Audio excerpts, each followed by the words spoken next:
We chasing after a girl? What? Are you kidding? He's like, what? You were chasing after a girl? Yeah, he was holding a Lego and he fell. Didn't Oh, want it what to a break. freak accident. Yeah, it was crazy. Do we know what we want here, guys? You want, Do you know what that is? It's chocolate ice cream with fudge and brownies. Delicious. I'll just have this. Okay, so can you tell him nicely, please? Can I have a fudge bar? a fudge bar? One fudge bar, one of the loaded brownie sundaes, the chocolate one.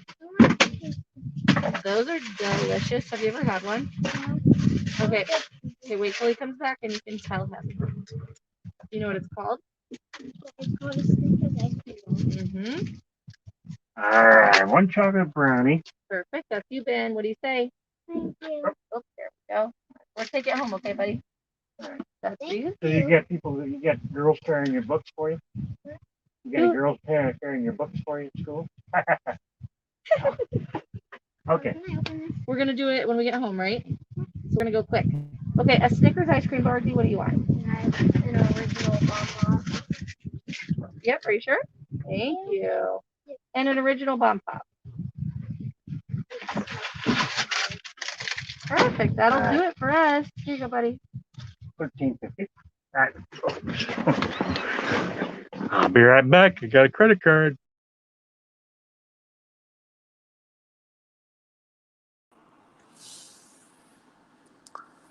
Hey everyone, good afternoon.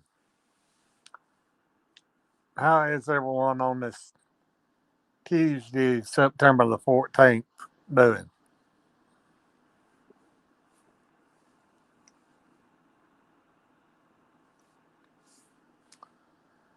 It's a cloud enough here like it's gonna come a little afternoon thunderstorm.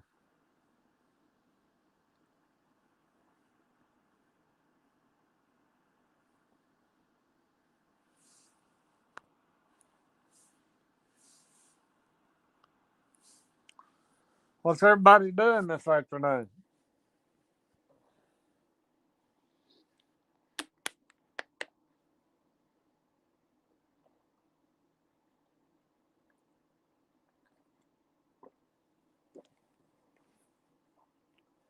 Yeah, Faith, if you're listening, happy birthday to you. I think that's correct. You said today was your birthday.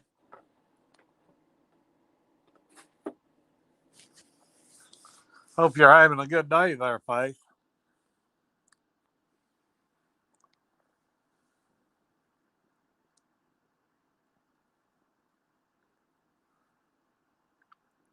Well, hi, Kristen.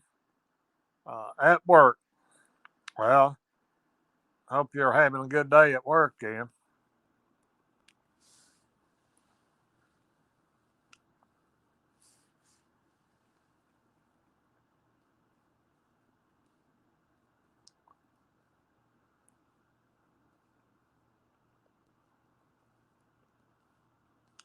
Yeah, Jeff said he'd be back here in a few minutes, so he'll be back on.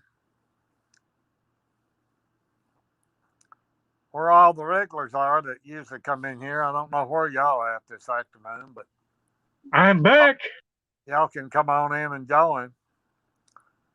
Jeff, how you? All right. Was on a minute ago that I had to get off for do a credit card sale. Yeah, I caught you there, right as you was getting off there. Yeah. Uh, well, looks like you might be going to be the next one, might meet Dennis. Yeah, that's what I watched the video. I missed it when he was live. I watched it, and he said at the end he was going to come to KCK. So I sent him a message, said, just let me know when you're coming. I'll meet you. Yeah. I think right now, I think they're sleeping. Yeah, I think you are too. Yeah, it looks like you had time with Frank. Of course, yeah, they're going to get the fudge bars instead of Star. Do what? They're going to get the fudge bars instead of Star. Yeah. Did you say Faith was had a birthday yesterday? Today. Oh, today. I need to call her later then. Tell her happy birthday. Yeah. Happy birthday, Faith. Yeah, today I know. She said today. Well, today I'll be older than Dennis is again. So I take it she must have been 44 and turning 45 today. Hey, Brian, how's it going? Hey, How y'all? Brian. Well, did you go get that CAT scan done, Brian? Did what, Kenny? Did you go get that CT scan done? Yeah, I done it yesterday morning at about 11 o'clock. They give you Everything any okay? results yet? Yeah. Now I won't know the results until next month when I go back to the doctor. Oh, Well, that's the heck of a long time to wait. yeah. Well, if it's bad, I'll know before then. Oh.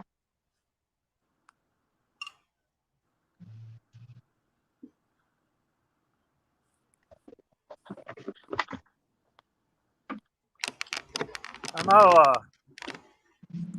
We had Kristen in here. I don't know if she's very new or not. Kristen, you still listening? Are you new to Truckers TV? She said she was at work there.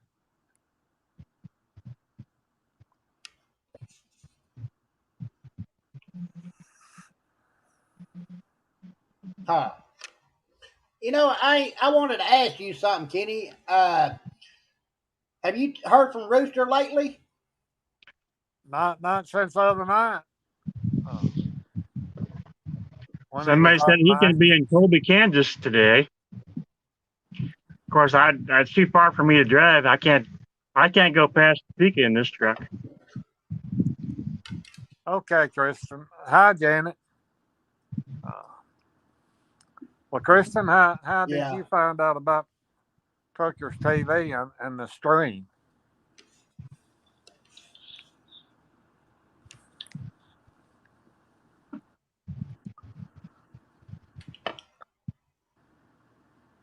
No, I figured Rooster left out, Sunday about dinner or something, to go over and get unloaded.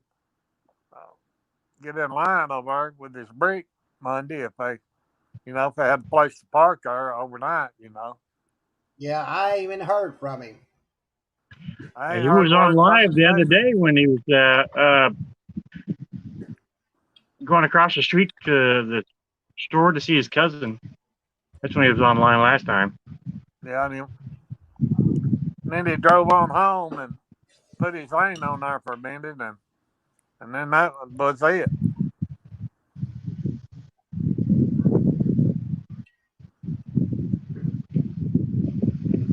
That was cool that he got they got to meet what's his name, Frank. Yeah, that was Yeah. cool today.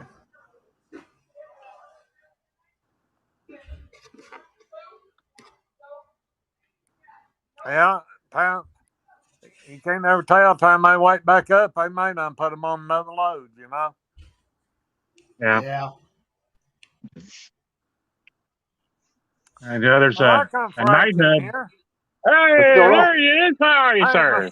Mr. Truck Driver. Yeah. You look good behind the wheel there, sir. Thank you. Well, Truck driver now. I guess your wife Michelle has not seen the video. No, not yet. Oh, not yet. No, she don't. She won't get off. She won't get on until about 5:30. Oh, okay. Well, she gets off about the same time my wife does. Then. Yeah.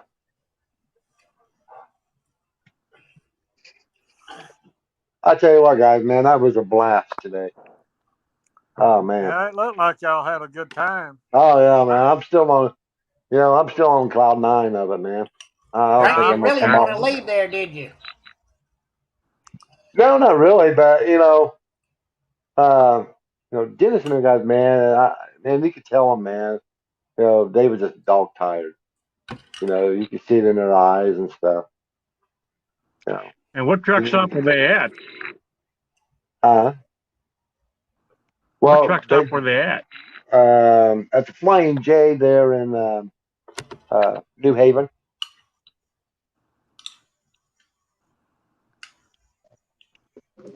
Yeah.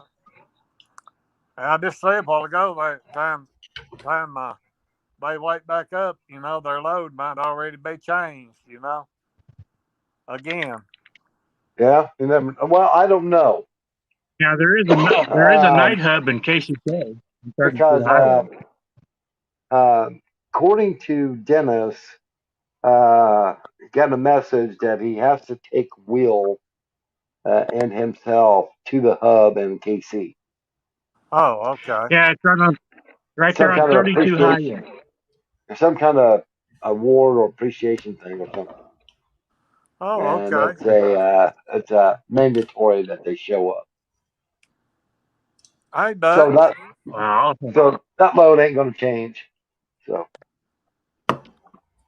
I'm just curious what time he's going to be there, though.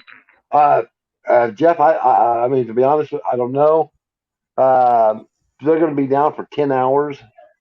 Uh, Dennis said that they're going to Oh, stay there overnight tonight and get up and go get their load in Lima, Ohio. And then he'll take that and head towards Kansas City. Dutch, I was hmm. hoping that you won something there today, too. I was watching, but I wasn't saying nothing there. Yeah, Hmm. uh, Keelan, you can ask something there. Uh, Kenny, have you heard from Jesse Palmer? well, yesterday or something when he was saying hello to Dennis or somebody on there Huh? yesterday. Huh? Yeah, I seen that this morning where Jerry ain't gonna be on this rest of this week. He had something to come up, so Yeah, that's what I read that as well. yeah. I tell you what, guys. I mean, sitting behind that truck, behind that wheel, looking out that windshield, man, you get a whole perspective of of a different view. Yeah, it's You a know, different world sitting up there. it is. I just when I was sitting there, I was sitting there contemplating, thinking in my head, man, you know, this is just so awesome. You know,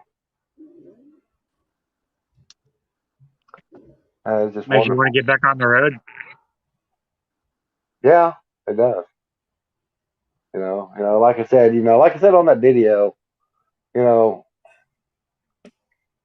I'm not going to do anything, without my wife.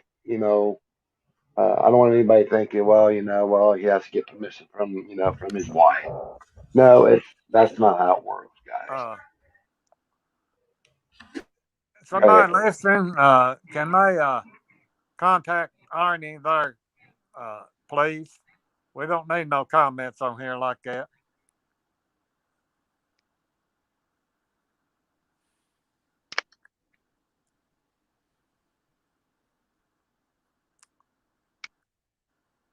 Oh, Lord, have mercy. Well, like I was saying, you know, always, me and my wife, we always consult one another. We sit Yeah, down, we listen to each other's sides, each other's point of views, you know. And like I said, this is a step for her because she's always, she's used to me being home, yeah. of nights and stuff like that. That's a lot to think about, guys. It is, you know, especially for her, you know. And like I said, she really, she brought it up, brought the conversation back up over the weekend. Um, unannounced to me, she just opened it up and uh, started back up again about it, and a lot of good positive stuff coming out of it, guys. A lot of positive stuff coming out of it. Well, yeah, and Frank, if you do that, after you get that 30,000 mile in, she can go with you.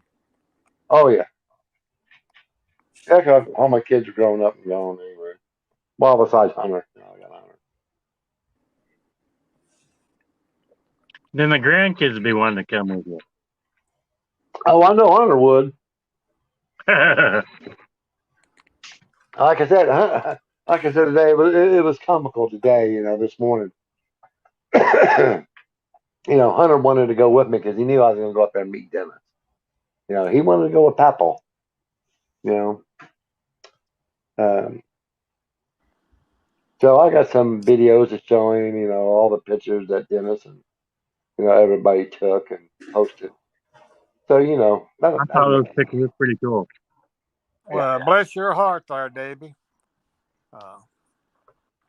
If y'all ain't seen her comments, she said I went to a truck stop today for lunch and paid for a driver's meal without him knowing who did it. I believe in paying it forward. Awesome. God bless you there, Debbie. It's awesome. I've actually had a couple of people pay for my meal and drive to the McDonald's. Yeah. I've done it several times.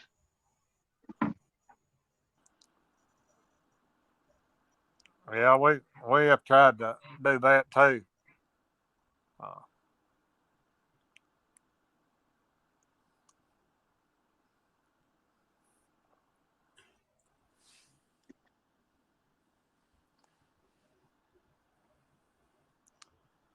Well, I thought we might get some of that rain off that little tropical storm coming out of Texas, coming into, but we ain't gonna get nothing. Probably a 30% chance of rain. It's a 20% chance of rain here in Kansas today and tomorrow. well, that's great, David. It's That you're sprinkled able for to about do that. 5 minutes and then quit. Yeah. Well, all right, Dutch. I don't know why you're not able to get in there. It was posted there. Hey. Hello. Yeah, there Hey, there he is. Dutch. Hey, Dutch. How you doing, Dutch? Take this damn thing off. Still here and sitting over the yard. Hey, it looks like they give away some pretty nice Good. presents up there today. Stupid mess. There's no one else in here with me, son.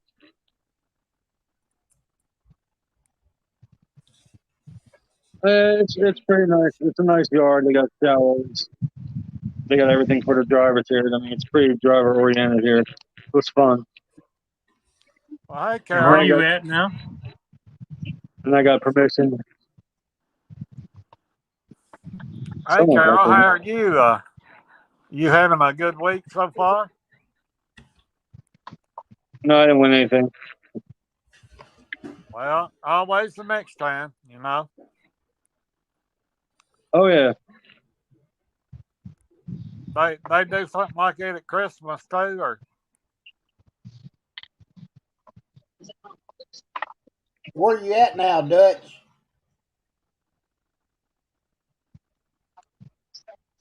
I'm in Eagan, Minnesota.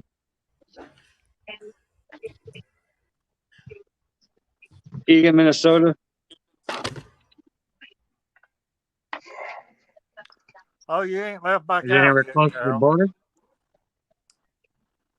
You gonna spend the whole week at home, or just waiting to go back out here?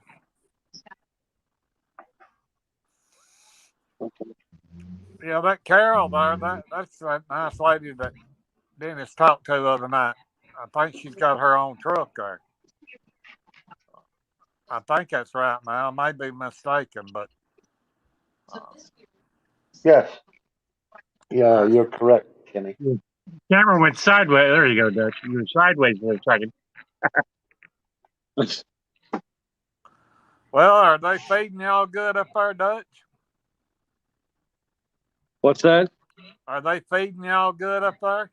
Oh, yeah. I had some hamburgers, bratwurst, donuts, soda. It's a pretty nice. I mean, it could be a lot better, but I mean, whatever. I'm leaving tomorrow morning anyway, or early in the morning. All right. Where are you headed to? Findlay, Minnesota, going to DeKalb, Illinois. Then I pick up a load in Milwaukee, going to Addison, Illinois. It's a couple of short runs, and I'm gonna do a long run over the weekend. Okay, it's a company truck, but you drive single. Well, yeah, I done very little double running myself, but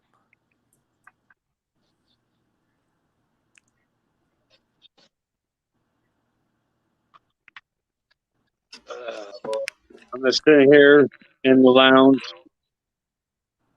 chilling out, waiting for my time to come up. well, they Going down getting the road. What's that? they getting your truck repaired now. Oh, it's already been repaired. All I had to do is replace the ELD, which they did, and they clean out the Bendix system, which is like the safety system that stops you if you got someone stop in front of you and you're not paying attention. Hmm. But yeah, I got permission now, so I can show people the truck and show people around here if I wanted to, because I just want to make sure I didn't do it. And then they were like, oh, no, you can't do that. You got to shut it down now. Yeah, Legal, yeah. legal, like, they're all about, they're like, and actually, they sponsor TTV. I didn't know that, but they sponsor us. If you look on the bottom, it says Dart, work for Dart, sponsor. It'll come up once in a while that they sponsor us. Well, that's Oh, nice. cool. That's cool. Yeah, So how was Jenna. your I little? mean, I had a blast today with Dennis and Will. That's good. That's what I was about to ask. How'd it go with Dennis? I saw you met him. I was supposed to meet him a couple of days ago up there in Rogers, Minnesota, but I was sleeping when he came up. Yeah. I looked at the video. I'm like, man, you realize you could have come around those trucks and around the corner, and I'm third truck in. You could have knocked on my driver's side window or whatever, and I would have woken up. He goes, oh, no, we'll meet up sometime. I mean, you get to pick your own. I got to pick my own loads. He doesn't. He's got to go where they tell him to go. I don't.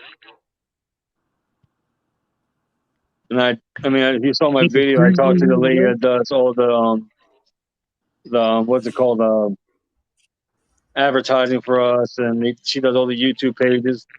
So she's going to look into this. She's interested in it. A lot of the drivers here are going to look into it. And I mean, I told them, check it out. I mean, I'm on here. Yeah. My name is Yeah. Ryan with Dutch, channel 76.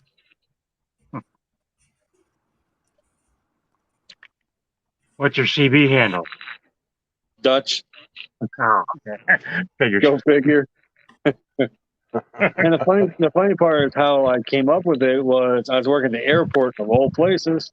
I was working at the airport, and me and a bunch of guys that we all went through the orientation together, whatever, yada yada yada. We all worked together, and it's like we need to come up with nicknames for everybody. So I told him my parents are Dutch. He goes, "Okay, you're Dutch." I was like, "Cool." So it stuck. Well, that was getting it short and sweet and out of the way. Exactly, Dutch. One word, Dutch. Not rooster or a dummy or CB killer or something like that. It's Dutch. Or I don't want to. That's not going to be a good one to have a CB handle. I don't want to. No, they just call you the fartinator. Yeah. It was funny how they said, "Did you fart in Dennis's seat?" You're like, "No." No, I didn't. Yeah, I got a phone call coming. I'll be right back. Okay. No. I was. Yeah, because I was asked about it. I told them no, I didn't. Yeah, And they said, "Well, you should have." you do a I little said, "Yeah, I you didn't do a want to little feel like cheek getting kicked sneak. out of the truck." You do a little cheek sneak. Sorry, Dennis, I had to do that. He was like, "Damn it." I probably didn't feel like getting kicked out of the truck. No, I he was probably would comfortable have. behind. He probably would have joined you. Probably. He seems like he's a cool person. He seems like he's down to earth. Oh, Dennis. Yes, Dennis and Will. Oh man, I tell you guys what. You know, until you meet Dennis in person, you know, it's he's down to earth kind of guy. Yeah. He's awesome. he'll sit and he'll talk to you. You know, you really can't judge anybody until you really get to know that person and really get to meet that person in person. Perfect Uh, saying. You can't judge a book by its cover. that's right. Dennis is a downright awesome guy with a big Good. heart. You know, Will, Will was awesome. You know, when I was sitting there today, it was just us three. He's eating breakfast. You know, Will took the time, and I really thank Will for this. Will took the time and was talking to me about the Phoenix School. What to expect and everything. That was awesome for Will to do that. You know, uh, and everything. It was a awesome meeting. I Oh, mean, you know, well, you think uh, about going on the road yourself too? yeah, like I was telling everybody, um, my wife's got to do a lot of thinking about it, because she's always used to me being home all the time. That's Yeah. something she's got to get used to. She's got, she's thinking about a lot of stuff. You know, I'm giving her all the time, and there's no time limit, no time frame, um, and everything. So over the weekend, we sat back down. She opened back up the conversation again, and I am going to make a phone call tomorrow so I can get some more information because she's got questions that Yeah. Yeah. that she would like to know about and stuff. So I think once she gets those questions and stuff, I think she might you know um, let me know what she decides what she wants to do. You know, it's great communication. That's the key that me and her Oh have. yeah. You know, Yeah. Yeah. I'm not going to make a move and basically, hey, I don't care what you have to say. I'm going to go do it anyway. No, that's not how we operate. You know. That's good. Princess Anne is saying hello to you, Brian. She's saying what's up. Who is? Princess Anne.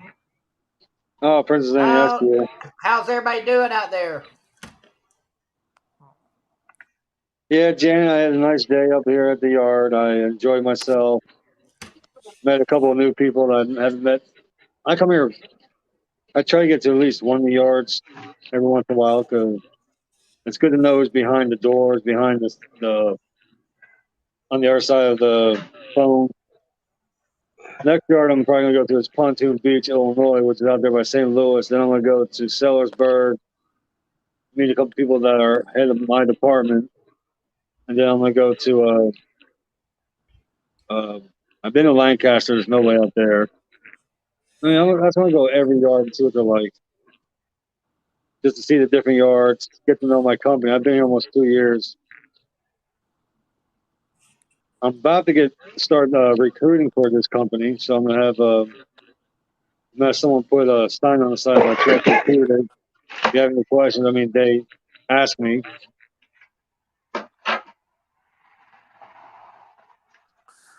Well, Carol, a lot of company trucks now are governed at 65, Yeah. 67. Our company drivers are 63. When you start off with the lease side, you start off at 65. Within 90 days, you go to 68, and then after 2 3 years, you go to 75. I think that's the best is staying at 75 because most tires are rated at 75 miles an hour. That gives you enough leeway to actually pass Yeah. people who are going slower than you. Hey, Pat, how are you today? Hey, Pat.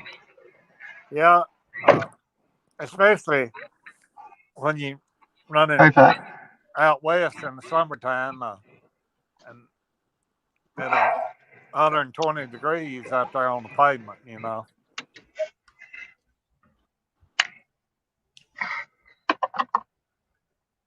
I might get off as soon as I got to charge my phone up, do some laundry and stuff. But I just thought I'd get out here and say hi to everybody, see how everyone's doing.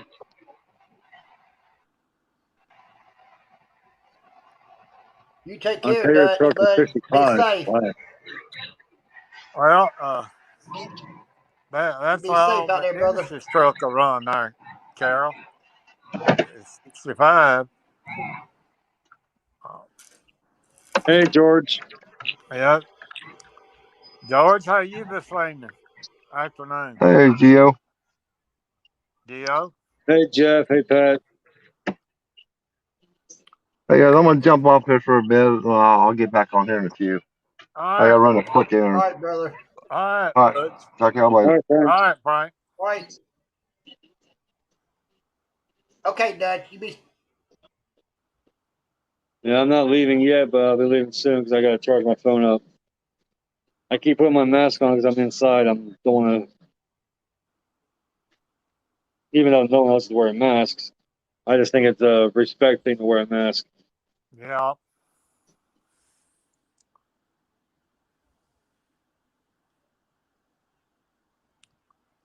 But like I was saying, I mean, it's good that Frank's thinking about becoming a truck driver. But the problem is, I don't know what his underlying health is like.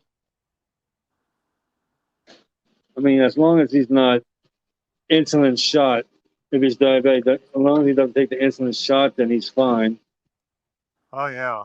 Yeah. Hey, Because they've hey. changed that within the past 5 years, I think it was. Before, if you had any kind of insulin, like shot or pill, they wouldn't Yeah. allow it. But as long as you have it under control, then you're fine. And it's almost 4 o'clock. I might order some dinner soon, too. Now we just hope For the best. I can go to work tomorrow. Well, Janet, y'all Need a new. come on back. Pat is charging her phone now, she says.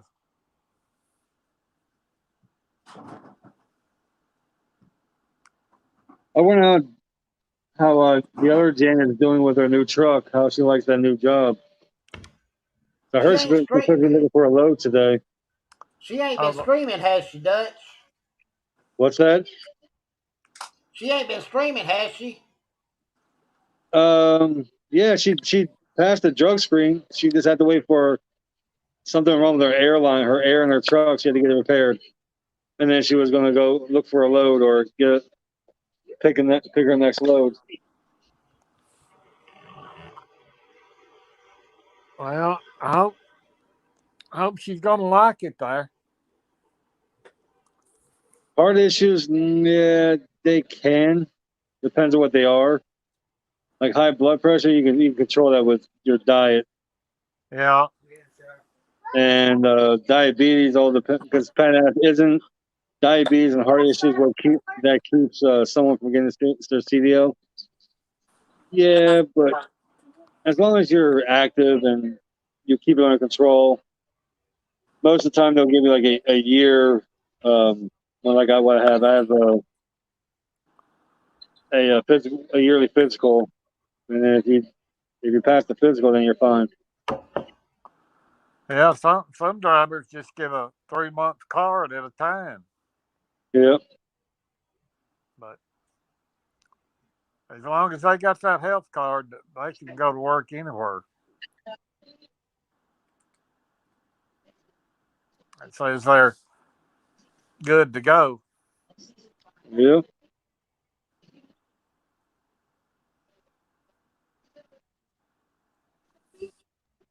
Yeah.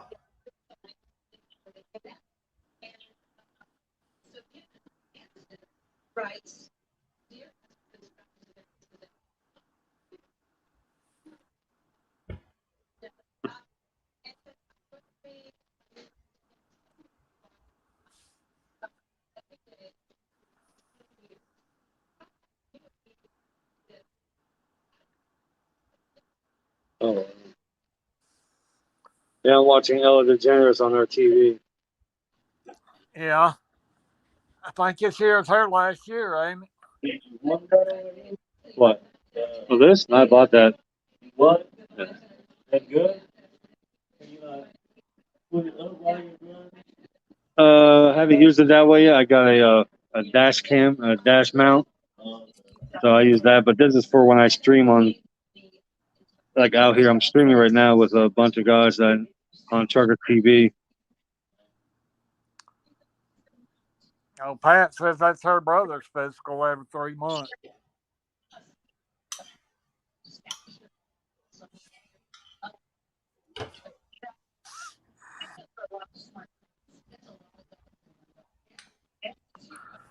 Well, Carol, appreciate you joining in. Have a great day too, and hope to see you Hey, you have a tomorrow great here day, Carol. on here Have a great day, somewhere. Carol.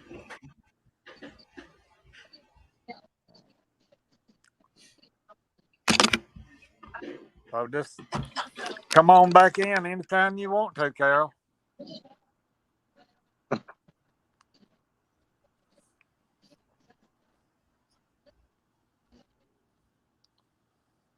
Oh wow.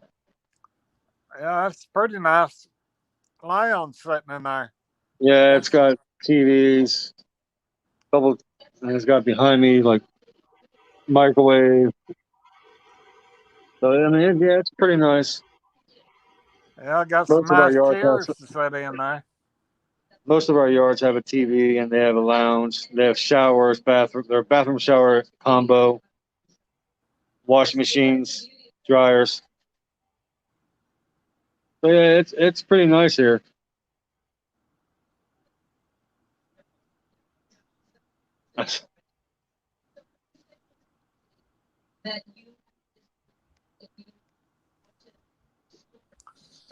Yeah, Janet said she had never drove a Volvo before, but I told her that I've I driven a said, Volvo. do what? Do I've driven a Volvo. I've driven his truck. He has an International. I've driven that one too. they I've driven Peterbilt's. I've driven Freightliners. to me a Volvo outrides any of them. Yeah, it can. Ken worse.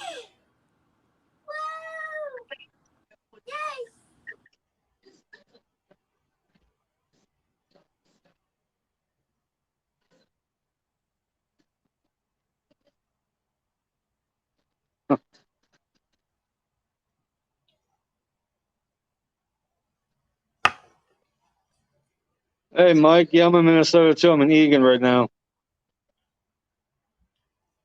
We'll be here until or in the morning.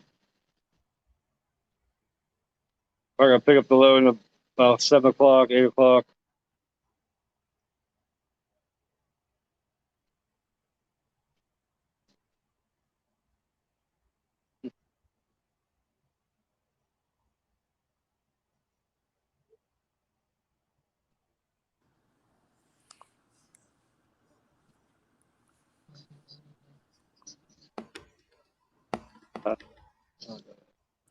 Six Hey percent Mike, how left. are you this afternoon? If he would tell me I had to work tomorrow on Thursday, I would have to do it because I've been off so long.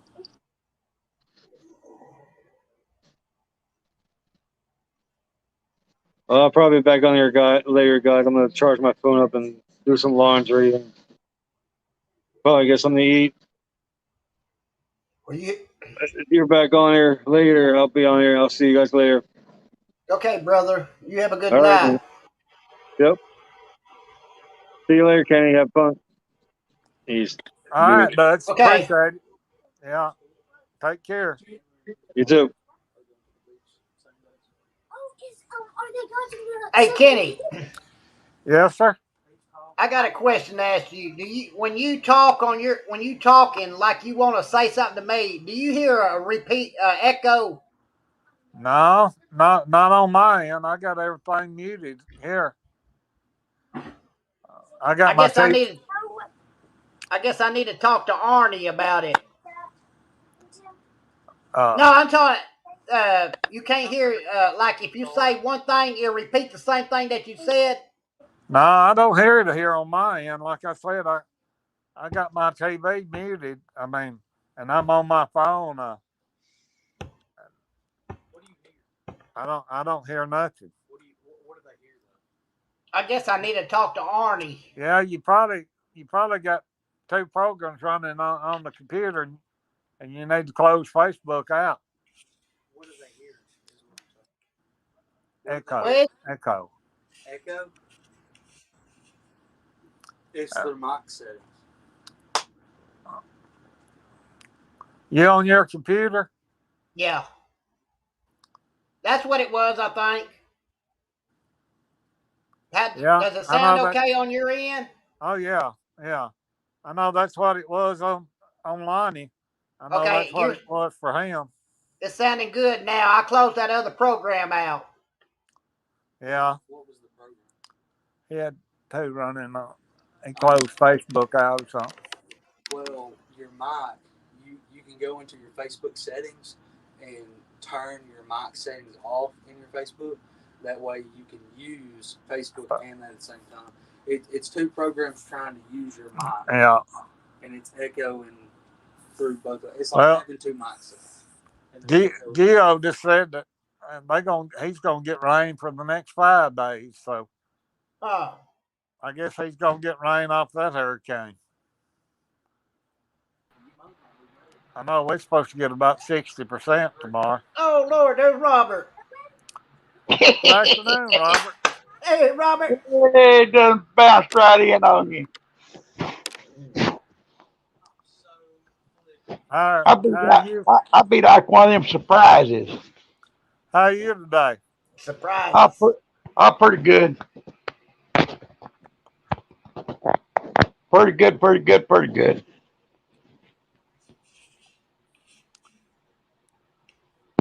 Yeah, I ain't been on a whole lot today. Been having to do some more stuff for my mother today, so I've been in and out today. Yeah, I put my old ugly face on here.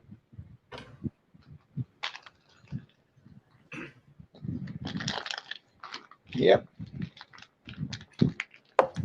I tell you, that made Frank really happy today. Yeah, it sure did.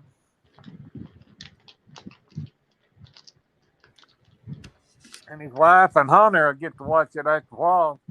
Yeah. See that? What is that? That is smoked salmon. Well, give me a bite of it then. Mmm. More, huh? Good stuff. Yum, yum, yum.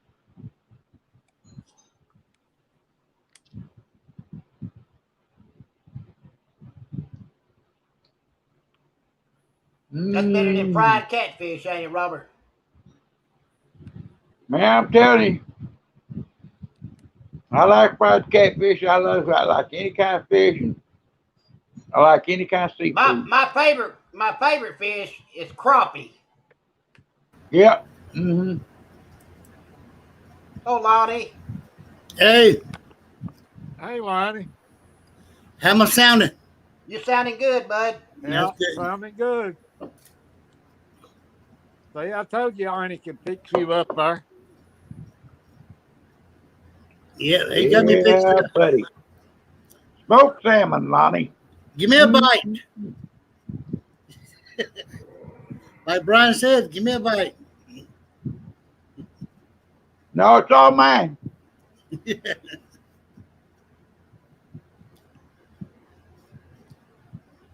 Yeah, I love to have me a big old pot of fried crappie right now. Yeah, and hush puppies. Yeah, French fries, coleslaw, big old glass of sweet tea. Well, I tell you what, I like to have some fried catfish, hush puppies, and French fries. Well, if you'll come to Arkansas down here, I'll fry you up some. I want some crawfish. That's a little too far to come, huh?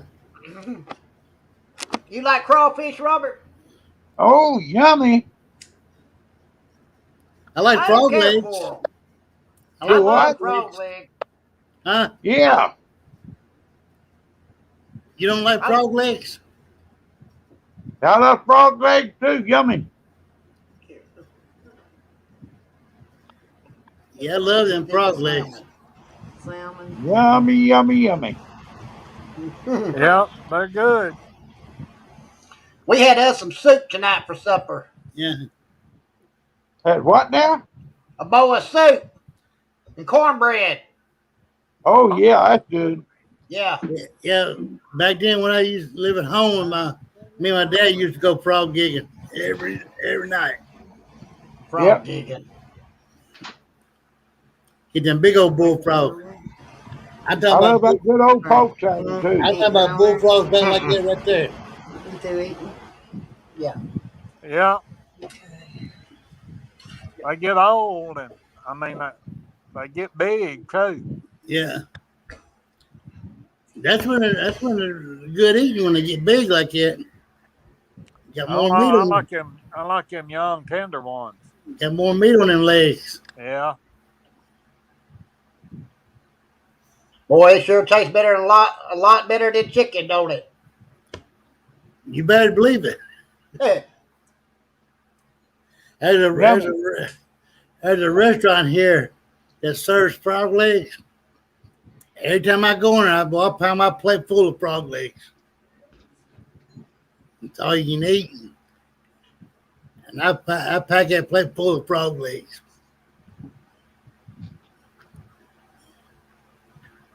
when you walk out, the plate be full of bones. Yeah. And I go right there and get me more. I eat over there and I go up there and get me another plate of them. That's all. I pray for Kelly and Amanda and Robbie. Robbie's burying her brother today, so let's all remember them. Yeah, we need to. Yeah, let's remember all of them in our prayers.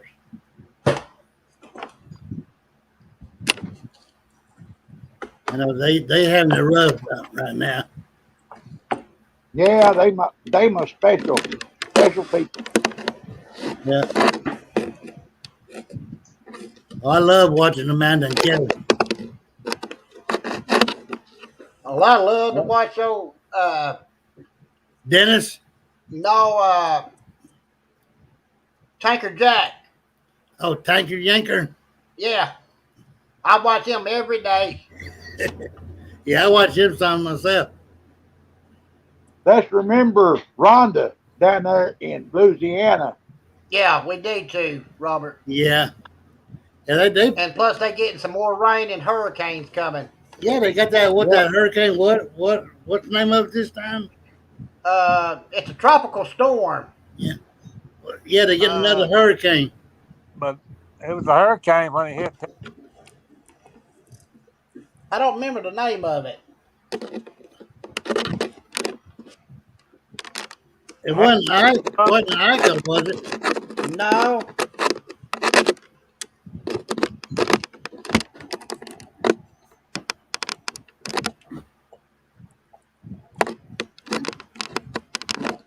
I can't remember the name of it. Okay.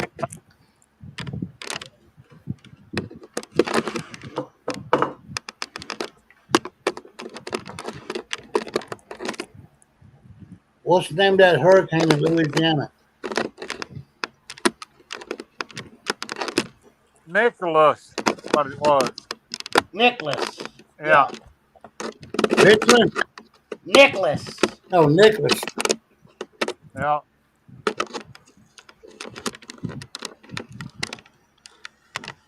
Yeah, that's that Hurricane Nicholas. What did you say it was? The what? The hurricane. Hurricane it's Nicholas. called Nicholas. Hurricane Nicholas? Nicholas. No, that ain't no hurricane. That's a hurricane. That, some places might get as much as 20 inches of rain. Yeah.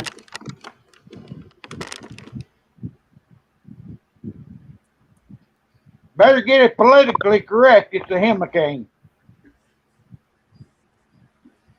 Man, we so dry down here. It's unreal. My yard's done burned up. Well, that's what it looks like so far. It won't be dry too long there, Brian. So That's what it looks that's like so the far. rain coming from that daggum hurricane. I mean, hurricane. I think we got a 30 or 40% tomorrow. But that's where it's at now. Yeah.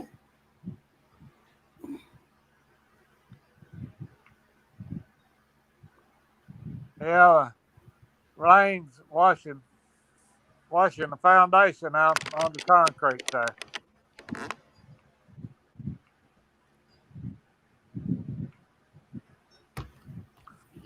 Yeah, when the casinos used to give free comps, for food, Yeah. uh, you go over there and ate all the seafood you wanted.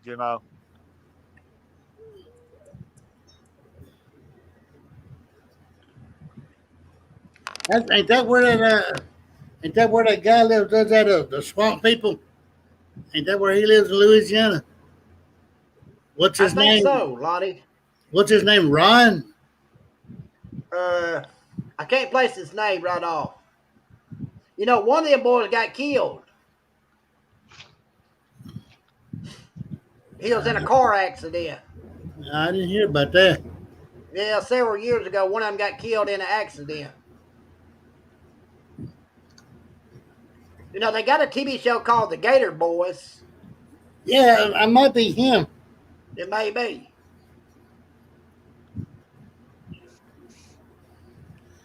The guy that does the gator hunting in Louisiana.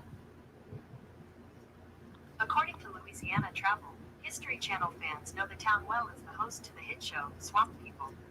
We sat down to have a chat with Troy Landry, king of the swamp, and one of our personal favorite gator hunter. Okay, that's who it was. Troy's son got killed. Yeah, Troy Lander. Yeah, one of his sons got killed in a car accident.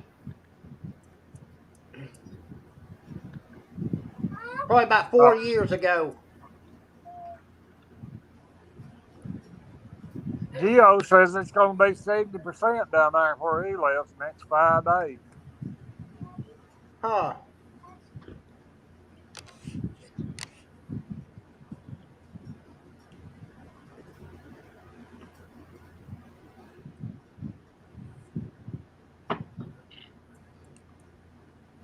Yeah, I'm going to be getting a phone This call is here. eating healthy. I'm going to be getting a phone call here before too long, but I'll come back when the conversation's over. Okay. I can have my last one.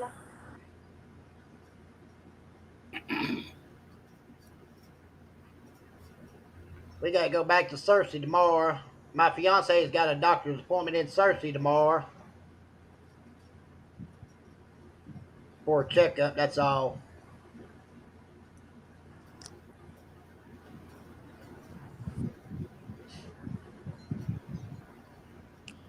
Robert, you going to run your supper there? Do what now? You going to run your supper? No. I'm gonna eat barbecue pork tonight for supper.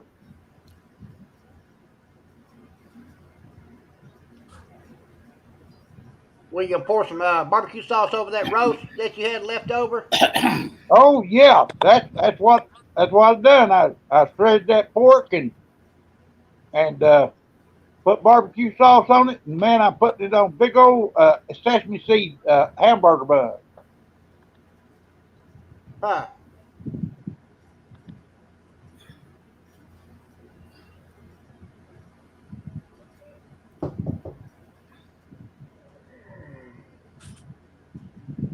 And that makes the best barbecue pulled pork that you ever want to eat.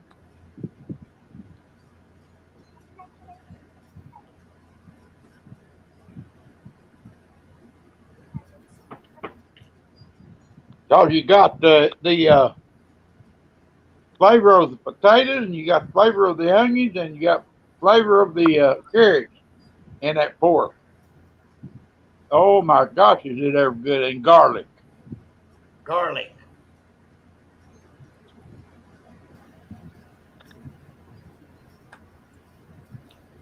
This old boy right here knows how to cook. When he cooks, I mean, Come he on to cooks. Arkansas. Huh?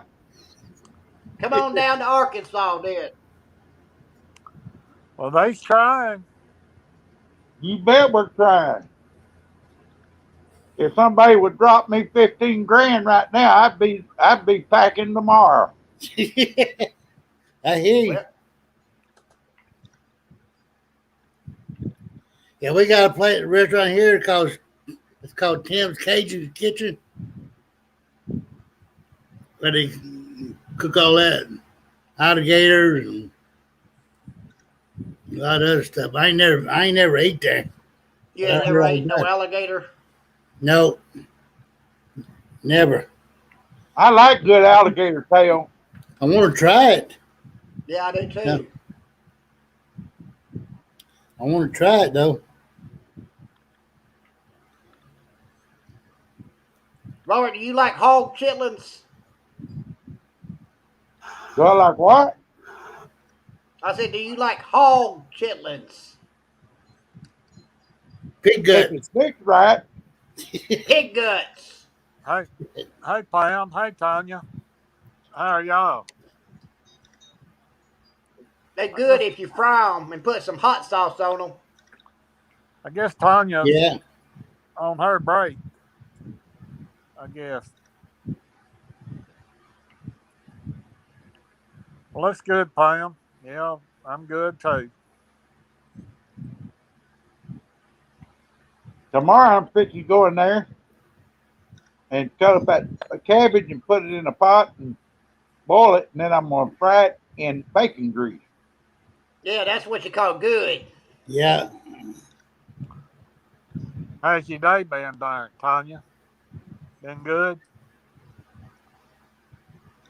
Been busy or just creeping along today? We're good.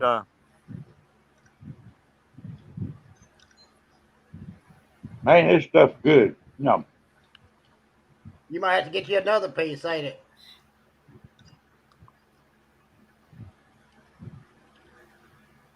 man, this stuff's high dollar stuff here.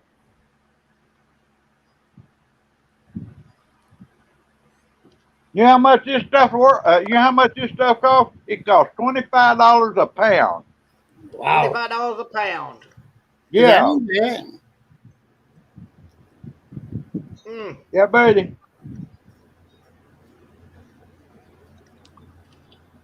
Well, that does sound like it's a draggy day there, Tanya. Just you and one other person in the kitchen.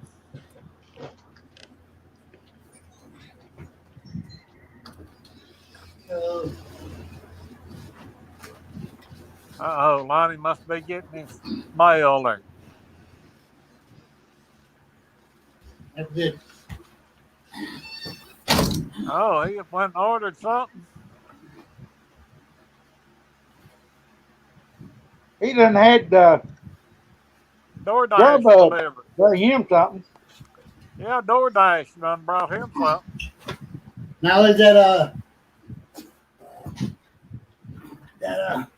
Maui place right downtown Huntsville here.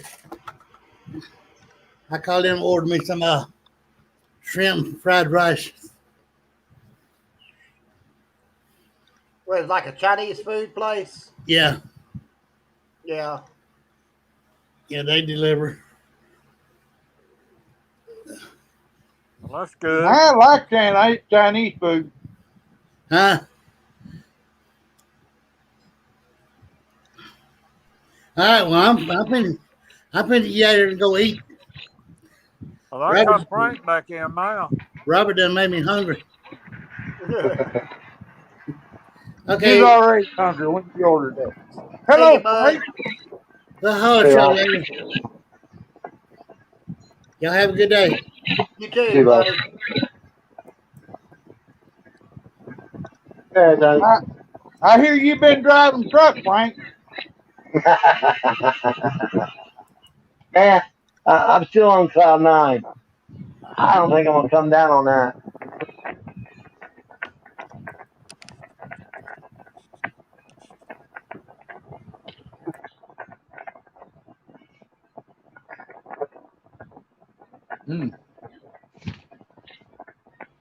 Yeah, Kenny always hits the wrong button.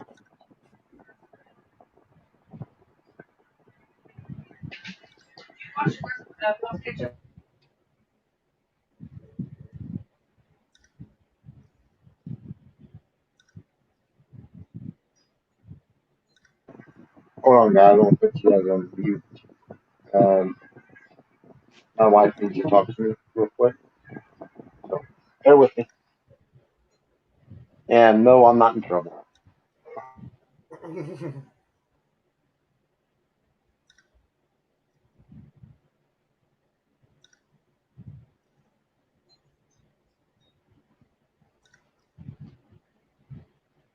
Well, it's almost supper time, Robert.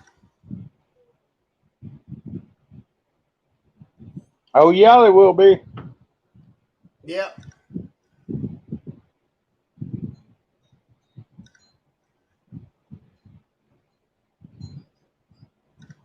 It's not by 2:45 here. Oh, really? Yeah, that's It's right. almost 5 o'clock. It's about 5 minutes to 5 here. Almost 5 o'clock here. So about 7 o'clock, I'll be ready for some more barbecue pork sandwiches. Put your little coleslaw on it.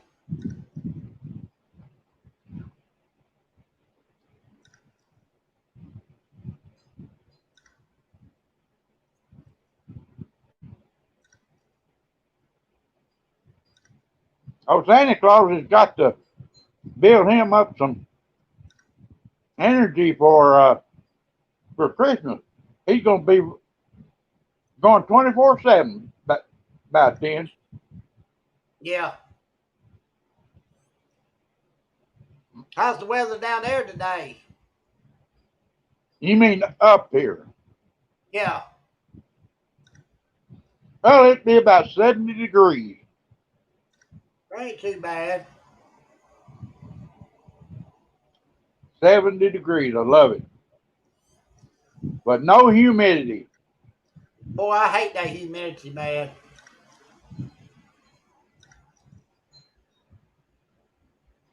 When I get down there, the only time you're gonna see me out is either first of spring Late in the fall, or late huh? fall.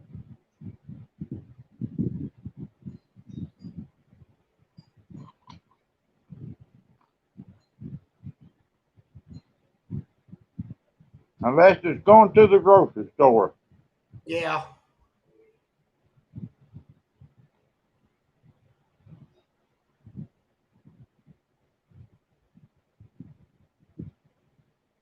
Boy, Jack goes to some nice car shows, don't he? Yeah, he does.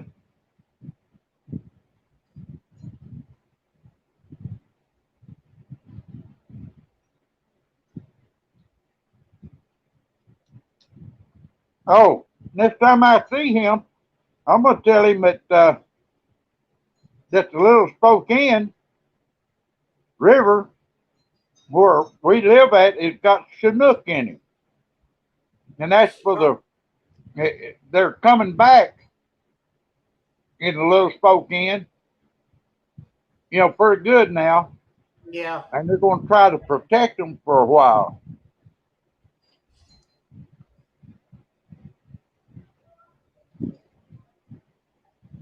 Or how far you live from him?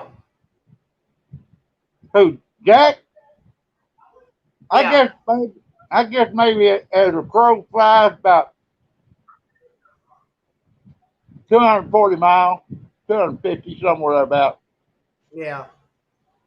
I live on the east side, and he lives on the west side of Washington State.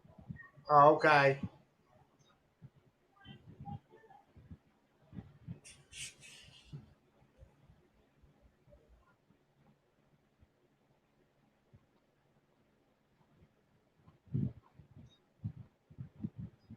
Well, I love that coastline over there. Man, it's pretty.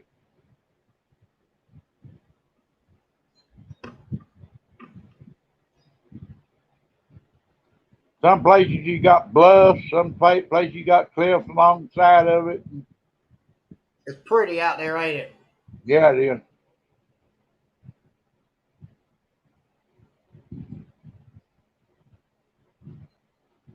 I was just got through doing something. I flipped over there and saw Jack for about 5 minutes, and he was done getting off work.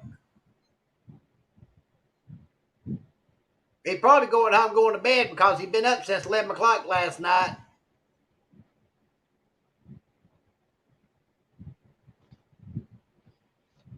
Yeah, I'm not worried about that Rhonda down there in Louisiana.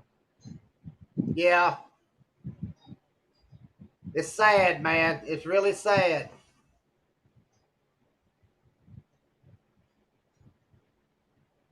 My Facebook buddy, she's down there, Laura Lee, and I sure do. Uh-oh, your mic muted.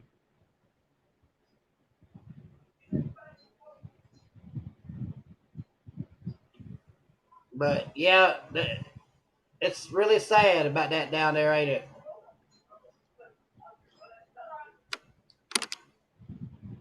No, she's already homeless. That's Yeah. bad enough. What I was thinking about her today, man. We was going somewhere and they were talking about that tropical storm coming. Heck, she done lost everything she got, that home and everything. Now it's on pouring more water on top of it, more stuff. Yep.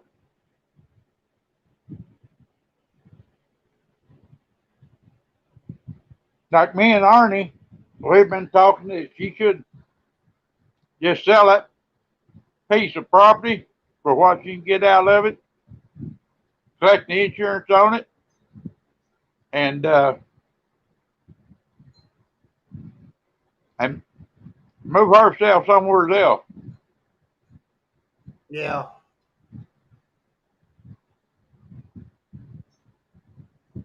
There, last piece right there. Last piece. Yep.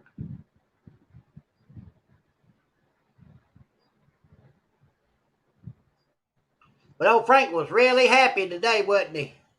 Yeah, he was. He was happier than pig and flop. It looked like Christmas morning to him. You bet. But I'm really glad to see him really happy like that.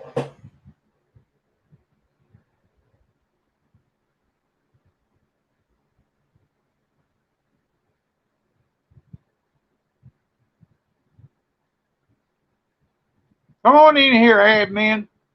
I know you just flashed yourself there, so come on in. Probably Arnie. Arnie or Tully or Dennis.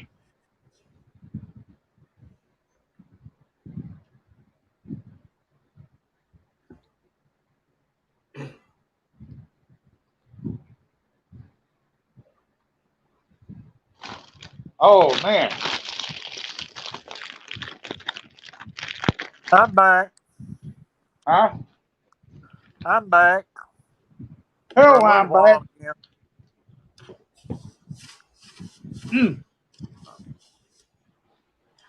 Boy, now that was larping.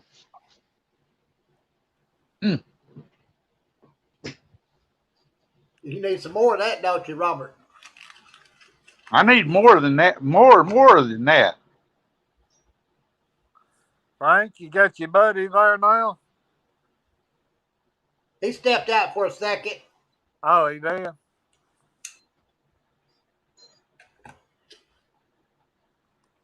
Well, see if there's some people I missed in here. Yeah. I can't hardly see comments. Okay. No, I had a phone call, Tanya. That was why I left.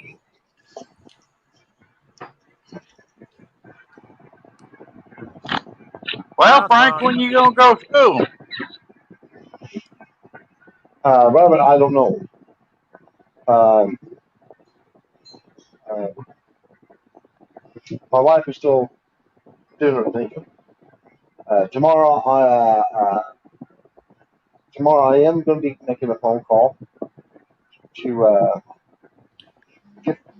looked at more information that she would like to know, Dennis told me to whom to contact uh, to get that information.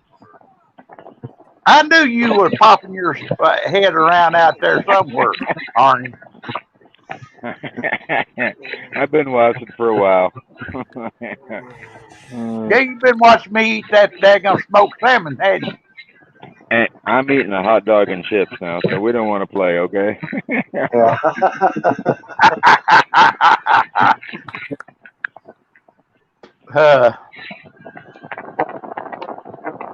Them hot dogs are pretty good, but I'd rather have my smoked salmon, though. Mm-hmm.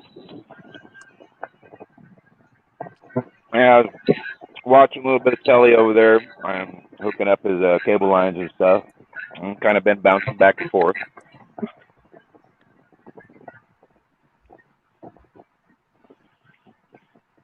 Yeah, if that daggum But, salmon if that salmon didn't cost daggum much, shoot, I priced that stuff the other day and it's $25 a pound. I always doubt it. That's some expensive stuff, buddy. You like And I corn? just, You want cheese? Hold on. wow, hello there. Oh, this is Santa Claus. Hold on a minute, guys. Let me get my audio set up here so you can hear you. Hold on 1 second.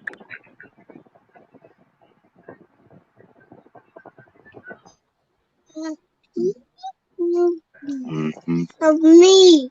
That's you in there, ain't it? Now she can hear you guys. Yeah. Uh-huh. How are you doing? Oh, this is Santa Claus. What do you Say want hi, for Lily. Christmas, little girl? See, this is Lily. This one down here is Kenny. This one up here is Frank. And this one over here is Brian. And I think that's it. And then you and me. You and me right there. Huh. Hi, Lily. Yeah. You go. Hi, Yeah. Lily. Well, no, babe. He said hi, Lily. Say hi. Lily's in the house. Hi, Lily. See, they said your name, huh? I know your name. She didn't want to talk to Santa Claus. Yeah, they know bear too. She's going over and He's a wrong. funny kid. Yeah.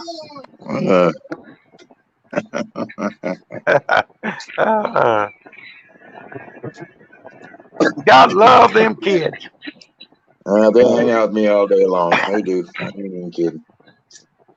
I'll be sitting out here. She'll come in and out. And I'll sit down and have something to eat, and she'll come grab little bits and pieces of it and haul butt. Hi, baby. Gio's saying hello to you, Anya. Oh, ready? Let me get to the comments there. Oh yeah. Hi, buddy. I see you, Gio. How you doing there, Gio? Hey, Gio. Betty's out there too. Yeah. Yeah, I'm just hanging Hey, out. Michael. I watch, Michelle. Yeah. I watched everybody's videos this morning. Had to play catch up because Amanda woke up real early and did 3 or 4 of them there, so I had to go play catch up.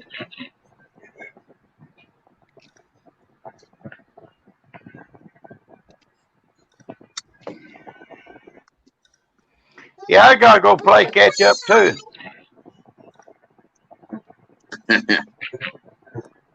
Somebody Hi, asked, Nina. is Frank still driving? So, I tell you guys what, man. Man, you get a whole new perspective, sitting behind that wheel looking at that windshield. I'm still on cloud 9. I don't want to come off it. I felt the same way, Frank, when I met over here with I met Johnny and Brooke that time. He told me to jump up in the truck and everything.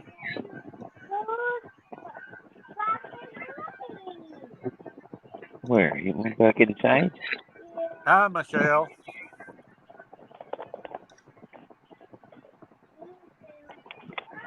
Now I paid $1 to see Arnie, and all I'm seeing is cotton picking a ceiling of a roof.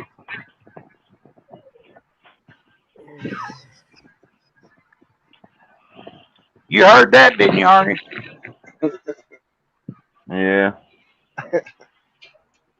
I said I'm being cheated. I paid $1 to see Arnie, but all I'm seeing is a ceiling. Yeah, Betty, I did have a great year.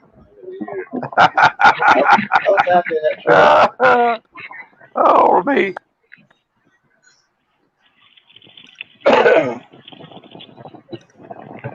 Yeah, well, I think Dennis ought to wake up. Well, I mean, I know he's been poking his head in and out because he ain't sleeping. I already know that much. Yeah, I'll see you earlier. So he did a couple of shirts and stuff for Paul up there, and then I think they'll be down going Lima first, and then down to Kansas City. Rooster's down there. Sort of towards Colby, Kansas, is right on the border right there. So Yeah. Now Dennis going to Lima. they might be able to. Yeah, they go to Lima first, and then they pick up their load, and then they'll go down to Kansas City to drop. And Paul's not sure if he'll still be sitting there or be rolling, but they're going to be fairly close with each other down there. Yep. I think me and Dennis even got to pick up another load. I think they're in Kansas or something. Illinois. Ah. It's like he said, it's gonna be like a one. It's gonna be time that Dennis told me time it's all said and done. He'd be like one big circle. Yep.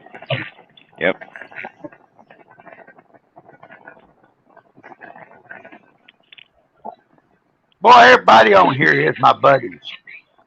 Yep. Well, I'll tell you what, you can send some of them little Chinooks down my way if I don't think they'll last too long down here in the desert, though. Nope. Hi, LeBon.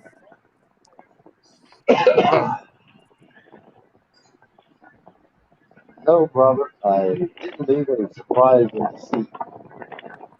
I was too afraid that I would get kicked out the truck.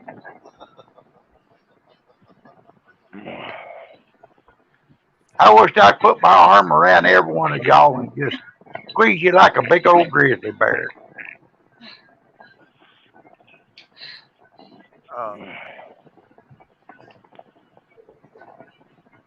Yeah, well, I agree with Betty there. Yeah, I had to look at the comments real quick, and yeah, Frank had him an ear-to-ear grin that would not quit. That's for sure. Yeah. And it's still there.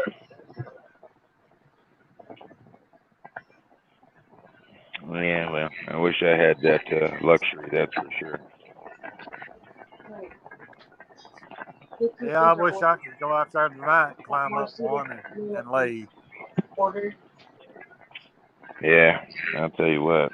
I got different wrist. I had something to me earlier happen that I ain't never felt in my life. It felt like almost like the vein that sort of goes from where your leg is up to your crotch right there. It felt like it snapped, and it felt like somebody snapped a rubber band right there. And the minute that happened, boy, I felt blood flow like you would not believe. I don't know if that's a good thing or a bad thing, because I ain't never felt nothing like that. What, did your leg feel better? I don't know. That's hard to say. I mean, it's, I was thinking about going back there, going swimming real quick to see how my leg would fare now after all that. I mean, I don't know. Well, I got a couple more hours of daylight left, but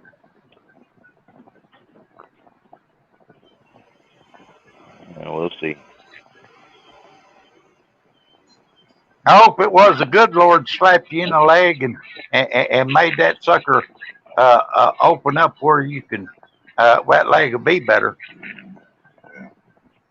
Well, I don't know. I don't feel any difference, but I'll tell you what, when that thing broke loose, boy, I tell you, I felt that blood flow, and it felt just like somebody snapped me with a rubber band. You talked to Rhonda today, honey? I sent her a message a little while ago and see how she is. I'm just checking on her, so she hadn't responded yet. But I know they had a lot of people without power and everything down there. So I think her area probably got about 3-4 inches, but I'm not sure yet. Yeah, what's that on my phone this morning? I forget where it was, but I seen the wind and just the tumble in that container, just like it wasn't nothing out there. Yeah, I was seen that looking at too. the freeway cams. I watched the freeway cams all through Houston, all the way down to backside of Beaumont, looking to see where it was hitting hard. There was a bunch of on the 45 kind of got hit bad back there. There was a few other places that were like underwater back there. I mean, you know, had a foot or so, but I could see from the street cams. So, but I got a friend of mine lives down there in Houston, and he was showing me that one of their roofs on their building collapsed because of all the rain and stuff. So. Yeah, it was just a tumbling that container, just like, you know, it was just picking it up and turning it from one side to the other.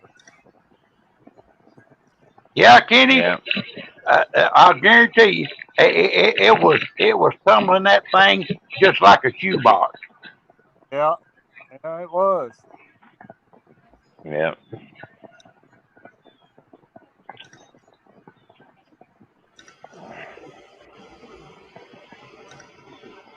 I consider that as a good Lord saying, you better get your act straight. Yeah, pretty much. Well, Faith, happy birthday. Faye's birthday today, huh? Yeah, she said she was going to be older than Dennis again today. Yeah. Yeah, but she still feels like she's 29, huh? Shoot, I feel like I'm 109. I was gonna say I feel my age, but you know, I forgot what that was a few years back, so I don't know how old I feel anymore.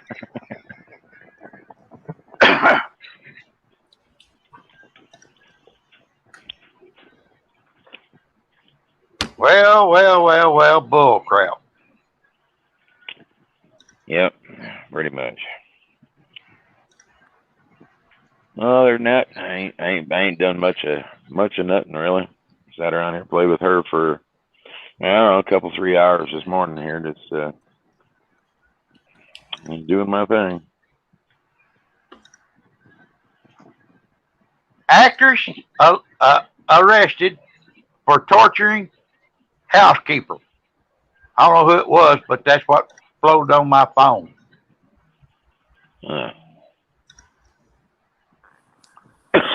Yeah, well, I seen the thing here earlier where my state decided they're going to sue Biden over the vaccine stuff. So we'll see how many more states follow suit with that. Yep.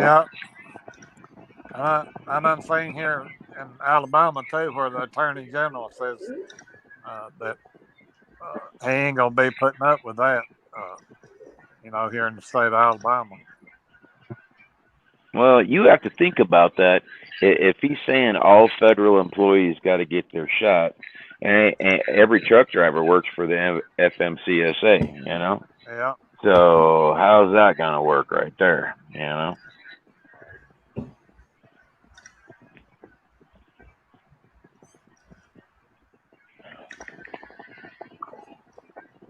Yep.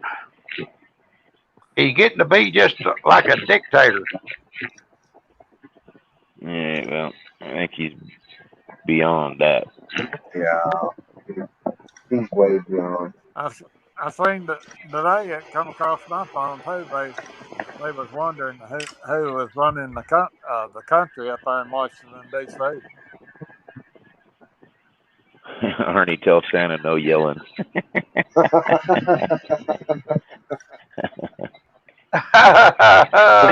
Oh, is she telling Santa quit yelling? Yeah, Santa ain't getting no cookies for Christmas. Well, guys, I'm gonna get off here and have me some little supper, and I'll catch you after a while. Okay, All buddy. right, All we'll right, holler at Brian. you. Okay. Be careful, Brian. All right, bud. Later, guys. See ya. Well, Faith, have you had a good birthday today? Yeah, maybe she woke up to chocolate cake. Well, I tell you what, Frank is cheating me out of my dollar too, because all I'm looking at is a cotton picking ceiling. All right, there he comes back. I had to sit you down for a little bit there, right? Uh-oh.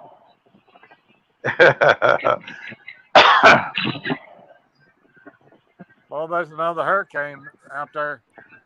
Well, tropical depression now out there off the coast of Africa, and they say Yeah. it's got a 90% chance to become a hurricane. Well, I guess it's I don't know, better than tornadoes touching down everywhere because we really ain't had very many of those here this year. So. Oh, we had plenty of them in the springtime. Yeah, I had a few. I didn't have too awful many. I know we had them in some of the weirdest places, though. You know what? I love everybody on here so dadgum much. I just can't. I'm totally beside myself. You know. Well, why? I think I got to go chase me down the ball. She threw the freaking beach ball outside here. Where are you? Well, you can't throw that big ball out here. It will pop. Okay. Yeah, don't want it to pop, do you? Yeah, it's gonna blow over the mountain. You kick it out there. I gotta go get it. Yeah, Don't I do know that again. Alabama has had its fair share of tornadoes the last few years. Yeah, well, it's not as bad as a few years I've seen, that's for sure. Folks, let's all remember this. There's no greater love that anyone has for his brother than if he was to lay his life down for a friend. Mm-hmm. That's it, right I there. agree. I agree.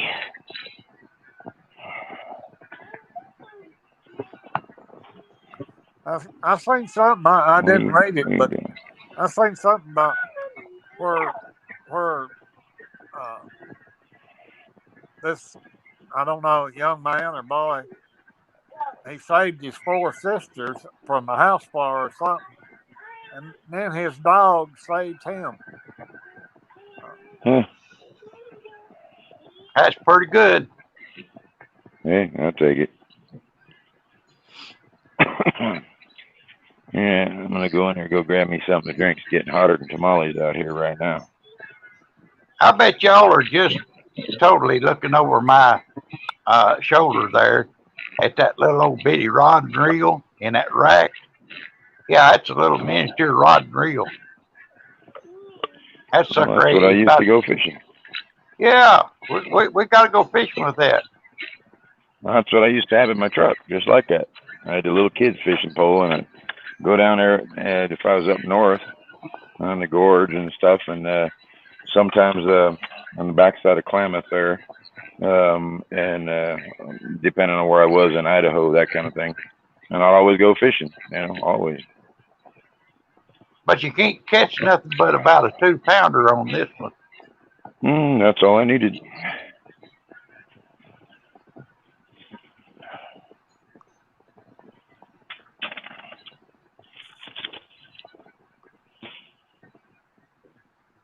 I think I paid $2.50. No, $7.50 for that rod and reel.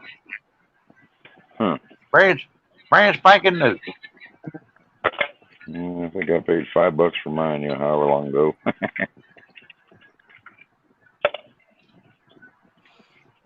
Oh boy, it sure is a wonderful life. Yeah, I got ice cube.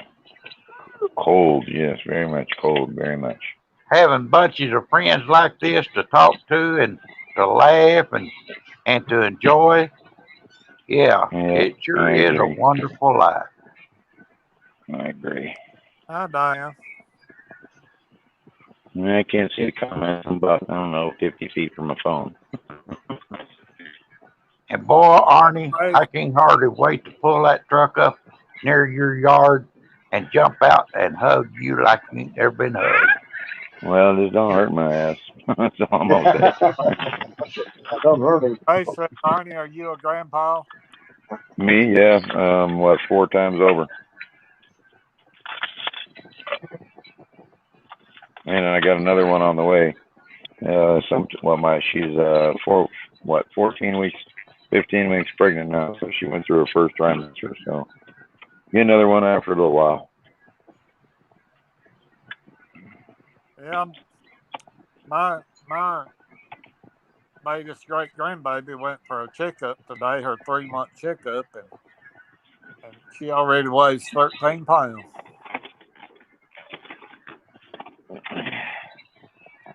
Yep. Yeah, well, she come in here with me, just hanging out. Watch me get something cold to drink.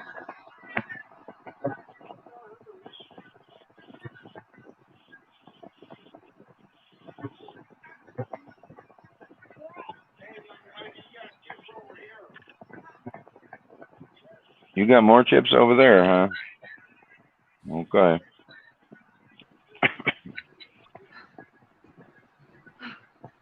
How many times has she fed Bear today? Oh, I don't know, too many.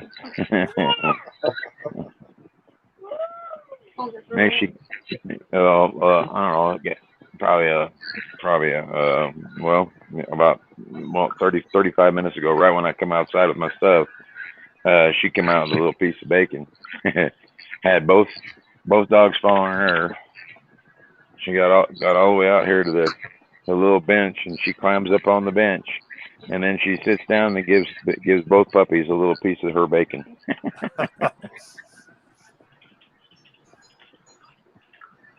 You gonna get up there and sit down with me? You sure? You gonna put? Yeah, I put my phone over here. You wanna come out here with me? Here, you better show everybody what you got. Show them what you got. Tell them what it is. Tell them what it is. Is it chips? Got chips? Yep. Frank, They said chips. Diane said you sure did look happy sitting up there in that truck today. Huh? That's you and me, huh? Right there. Yes, I was. Yep, Bear down there. Yep. Don't step on it now. Are you gonna come up here and sit down with me? Okay.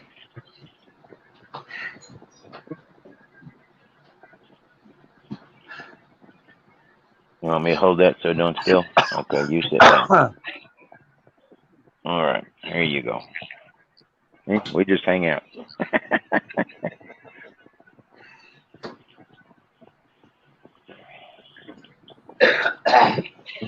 Well, that's where that chip was bigger than her. This morning. Well, apparently, all them numbers that Biden has been saying about these people that has been brought back and whatever is totally wrong. Well, we'll see when the final count comes in, huh? Well, that'll be next year, maybe. Him be a total liar.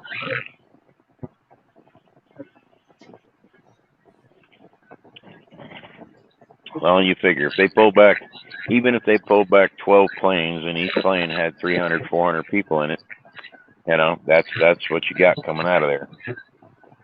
Yep, that's it. and he's trying to say, "Oh, there's we got 120,000 out of there." Oh, you Bull want crap. to see here? I'll tell you what we'll do. I'll make it so you can hear everybody. Okay. Okay. Man, that's That way stupid. you can hear what they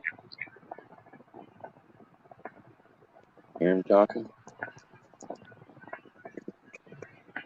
You can hear him now, right? Yeah. This one, see, that was in my ear, and now they're talking on my phone. See? All right. Hello. Or you and me just hang out. He said, hello. You Little didn't girl, say you're nothing. my What do little you think you're angel. doing? What do you think you're doing? Everybody make you smile. It'll make you smile. Mm-hmm.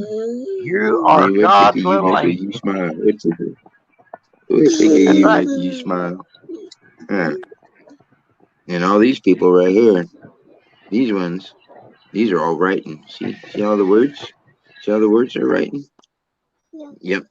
Yeah, they were in my ear, but now you can hear them just like me. I put them up here for you can hear them. Hi, So Lily. yeah, Blue. Did you hear him say hi, Lily? You heard him? You heard him?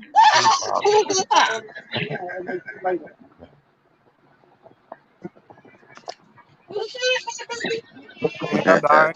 Yeah, she's showing up cute there. Yeah, she's so cute. Yeah.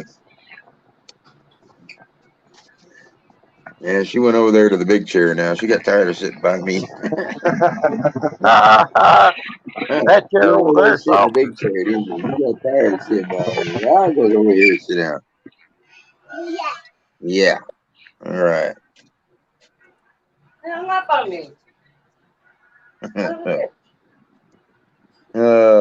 That makes your day Somebody right hung there. up on Kathy. Uh-oh. Yeah, that does make your day on.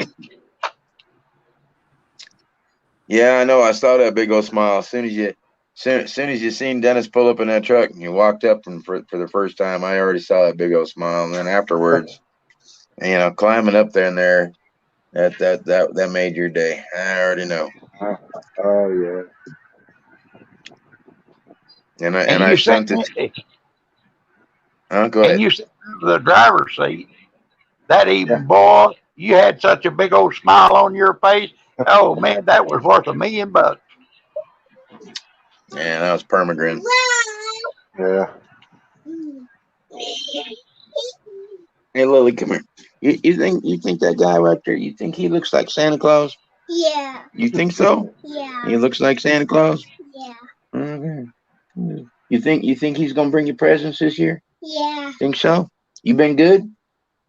You have? Are you sure? Yeah, you've been good, little You sure? girl.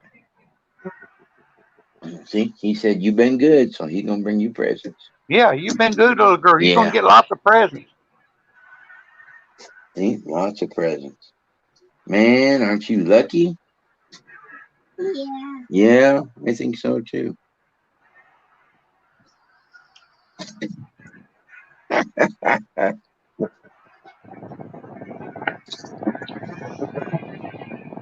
You know, That's what it's all about. Yeah. I wish that I could put my arm around every kid in this country and just put a protection around them like no other person could. And if anybody touched one of them, they'd get such an electric shock that they would just, uh, oh man, it would be funny. But that's where I feel. I, I love them all, man. Them kids are the life of this nation. I mean, the Yeah. life of this nation. And people got to understand that. Yeah. It starts when they're little, I mean, that's what it does. Starts when they're little.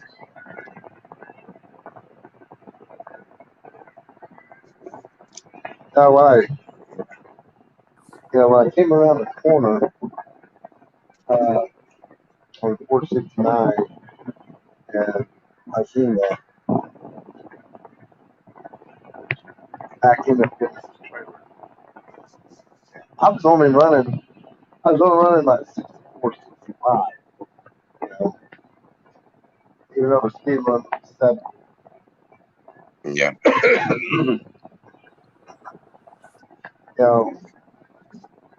You really stuck in. You know, deep down. Why I was driving when I passed it. Just good. I continued. Gentleman started this fight, and a year ago, 1 year ago, I believe, today. Yep. That he Yeah. went I through know the here. feeling. That he went through here. Me telling him to go welcome him to my town, pass by, back out west. I never thought that 1 year later, walking up. Yeah, well, look how many times I've been by all these different places, and even like I told you, I said I stopped down there at the bottom of the Highway 9 down there when it comes up from the loop around up to the 69 there, Right. and I mean I can't tell you how many different places and cities I've been and stopped. So, I mean, it's what we do, And walking around, coming around that truck, and seeing Dennis and Will for the first time.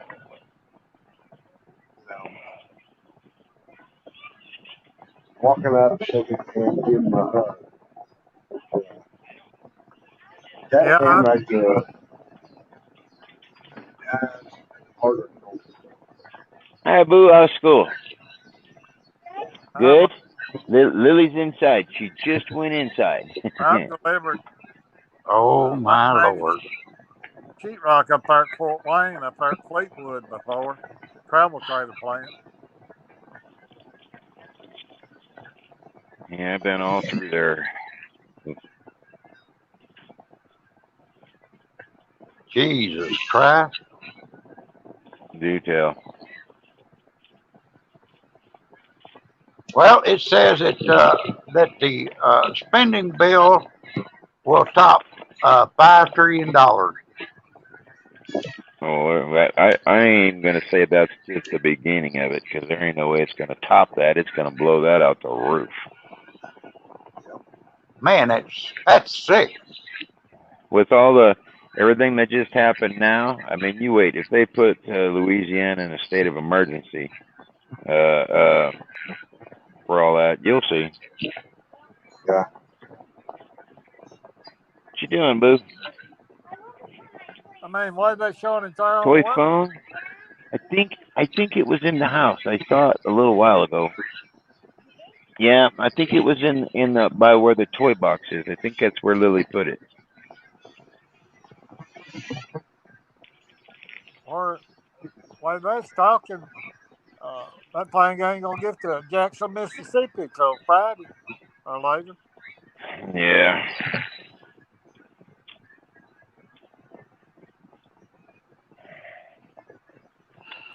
Yeah, I won a few games last night and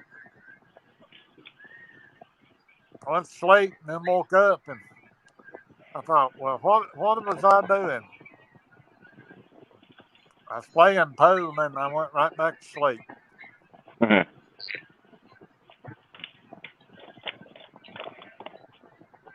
ain't played a game of pool in a very long time. Yeah, Congresswoman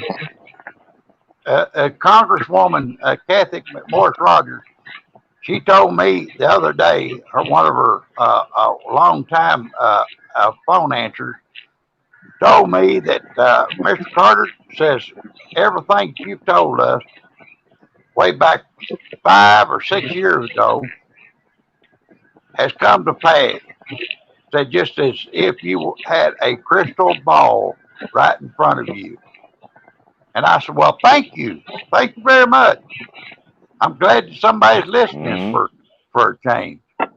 So everything I predicted has come to pass in the past 5, 6 years.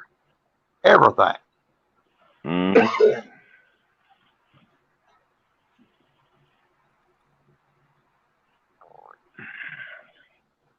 Well, get you a book written and start writing down your prophecies for, you know, when everybody else gets older.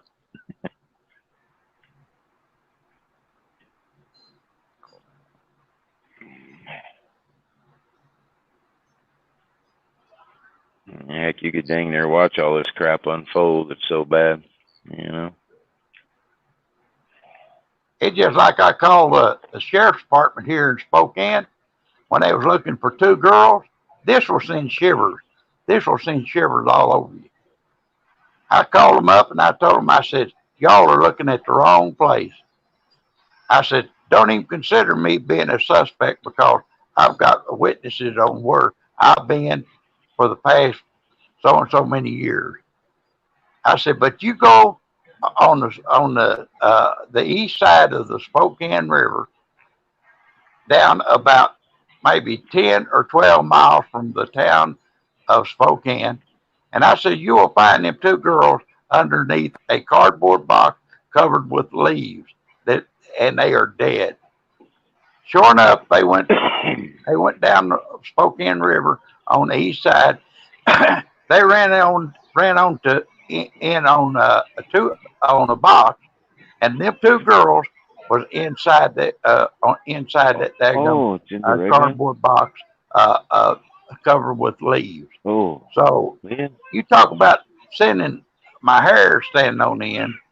Now, when they come back and told me exactly what I said and that what they found, it just scared the living poo-poo caca out of me.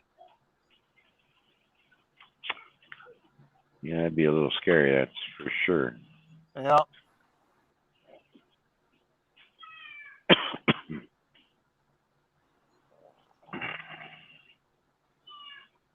Well, I guess some people are able to do that. Not me so much. I can track them down by all the technology we got, but that's about as far as I can go. But Sheriff Ozzie, he will tell you that is exactly what happened. He said, me and you gonna be friends from now on.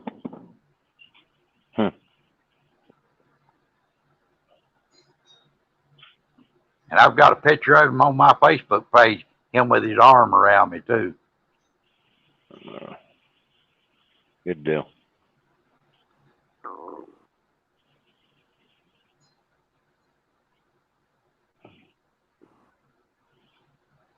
Oh, Frank's got his mic muted. Really? Yeah. No, I'm talking to my wife. Okie dokie.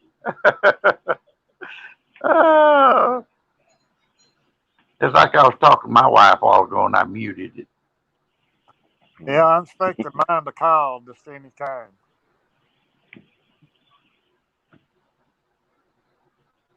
Yeah, well, I ain't got one of them anymore, so yeah, I'm good with that.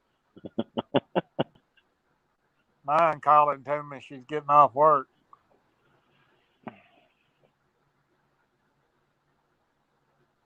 Every time I hit my chat a button, Arnie, I get a fogged up screen and nothing happens.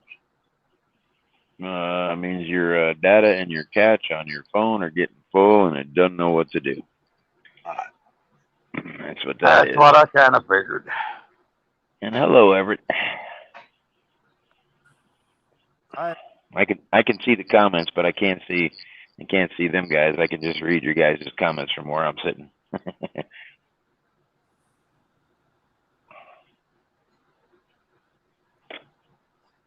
Yeah, if I've still got the same phone as I've got now, when I hit down there in Arizona, I'll have you give that sucker a good cleaning. Oh, well, pretty much even today when I woke up, I was helping somebody with a little bit of something with their stuff. Didn't take too long, and then I posted in there all the updates about the iPhones, because they want everybody that has iPhones to update, because there's the program that that attacks a PDF file, and a PDF file is basically like a picture. Okay, so in other words, you can click on a picture, and by clicking on it, it takes you to another link to look at the picture, and in that process, they can get your information and kind of stuff like that, which is what I've been saying for a lot of my different videos and the things that I've been saying for many years. But the iPhone, the update is 14.8, even though that they're going to do an update 15 version of the Windows iPhones here just a few months. They did this one because that is a major vulnerability, and all that tech savvy stuff, I keep up on that.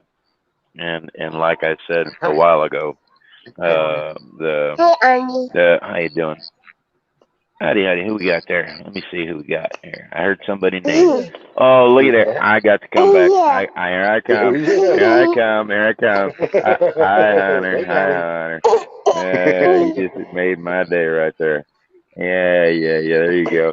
A big old smile out of you. Look at that. Big old smile out of Hunter right there. Yeah. Give me a thumbs up, Hunter. Give me a thumbs up, Bert. Give me a thumbs up. You know how to do thumbs up? Give me a thumbs up, just like that one there. Yeah. You get surgery? Are you having a good day, Hunter? Yeah. Are you? Good deal. That's Mr. Army. Mr. Army. Yep, that's Mr. Army. Mr. How you doing? Okay. Try again. There you go. Did you see the picture of Papa today when he got to meet Dennis? Did you see him sitting in that big old truck? Did you see him sitting in that big old truck today? Did you? Talk to him. Did you see Papa? Did he show you the picture when he was sitting in that big old truck today? Yeah, take the medicine, baby. He's mesmerized right there. He's mesmerized. Come here. Cheers. Come here, mommy. Okay. 3. Lippy's on. Good 2. deal. Good deal. Come here, please. Yeah, I came here and I talked to your wife, and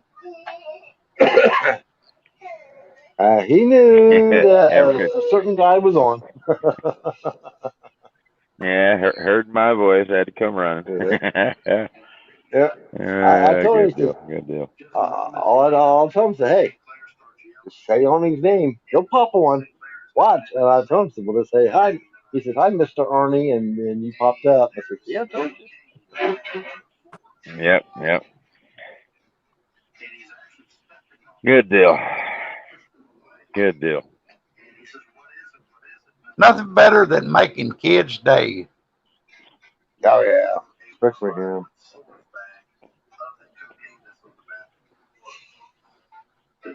And every one of them little kids is right here in my heart.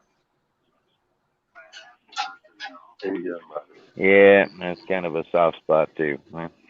Yeah. What are you doing, bud? You drive down the road, give the arm pump there, right? And it makes their little day, right? Yeah. Yep. Oh. Hey, did you see that commercial where that daggum a little bitty puppy pumps his daggum arm and makes that daggum bulldog trucker honk his horn? Yep, I saw that. I thought that was pretty daggum clever and cute. Yeah, I saw that. I've seen a lot of those things, the little memes that they had.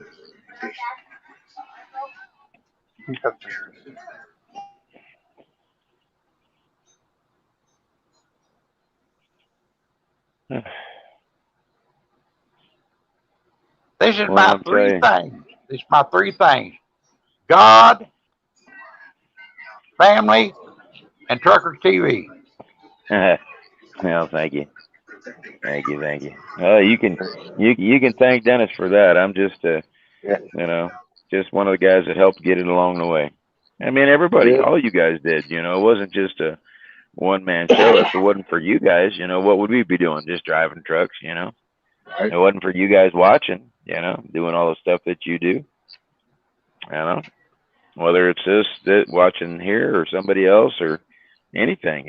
Sitting here talking and shooting the shit. Enjoying the day. Just everything. Right. Well, I'm gonna jump off here for a few guys. It's supper time for me, Alrighty. and I'll be back on here after a bit. All right. Be careful, Frank. Love you. Oh, I will, buddy. Yeah, well, I imagine in another, let's see here. What that'll be about? Another 3 hours. Dennis and Will ought to be rolling, or at least they're thereabouts, anyways. Yep. I sure love people. Yeah, I thought Well, I'd be back on about 10 tonight or something like that. yeah. Well, somewhere in there. I mean, he was parked for a little while, so I'd imagine. What 7, 8 o'clock his time. He ought to be waking up. So depending on what time they start rolling,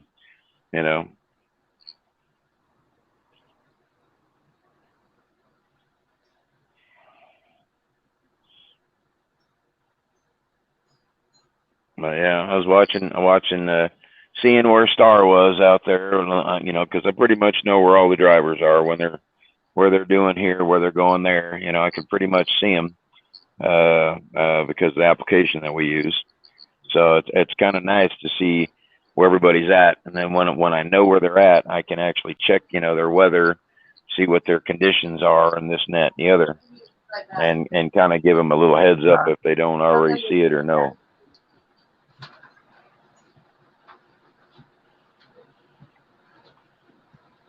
You see? Yeah, Yeah, it's not working. I know. It froze up, huh? Our daggum internet froze up. Well, if your internet froze up, you might not have a phone very long, man, unless if you're using Wi-Fi. Well, that's what we're using. Well, Wi-Fi The helps daggum with the TV. signal. Daggum TV froze up. Yeah, that's a different signal than your phone. It's the same kind of frequency thing, but just a little bit different.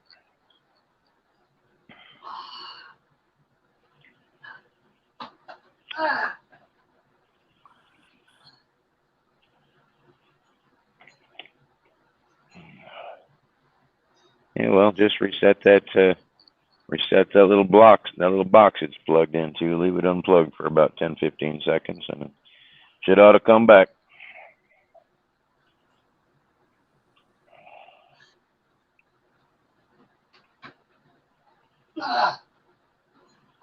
Shit. It's kind of ironic. Yeah, with how everything got set up on Truckers TV, it was ironic that Telly's actually the guy that does the communications ports of it, sets it up, tests it, all the good stuff, like that, and I'm kind of the other end of the spectrum, the guy that keeps it running good. But between the two of us, we know the same things, So that's kind of a nice setup. I mean, when we didn't even really know much of each other when we first started Truckers TV, and then as we progressed and started learning about each other and all that kind of stuff, it was just ironic how everything everything fell into place, if you know what I mean. Well, did Telly come on Truckers TV and just start talking to Dennis? That's the way they met. Yeah, pretty much. That was kind of how it worked. I mean, Stu was on another channel way back then, and Dennis had went and talked to him one day, and then Telly came over here and seen what was going on, and basically invited him to come, and so he came. Yeah. And the rest of that was pretty much history for the most part. I mean, he was like the third driver that we ever really got. I mean, we got him and Thomas kind of about the same time. It's kind of the same thing with me and Telly. When we got here, we were within 3 days of each other, and that's just kind of how it all played out. I mean, everything. All I could say is it fell into place. Everything just fell into place, and it was like they when Dennis started streaming, all of a sudden it was he needed this, he needed that, and then there was somebody here, and then it was the same thing when even though me and Telly were here, we didn't know exactly what each other knew, but we were doing the same things, and it was like once we started doing it, I could be doing one thing, and then if he was in there and I came in there and I could see that he was in there, even though I can't see him, I can tell somebody's messing around in there. Well, by the time it's all said and done, it was the same with me. He could tell when I was over in a different part doing this and this, and we just got to learn how each other kind of thinks and does things, and it's like it just all clicked. I mean, from the time Dennis and Jerry and everybody went, it just clicked. All of it, it just clicked, and there was no rhyme, no reason to it. It just happened that way, Well, this great timing on all of it. Yeah, I mean, literally, and then it's even even through the good times, the bad times, we've still been here just plugging along, just doing the things that we do, and it's even when he's out and he's driving and I'm just hanging out, it's the same thing, he can still do stuff from his end, and I can still do stuff from my end, and then like it's like if I'm sleeping, he's awake, and if he's awake, I'm sleeping. So just because of how everything plays out, it just, I mean, if I was a betting man, I wouldn't have bet on it. You know what I mean? I wouldn't have bet on it. You what? That's from the cable company. I've unplugged everything, and everything's frozen. You hear that, Arnie? Turn off the TV. Did you turn off the TV too? Yeah, we did everything. Unplugged and did everything.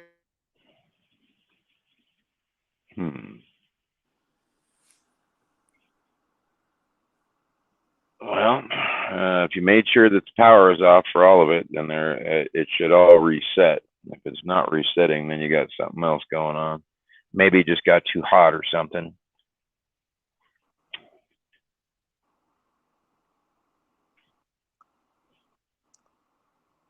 Yeah,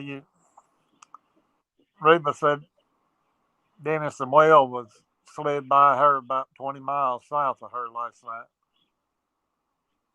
Yeah, he did with a bunch. Well, look, he snuck right there past Dutch, and he was in the same truck stop, And even this morning, I told Dutch I wasn't going to wake him up for that, even though I know exactly where he was parked in there. And when Dennis made the little U-turn back there, or whatever you want to call it, to get out of the parking lot, I knew exactly where Dutch was, and I kept telling him, I said, he's like at your 130 where those little rows of trucks are right there in the corner. And I said, and I know where he's at, because I can pinpoint their location within 25 feet.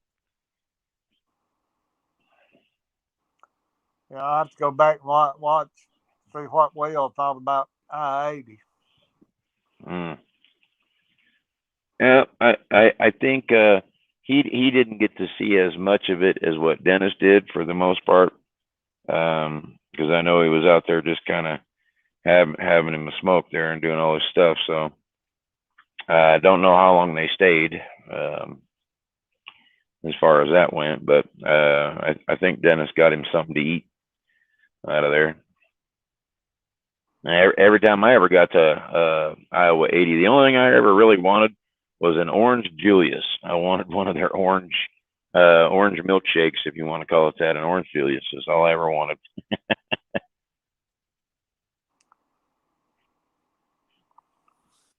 Howdy, Jerry. Is Betty, are you talking about Dennis and Will? Are they moving? You talking about? No, they're not moving yet. Won't be until later tonight here, probably in another 3-4 hours. They should ought to be doing something. I know Dennis keeps poking his head up because he's supposed to be sleeping, but he ain't. That I do know.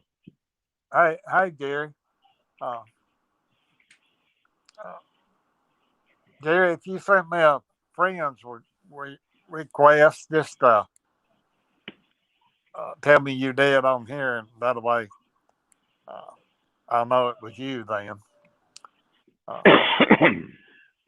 Yeah, I'll tell you, and I'll say it again. I get a lot of friends requests, and the only way that I do accept anybody is 2 ways. Either I hear a voice or I see a face.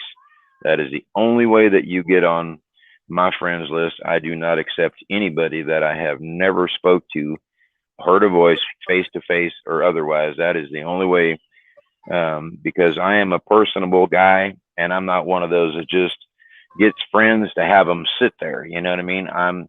If you can't tell, even my friend that's from Australia, I do talk to these people quite a bit, you know. So that's pretty much it. So it's always been my thing as far as I've been online, is I always wanted to hear the voice or see a face, you know.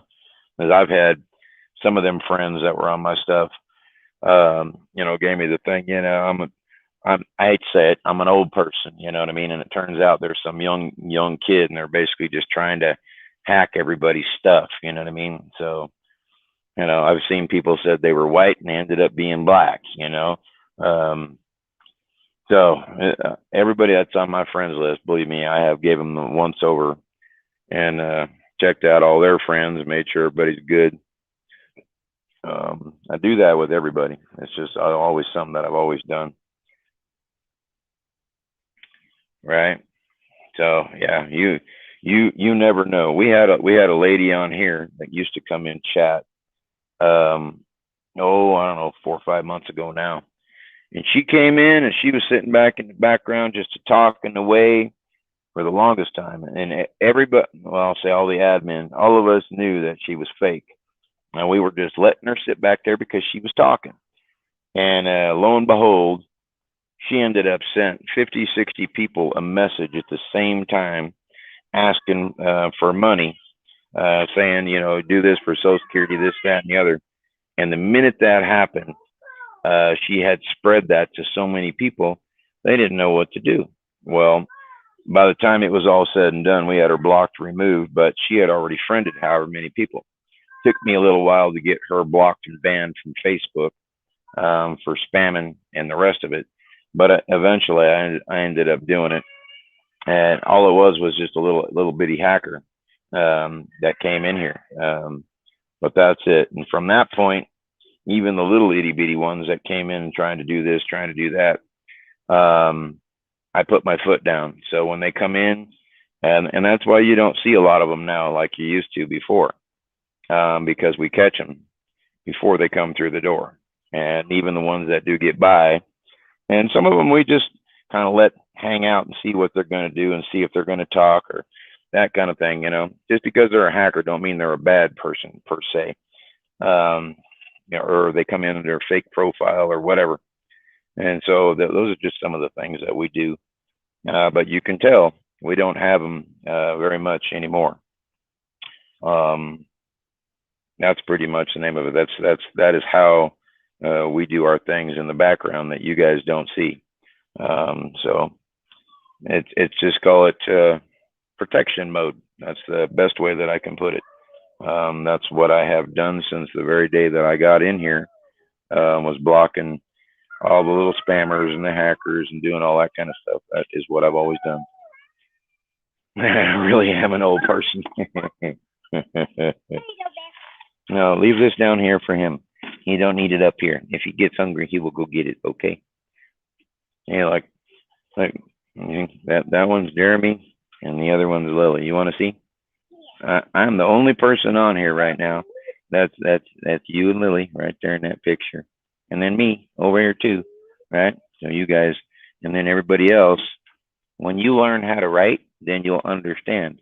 All these people are talking, right? And this is Jeremy, and this is Lily, okay? And we call him Boo. Huh? Call him Boo, huh? What's his name? What's his name? Boo. Uh-huh. What's her name? Lily. Mm-hmm. Yep. So everybody's watching Lily and Boo. Mm-hmm. But I'm the only one in there. Everybody else.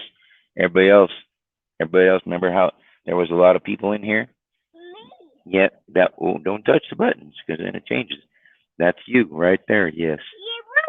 Yep. And see, and then Jeremy right there. How old are you, Lily? How many fingers? Show them how many fingers are you? 2? Are you 2? 2 fingers. Yep. How about you? How old are you? You're 4. 4. Oh my gosh.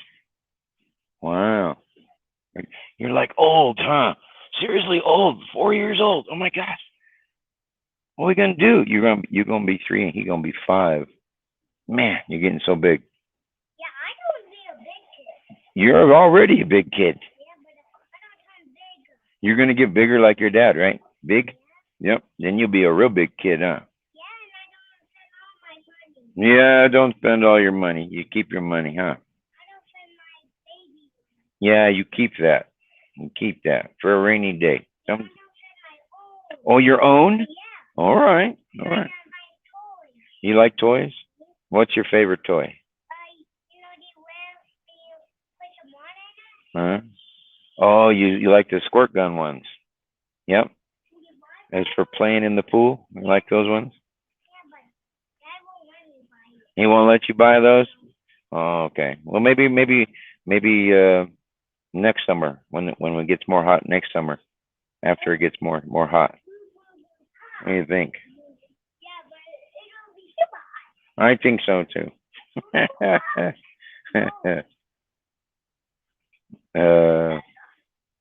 Is that an old ice grabber? No. No. Nope.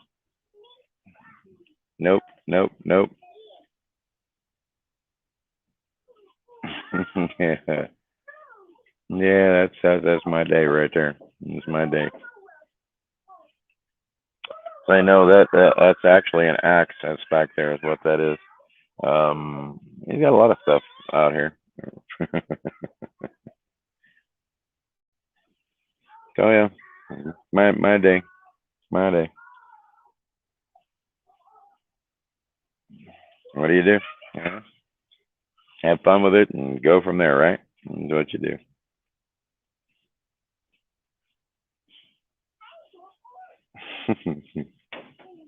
And now we broke out a basketball over here. Yeah, I think your basketball needs some air, huh? Yeah, it's flat. Yeah, been sitting out here too long. It's okay though. Just pump it up and it'll be fine. Yep, that's the numbers and the letters, and that's where you blow it up, huh? Yep, right there in that little hole. All right.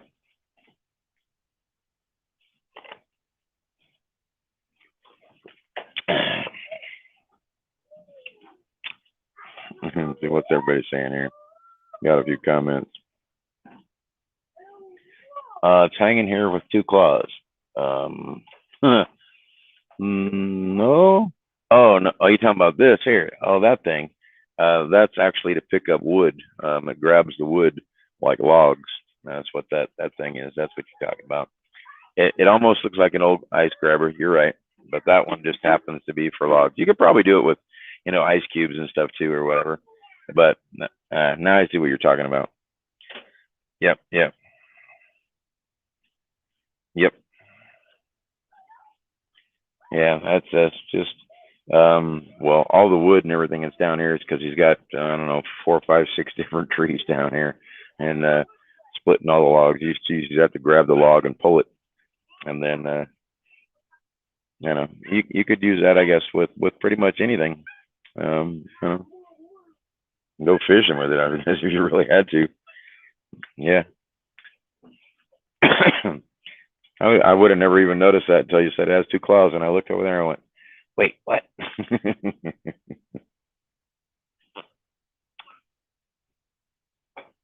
But yeah, that's just one of them. One of them. You got a couple, 3 or 4 of those actually.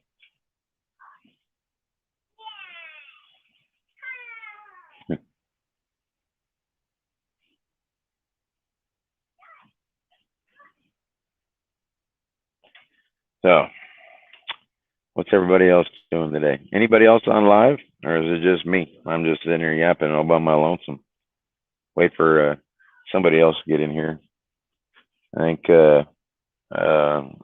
Dutch was doing his own stream earlier, and I know Telly was out there, still working. It's only 11 o'clock in the morning or a.m. his time, but tomorrow,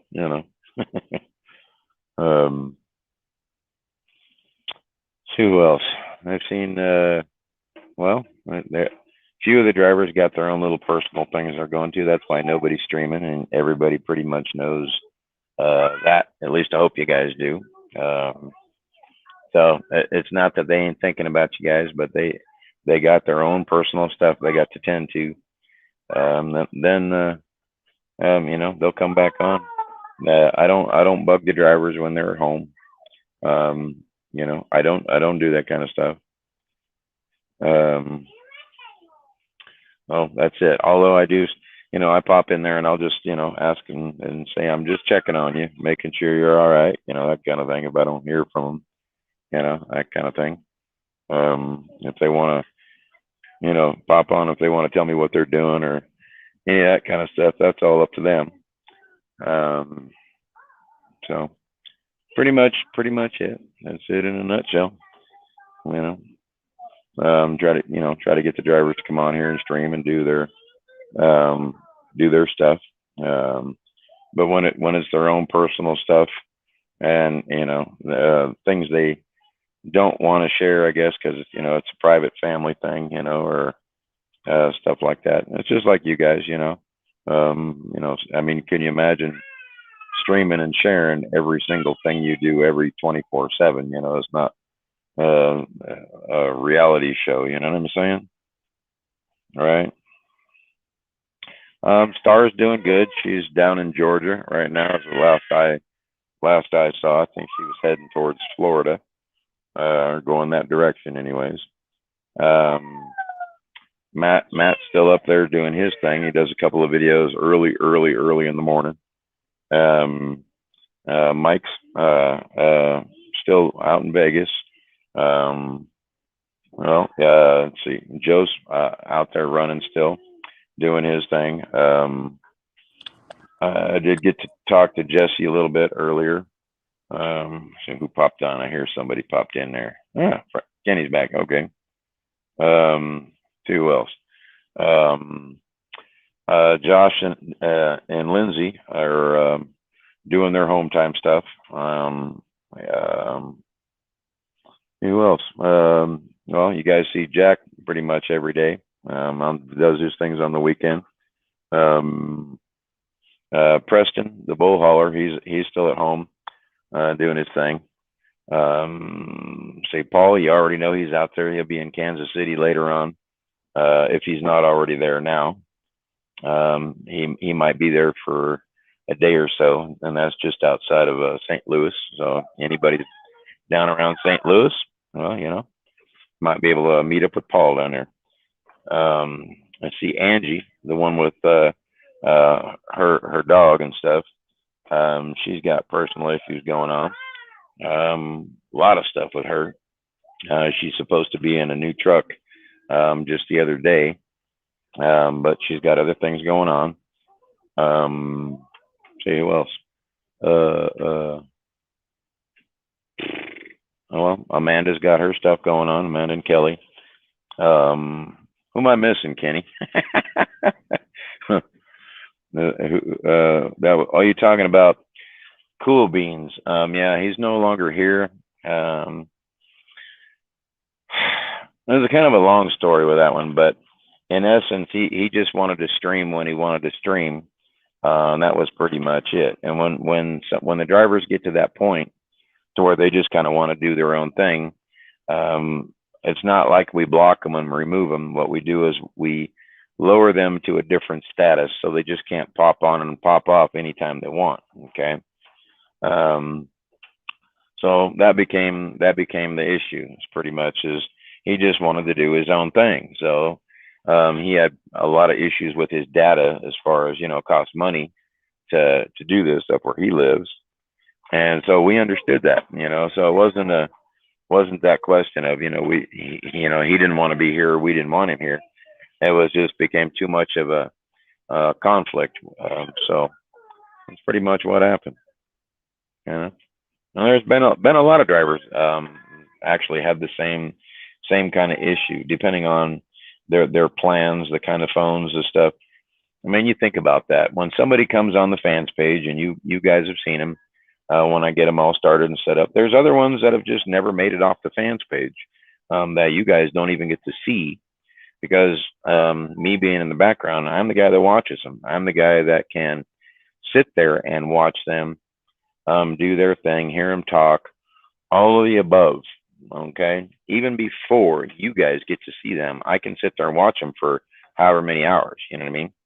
And so I'm the guy that does the evaluation, if you want to call it that. I've done it with every driver that's pretty much ever been here. It's just something I do. I mean, I it's not that I'm bragging saying, I got experience, but I'm sorry, I got the experience, and I can see little things and little quirks that I can notice right off the bat. And me being doing this for as long as I've been doing it now, I'm going, year and 9 months here. I can spot these little quirks. So I try to get those little quirks and kinks worked out of somebody before they come live to you. You know what I mean? And that's what I do. So I try to keep everybody safe in that aspect, from their being on their headsets, talking, the attitudes when they start getting nervous and they can't talk to you guys, or they can't see comments, or all that kind of stuff. Because of what you guys see right now, yes, Janet did get a load, I do believe. What you guys see now is not the same thing that we see. So when you come on and you're looking at the comments, when you get a lot of comments in let's say this chat right here specifically, when you click on this and you can see there's 13 comments or whatever it is in this little thing right now that we're on, but you get on the main page and you start doing it by yourself, you maybe only see 4 or 5 comments. So the comments, when everybody starts rolling, they start going 100 miles an hour. So when somebody comes in, just like Carolyn right now, even though I saw her before, when you guys come in, and as much as she just typed right now, even though I can see that, if you got to imagine, I'm driving down a road, and I have to be able to read this, so I'm taking my eyes off that. And that's what I keep telling the drivers. I said, your safety is always first. I don't care if somebody comes in and says, hi 100 times. If they can't see it, they can't see it. If they miss it, they miss it. Don't let it spoil your day. That's the easiest way I can say. We're out here to show you what we do, have a good time doing it. But ultimately, it's my thing is the driver safety. My thing is what I see the drivers doing, whether they're getting tired, whether they're swerving, whether they're, you know what I mean? That is my main function on here, as well as like the chat. And, I mean, just everything, but that is my thing, because I can spot those, right? So I don't want to take all the thing, Kenny, but you know, I'm just sitting here yapping. Now, what about Bubba Shane? He's got his own little thing going on there as well. He does pop in. He got put in a 30-day Facebook jail. So it was nothing that happened here. It was something that happened on his own stuff, and that's why he's been doing his thing. So you know, and now you understand when somebody's gone for a long time, and you got to explain, you know, me explain to everybody what's going on with all of them. It becomes hard sometimes because I if I haven't spoke to them, if I haven't this, or if I don't know that, you know, I'm not going to sit here and throw out false stuff that I don't know. You know what I mean? Yeah. So that's it. And like Carolyn said about Jerry, he came on, put a message on there and let everybody know that he's got personal stuff going on, and Yeah. he's got to take care of it, you know. And that kind of stuff is what I like when somebody comes on and does that, you know, and keeps the people that are watching them, their viewers, you know, basically their friends, their fans, all that stuff, kind of keeps them up to date on their thing, and then nobody's worried about somebody else, you know. Yeah.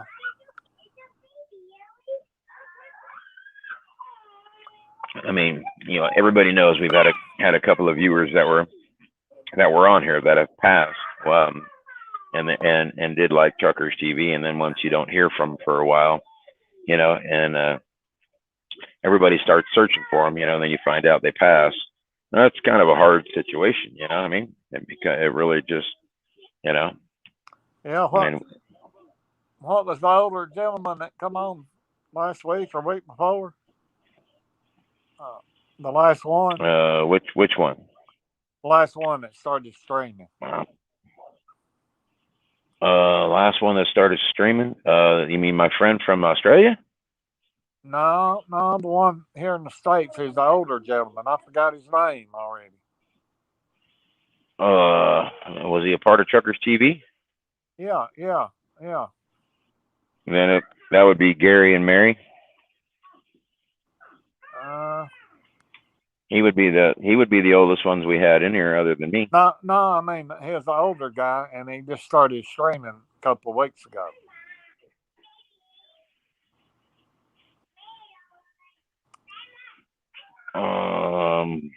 Older. I don't know who you'd be referring to. I can't recall his name either. But somebody probably can tell us. And he was on Truckers TV? Yeah. Oh, you're talking about just in the fans chat? Yeah, Joseph. That's who it was. Oh yeah, no, he's still. Oh yeah, no, he's young. He's only in his 40s. Oh, I thought he was an older gentleman. Yeah, no, Joseph. Yeah, he lives up there by Dennis and by Ange. All of them like Jack. All of them pretty much live within the same general vicinity of each other. They just ain't never around to meet. Yeah. Joseph. He's in his 40s. Yeah, when I got him on, it took me a little bit to get him squared away as far as driving, with all the stuff that he had going on and things that he was doing, things he likes to talk about, you know. And I had to kind of sit back and just kind of evaluate a situation. And I went to him in private and gave him, you know, a little bit of what for, 2 cents or this, that, and the other. I mean, nothing harsh, crazy stuff, you know. Just talking and giving him ideas with this and that and the other, and you know, he's doing pretty good. He's doing pretty good. Yeah, I heard Dutch talking about he might have some more drivers that wants to stream too. Okay. Yeah. Well, everybody, regardless if they know whoever, they still have to go through me. You know, it's not just like you show up and start going. Everybody that's in here has to, and that's just the way we've got it set up for a bunch of a bunch of reasons. There's not just one in particular, but um, um, if you want to say in a nutshell, I'm profiling somebody, or I'm checking out the demeanor, I'm checking out this, I'm checking out, that is what I do. I mean, this is like an online job interview, and I'm the guy that you kind of got to impress with stuff. You know what I mean? And when I see something I like, I kind of like capitalize on that, I guess you'd say, and try to keep that on the straight and narrow. You know, I give everybody my stuff about the 3 Ps, you know, which drives everybody nuts. Yeah. You know, the minute you start talking about politics, you know, stuff goes crazy. You start talking about perverts, everything goes crazy. You start talking about, you know what I mean? It's one of those after midnight subjects right there, you know. But I do the same thing, you know, and I tell everybody the same spiel I've told every driver. And it may take me an hour to explain, you know, what I'm telling them when I'm talking to them personally, but that's what it takes. You know what I mean? And I get the feedback from all the drivers, from anyone that I've ever spoke to on here. You know, the good things, the bad things, what they're trying to help do with this platform, kind of thing. The things they've seen, you know, if they've been watching it for a while, or if they're just brand new. All of that kind of stuff, you know. I mean, there's not too much stuff I don't talk about. How you doing, Brenda? Is Ginger a driver? No, Ginger. If you look at our Truckers TV logo, the one with the black grill, she was the one that designed that way back when, and she also designed another one. It kind of looks like the little girls you would see on the mud flaps of big trucks, right? She is the one that designed those things, and that has been one of our logos since Truckers TV started. And so kind of brought her back to do some more creative stuff. And the reason I say that is because some of the things that she was designing, she had the same computer stuff that I did. I just did not have the time to really sit down and do it way back when. And the stuff that she created was good. It was just the quality became the issue of the stuff.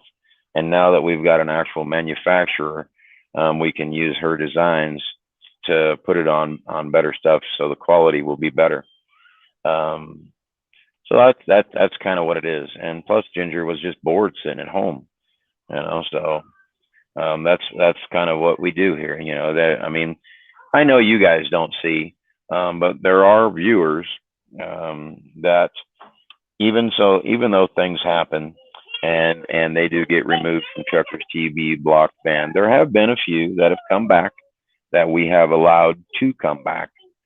So even though Ginger and Hey, Lonnie. Hey, Brenda. no screaming. You know, even though those things have happened, you know, there's no ill will for what they had done per se, and they got caught up in drama. They got caught up in this, caught up in that. So, you know, we got a heart. You know what I mean? We're not just, you know, blocking and banning people just to get rid of them, that kind of thing. There's more that is in said and done to make that happen. You know, it's not something we do lightly. And even me, myself personally, I haven't blocked anybody in 3 weeks, you know, almost a month now. So you can think about that, you know, but it is what it is. You know, that's just part of this, the Truckers TV platform, how we've evolved from what we were to what we are. And we try to be open and honest and upfront with everything we can possibly be. And when it comes time, no offense, I'll let Dennis do all the talking. I speak to him all the time, constantly. But this is his baby and will always be his baby.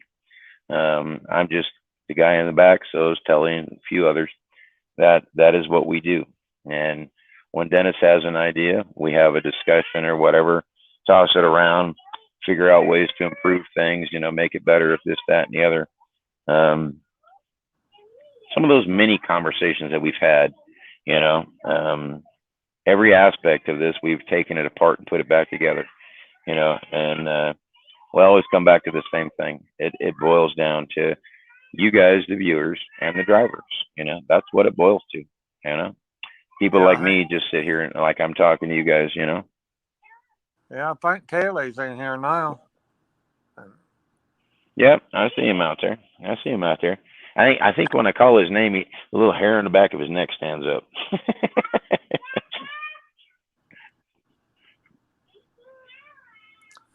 Oh yeah.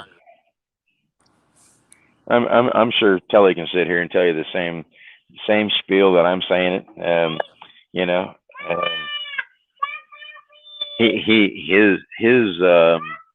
His way of explaining something. Hey, no yelling. You don't have to yell. It's okay, I can hear you. Promise. She's making noise, boy, I'll tell you. But he can tell you the same thing. About anything that I say, the way that we do things, why we do the things that we do, how Truckers TV runs, all the stuff that we do in the background to create the things that you see, all that internal stuff that you guys don't see other than what you see now. And there again, we don't have any problems telling you like it is. And some people do get mad when we say this and we say that. We bring up different subjects on how everybody thinks the platform runs from the inside, outside, things that they think we should do, that kind of thing. And at the end of the day, it's still Dennis's baby, period. We just help it move and keep it grounded in that aspect. I mean, I've been called names for as long as I've been here. I've been this, I've been that. I don't take it, no, never mind, even though sometimes I get very, very pissed off. I try not to, they've said things about all the different drivers on here, many things, said and done.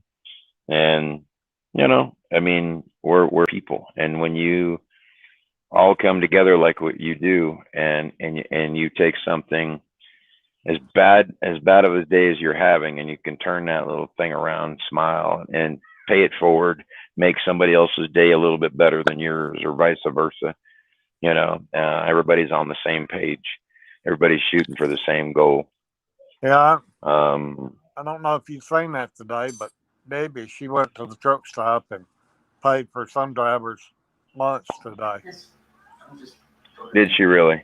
Yeah. Wow. See, that's what I'm talking about. Yeah. That's what I'm talking about. Simple as that, And she also said every time she goes to truck stop there, she does that. That's Debbie Lucy I'm talking about. Hey, Lonnie. Hey. Good deal.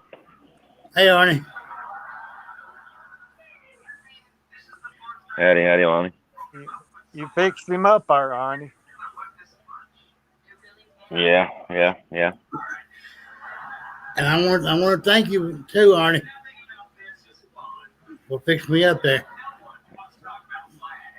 All right. Sounding better, ain't it? Yeah, a little bit. So it's not hard once you get used to it, right? Not hard. No, echo. No, not hard at all. You want to eat supper? You want to eat your supper there, Lonnie? Yeah. Like fried rice and shrimp. Yeah. Yeah. Oh, I'll take it. I got one more in there. I'll eat that one tomorrow for supper. And I'm doing good, Steve, by the way. Put my phone down here for a minute. And Faith said, Lonnie, did you win any games today? Did I win any games today? Yeah, playing pool. Yep. Yeah. No, we've not did. I've been nudging him all day to play, and he ain't never got back to me. I'll get on there, Kenny. Man, Randy's been playing today. Yeah, I'll get on there.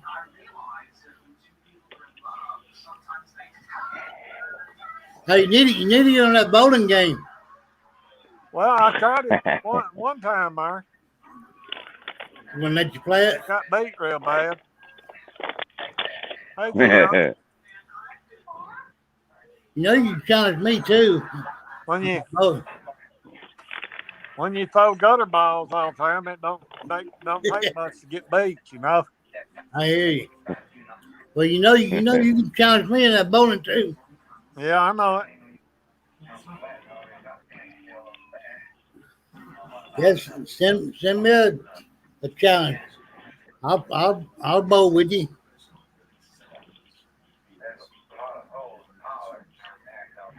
Yeah.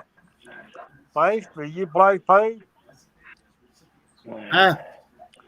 Faith said Randy been telling her about our pool games. Yeah. Everybody's saying howdy, howdy, Gio. Howdy. Hey, Gio. How's everybody doing? Okay, how about you? Yeah, I'm doing pretty good. Yeah, I think Jeff's going to try to make Dennis them if he can. Yeah, hopefully sometime tomorrow. It all depends on time of day and what Jeff's got going on.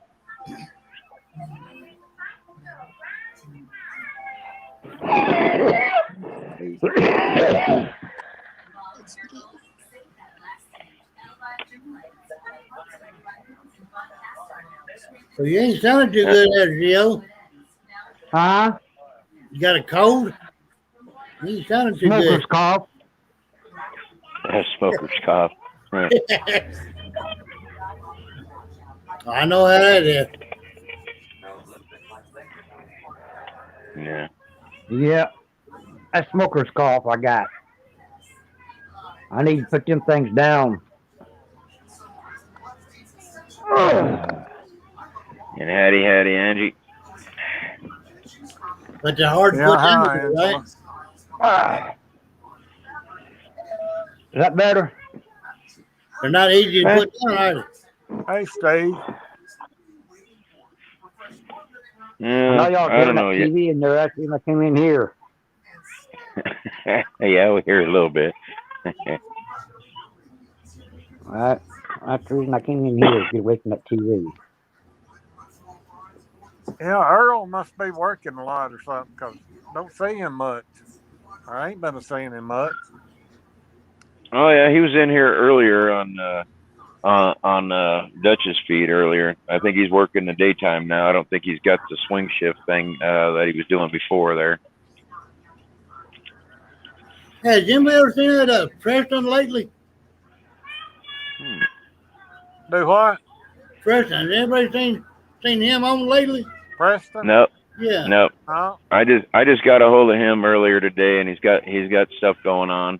So I've already spoke to him. Every driver that's been on here that you guys have not seen, I have spoke to within the last 2 days.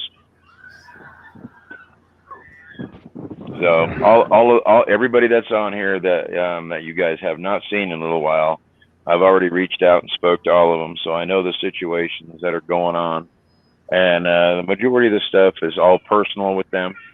So that's just where I leave it. And no, they have not been removed from Drucker's TV or any of the crazy other rumors or anything that anybody's hearing. I hear you there, Arnie. I was just wondering what happened to him. I ain't seen him on. Yeah, he's sitting at home down there in Texas. So hey, they do their thing, you know. And I don't push nobody ever to come in here and stream. I don't want them stressed out.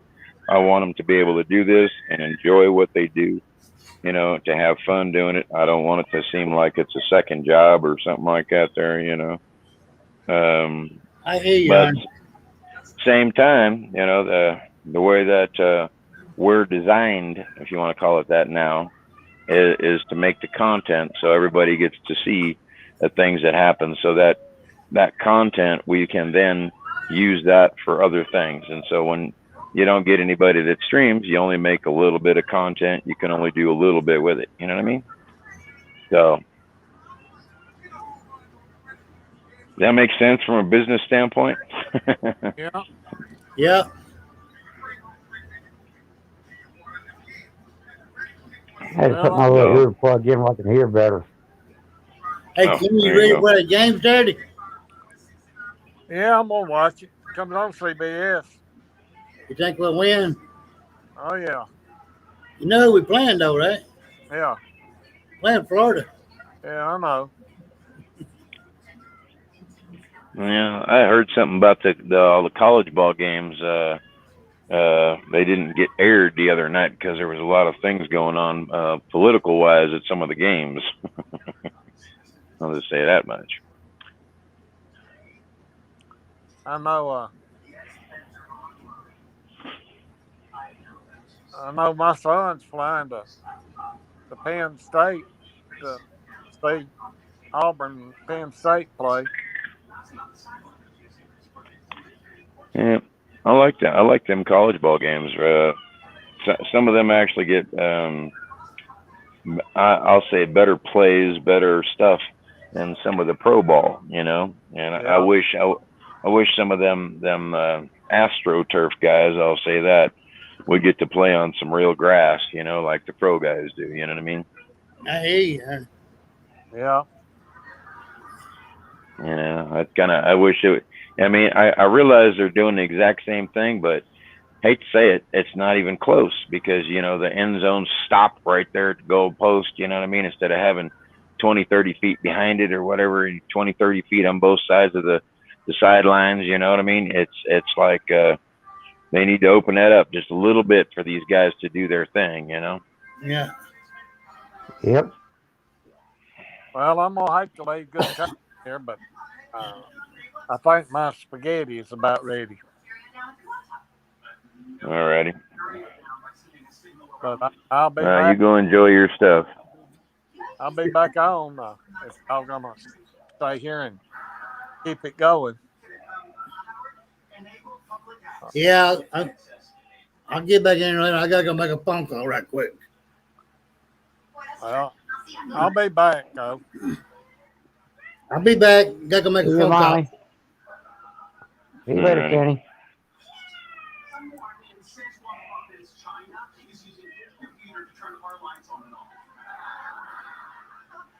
Well, it was like me and you, Ernie. Hey, I'm good. I'm good. One way or the other, I'll talk everybody's ear off. I know that's right. Yeah, pretty much. Well, you know, when I saw Dennis last night when he went down there to the Iowa 80 down there in Walcott, he walked through the bottom half of that thing, and if ain't none of you ever been to the Iowa 80, you got to know that there's 3 stories to that thing. And they got a whole upper part of it that's all laundry room and showers, little TV room up there for all the drivers, as big as what you'd sit in a normal everyday size restaurant. And then below that they got a dentist down there. They got a haircutting salon. They got a movie theater. They got oh shoot, I can't even remember half the stuff they got in there. But if you can think about it, it's in there. That's all I'm gonna say. If you can think of it, it's in there. They got a museum that's directly across the street from where Dennis was, that has all the old trucks. Where Dennis walked around last night and he showed the one truck that has the trailer in there. There's actually 2 other trucks in there as well. So there's a total of 3, not just 2. There's a total of 3 that are in there.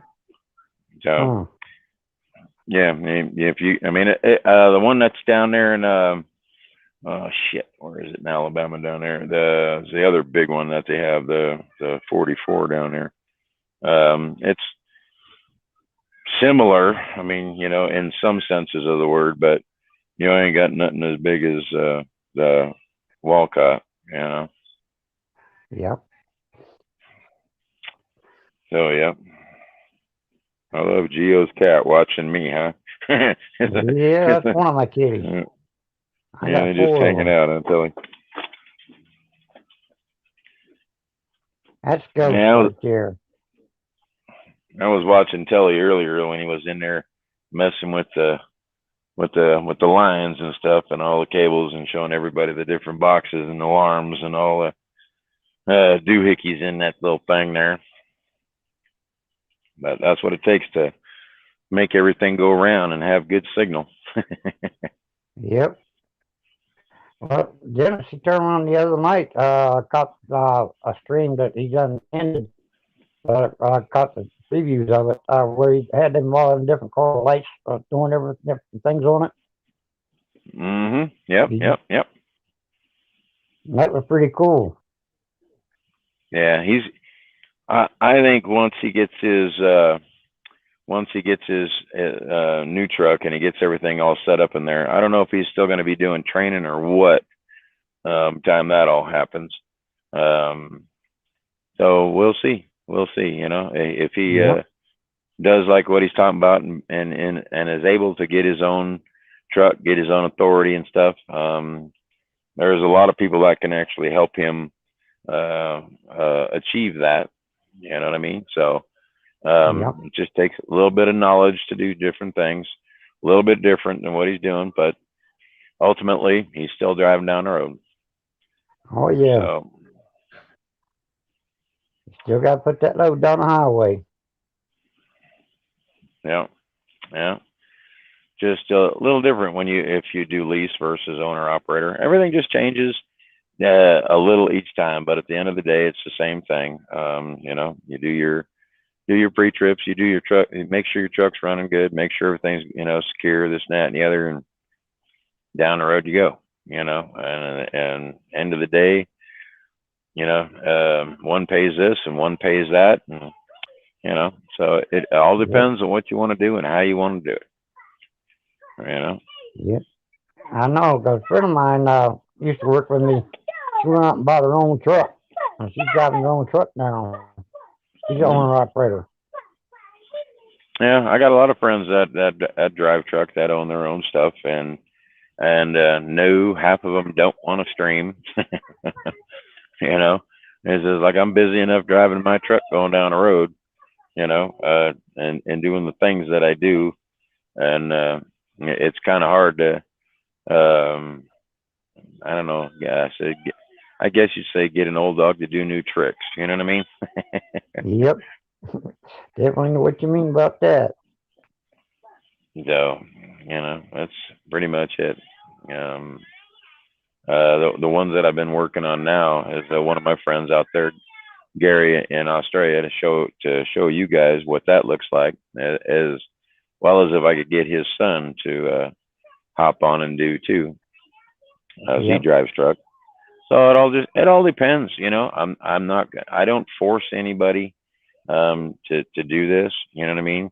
And everybody knows it's like, once you get into this and once you start watching, the more that you watch, and it doesn't matter what driver you're watching, the more you watch, the more you get into this, and it becomes to where it's addicting in that aspect of it, and then everybody starts, in a nutshell, helping everybody. That's what everybody starts doing, and all those little aspects that go in between, all the conversations that you have with all the different people, turns into one gigantic family, to where everybody knows somebody's sick. Even like you a minute ago, is that smoker's cough? You know what I mean? That's kind of cool. It's kind of cool. All right, Betty, we'll talk at you. It'd be nice when you get the comments to show up on here without having a different device. Well, for me, I scroll through. I can hit the button and just go back from the chat to the comments, and it shows up as a little notification on if somebody said something or whatever, versus us just sitting there talking. But man, you wait here. You got a couple of more months, and you got to Halloween, and then Thanksgiving, Christmas, New Year's. So I think there's probably going to be quite a few drivers that are not going to be home for one or both of those holidays. And Yep. so that portion you will get to see, hopefully, everybody make it home. But I already know that there are going to be some that are not going to be making it home. You know, so Yeah. atypically it's one holiday or the other. You know, and to me, I never bought that. There's been many of them I've missed. Don't get me wrong, but same time, later on in my career, because of what me staying out for as long as I did, doing it the way that I did, because it's pretty much always the way that I did it. I was Yep. always home for Thanksgiving, Christmas, and New Year's, and I may had to have a little small run, let's say after Christmas or something, do a little puddle jump or whatever. But I was always home for Thanksgiving, Christmas, and New Year's. Those are the main holidays that I always wanted to be home, because that is when everybody's home. And I hate to say it, freight ain't running anyways. You know. Yep. Well, I missed a few of them myself, so I know how it feels missing them holidays when you're not able to be at home. Mhm. Yep. Well, I hope this year, with everything we've got, that we've been kind of pondering through our little brains for the Truckers TV, that we're able to make a lot of good things happen this time of year, when it comes time, and that's kind of where we're at with all that.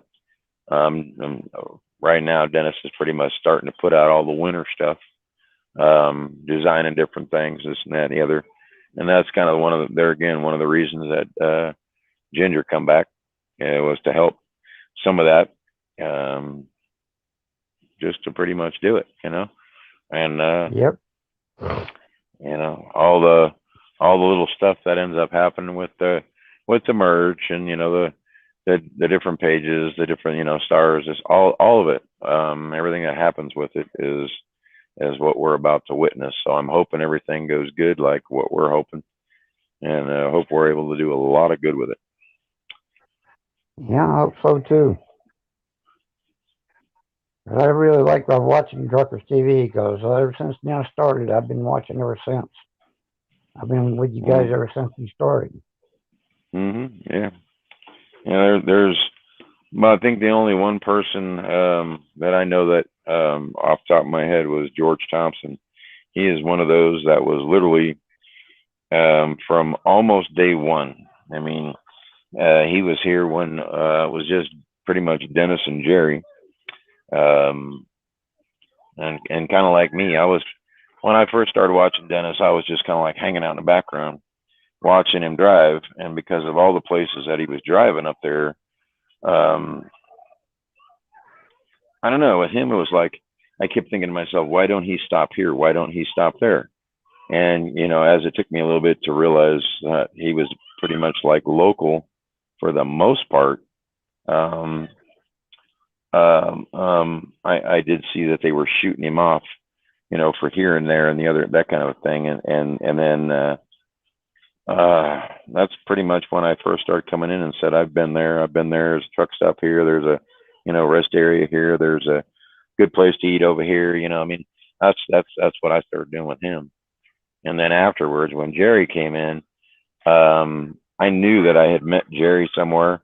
I just could not place it for the life of me, until he finally left out of where his place was and started running down towards Tehachapi, and then got on the 58. And the minute he got on the 58, I knew where I'd met him. I knew that I had seen him before. So that's kind of where that went, Yeah. Well, just like me and my father-in-law, our paths crossed over in Vietnam when we was over there, and I didn't realize it, and he didn't either. And when we first met each other, we turned around and looked at each other and said we knew each other. Yep. And I didn't know he was in service, and he didn't know I was in service. But our paths crossed over there. Well, it's the same thing with a few people that have been on here, as far as drivers and stuff goes. I know that I have seen these people, and even like Robert Carter, we talk And I said, I told him, I said, I've met you before, and I know that I have met you. And I said, because you're the biggest thing I had seen in a very long time. And I said, sitting at that truck stop when we were snowed in, and I said, and you were the biggest one that come in that place. I can tell you that much. And I remember afterwards hearing his bell, and that connecting that was him. You know, even though I'd heard this bell many, many times, once I realized it was him, I was like, I didn't care how big you were. You and me is about to tangle. You know. Yeah. So I mean, you know, a lot of the drivers that have been on here, I know that I have met them, seen them at the truck stops, that kind of thing. I just have, you know. And Yeah. you know, like Dutch on here, we both worked for the same company at the same time, and we didn't know that until after. I kept thinking, I know you from somewhere, and he kept saying the same to me, and we started talking about all different companies that we work for. And when we finally got to that company, it was like, when did you work there? Well, that's when I worked there. Do you remember this? You know what I mean? And it got to that point. Yeah. So, you know, it's kind of, yeah, it's a small world. It really is. It It is. really, It's a really is. small world, and people don't realize how small this world really is. Right. Right. So, and I don't know, even like now with all the stuff going down there, and all the flooding and the hurricane and all that kind of stuff. I just got a message from Rhonda, by the way, and she's doing okay. I'm not going to go into any of the other details that's going on with her, but she said to say she's doing okay. But at the same time, I got friends that live down in Houston. I got friends that live down in Galveston, and so I know all the flooding and everything that's going on with them and their friends that live all there. Right. So I pay attention to that stuff, you know, because one of my friends from a long time ago, she ended up passed away, and she was one of those people that many years ago saved my life, and I mean that literally saved my life, because I woke up, I had fell asleep while I was driving, listening to the radio, and these two happened to be the DJs on that radio that particular night. And what woke me up was them saying, "Wake up! It's time to get up. Wake up! Don't care what part of the world you're in." And that's when I woke up, and I was literally heading for a guardrail. Oh no. And on the other side of that guardrail was a cliff. And so when I woke up and saw that and left, I went, tried to avoid the guardrail. Yeah, I got the ass end of my trailer, but the front of my truck did not go over that thing. And needless to say, that about scared the shit out of me. And I ended up, a guy's a good friend of mine on my Facebook. His name is Mick Meekins. And so you can go check him out and you can ask him. And I ended up, must have been 8-9 years later, even after that time, that I finally bought him a steak dinner. Well, I owed the other one, Nettie, that was her nickname for being online. I owed her a steak dinner too. And as many times as I've been up there in Carolina going past her house, me and her used to talk on the radio for years and years. Every time I'd get up there, because she had a ham radio, and I talked to her for miles and miles and miles. Well, she finally ended up, she passed away, but I never did get to buy her a steak dinner. And so I told her son, I said, well, one day I will get to buy her a steak dinner. So, yeah. So that should tell you. I mean, I remember her son when her son was just a little bitty guy, and now he's going into his 30s.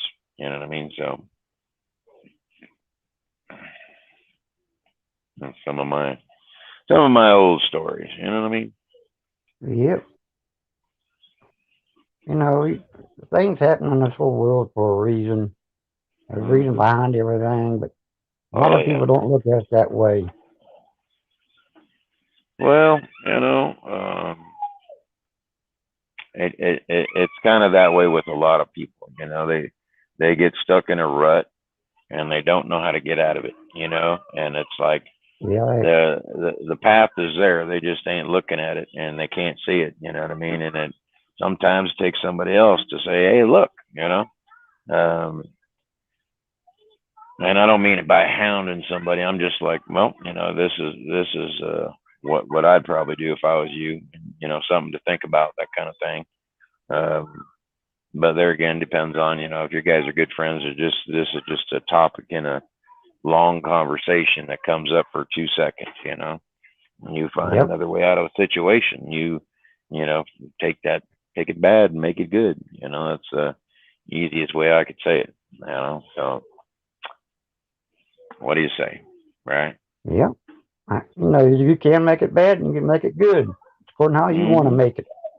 Yeah. I treat people the way I want to be treated. I want to be treated nice and treat people good. And that's the way I like to be treated. But if they want to treat me dirty, don't get me on that bad side. Yeah.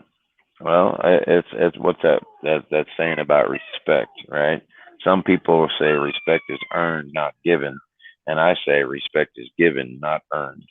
Because if you have to earn something, that means you didn't want to give it away in the first place. So if you give away the respect and you get it back, that's a two-way street. So at the same time, there again, you don't have to earn the respect. Earn something means it's yours, that you earned it, and you can't take it away from you, that kind of thing. Well, if you give respect, you don't have to earn it. It's just given away. So you give that respect to everybody. It's a different ballpark. You know what I mean? Oh, yeah.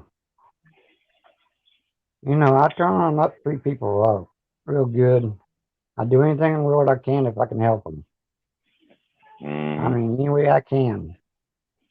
But money-wise, that's different now. That's one thing I'm not able to do with money-wise. But and they need my help to do something, I'd do it.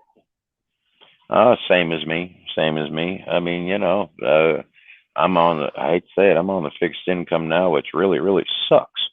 And I wasn't planning on doing this for at least another, a couple of years ago, 10 years, you know what I mean? So things changed on a dime, with me in a heartbeat, but I always just kept smiling one way or the other. Even it didn't matter how bad I was hurt, still keep on smiling one way or the other, and I do whatever little I can to do something, it ain't, it's just what it is, I have good days, bad days like everybody else, bottom line, I still get up and watch the sunrise and sit out here and watch sunset, so call her good. Yeah, you got a pretty place out there. Yeah, it's pretty nice out here. Pretty nice. Even now, I think it's probably right about 80 degrees, but there's probably about a 6-7 mile an hour wind, running through the trees up there. It's just, I mean, just nice. It's like just nice, comfortable. Last night here when I had talked to Tanya because I knew she wasn't feeling too good, and she said over where she was 108 degrees, and over here was 73. And I was just, yeah, that's a big difference. That's a 40-degree difference in temperature. You know what I mean? Oh yeah. And I was just like, wow. Well, I used to live right there, so I knew what it was, to go outside for 10 minutes, and you don't want to be out there no more. I get it. Or now I don't have to. It ain't like that no more. Just ain't. Well, I know about that 108 degrees. I know about the 130 and 140 degrees. I was stationed in the Harvey Desert for a year. Yeah, okay. What is that? Black Jesus. Jesus. Is that a Spanish name or what is that? Oh God, here we go. The Elite Show and Podcast. It's probably the same guy coming with 2 accounts. How cool is that? Well, welcome from the YouTube side.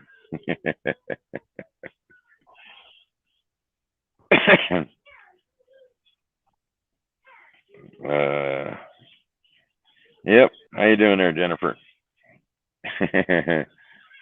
Yep. Just me and Gio hanging out. Pretty much what it is.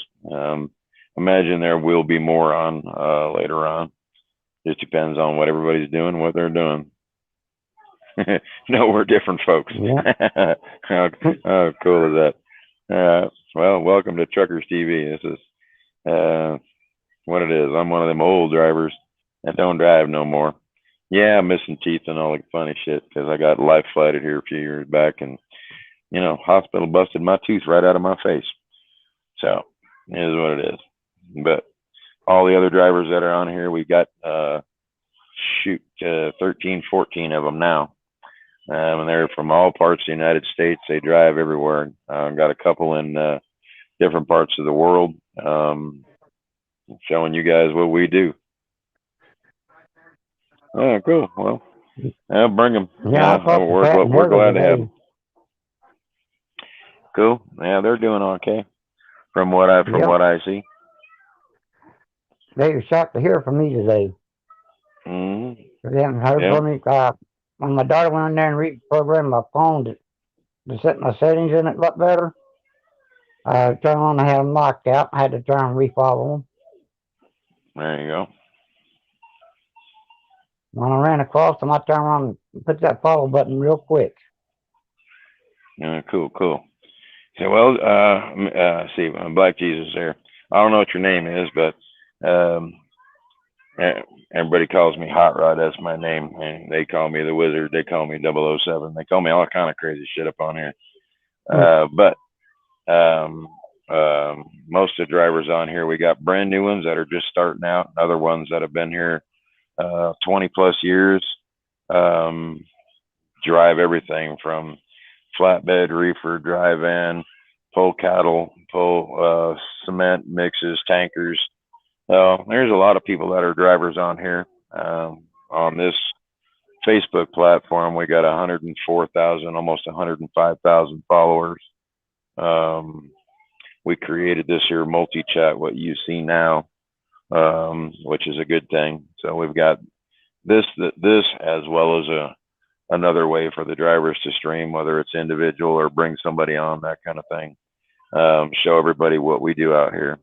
I've been a company driver. I've done lease. I've done owner op. I've pulled damn near anything except cattle. That is the only thing I did that one time, and I like my insides right where they are. Thank you very much.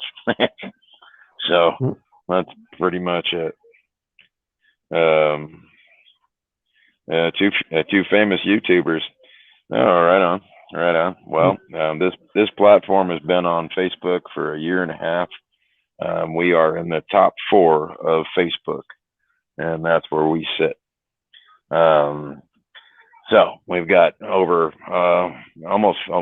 right now, pretty close to, we had 14,000 videos between all the drivers on here. So the things that we've been doing here, yep, I've heard of that group actually. So yep, I am familiar. I kind of pay attention to a lot of the stuff on all the different platforms, from YouTube, TikTok. I kind of see who's what. If you guys like to stream or any of that kind of stuff, I'm the guy that you talk to on the Facebook side of it. Some companies will allow you to stream and some will not. It all just depends on the company, and I'm the guy that sets you up to get you done doing that. That's how we work over here. So yep, that's pretty much it. We've been here since inception of this last year, April. Been here since. I'm one of the admin on here, as well as a ex-driver.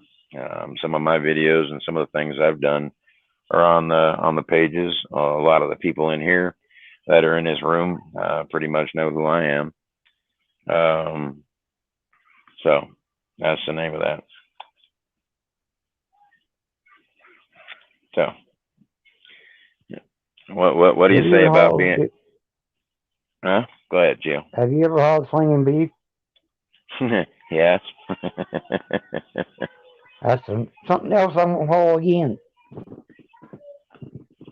Yeah, well, I'll say this: it's like taking something frozen, hanging it, and all it does is just swing from the ceiling. If they put them on racks and they roll, it all depends on how they do what they do for for the trailer, you know. So it's almost like hauling water or milk or, you know, something to that effect, because you get that little swing after you know what I mean, after you come to a stop or you start taking off, you get that little swing, pushes and pulls you.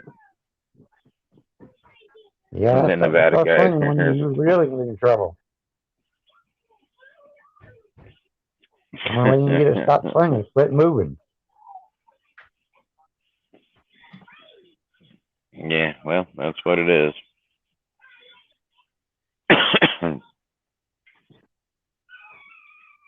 Yeah, well, what do you say, Mr. Nevada guy? I don't know what else to tell you about. You know, you do what you do, I guess, right? Yep.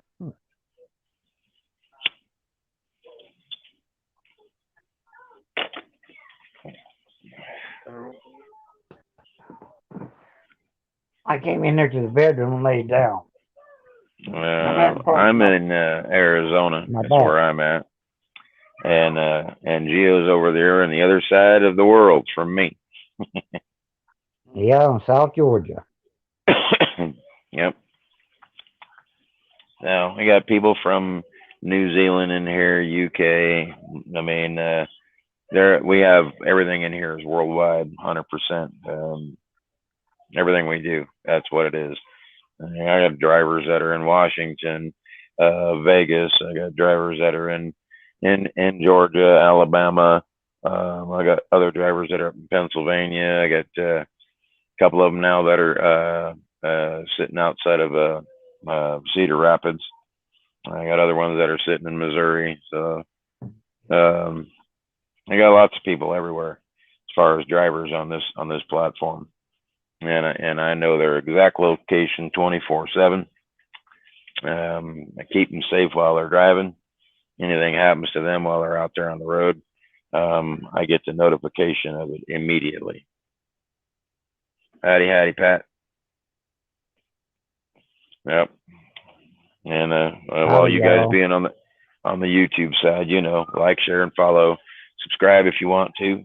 That's how we blow it up.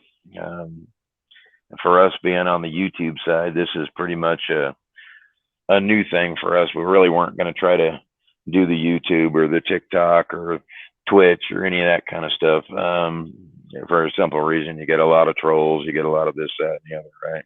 Yeah, I use the 360 app now. So it is what it is, you know. I'm their lifeline for all that. So anything happens, I know where they're at. I can notify the families, police, fire department, whatever it takes to get them help. You know what I mean? So, and for us streaming, if you haven't seen the live videos for any of the drivers on here, we got them. I don't care. They're driving freight shakers, or they're driving Max, or they're driving Internationals, or Volvos, or Pete's, or, you know, KWs, W9s, whatever. You know, they're all on here. So that's pretty much what it is. And that is this platform. And we do the streaming from here, not just like you guys on YouTube with the 20, 30-minute videos, sitting down there talking like what we're doing here. We actually stream. We show them what we do driving down the road, whether it be pre-trips, or showing them how to tarp chain, showing them, what load locks are and straps in the back of it. We pretty much show them the whole thing, and anything that happens here 24/7. That's pretty much what we do. And so that's how we do it. If you guys can't see on your side, Robert F. Carter right there. He's one of the older drivers. He started driving back in the 60s and 70s.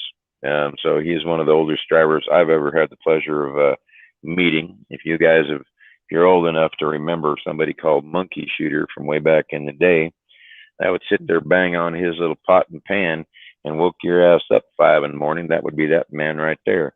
He used to have the ham radio set, and he could get out and touch somebody without even thinking about it. So that's somebody that I know, and I've actually we have met in person many years ago, probably 20 years ago, I'd say, up in a truck stop up on the other side of Burns, Oregon there, if you know where that's at. and we were kind of snowed in at the same place at the same time.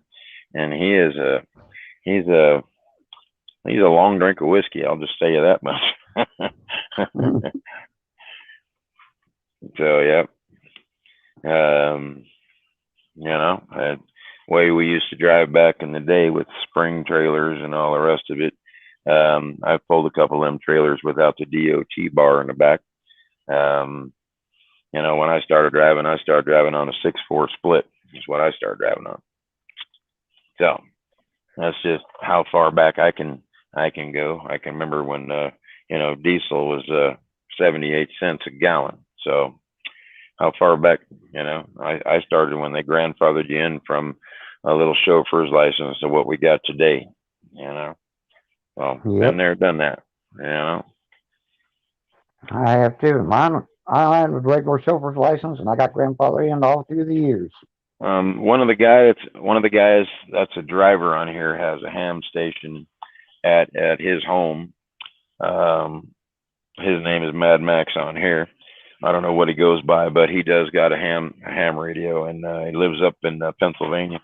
And he's one of the guys that still does the ham stuff as well as drives. Been doing it for 20 years, so he might be one of them that would recognize your call sign. Paid YouTube taxes. No, ain't been time for none of that stuff. I don't know how many.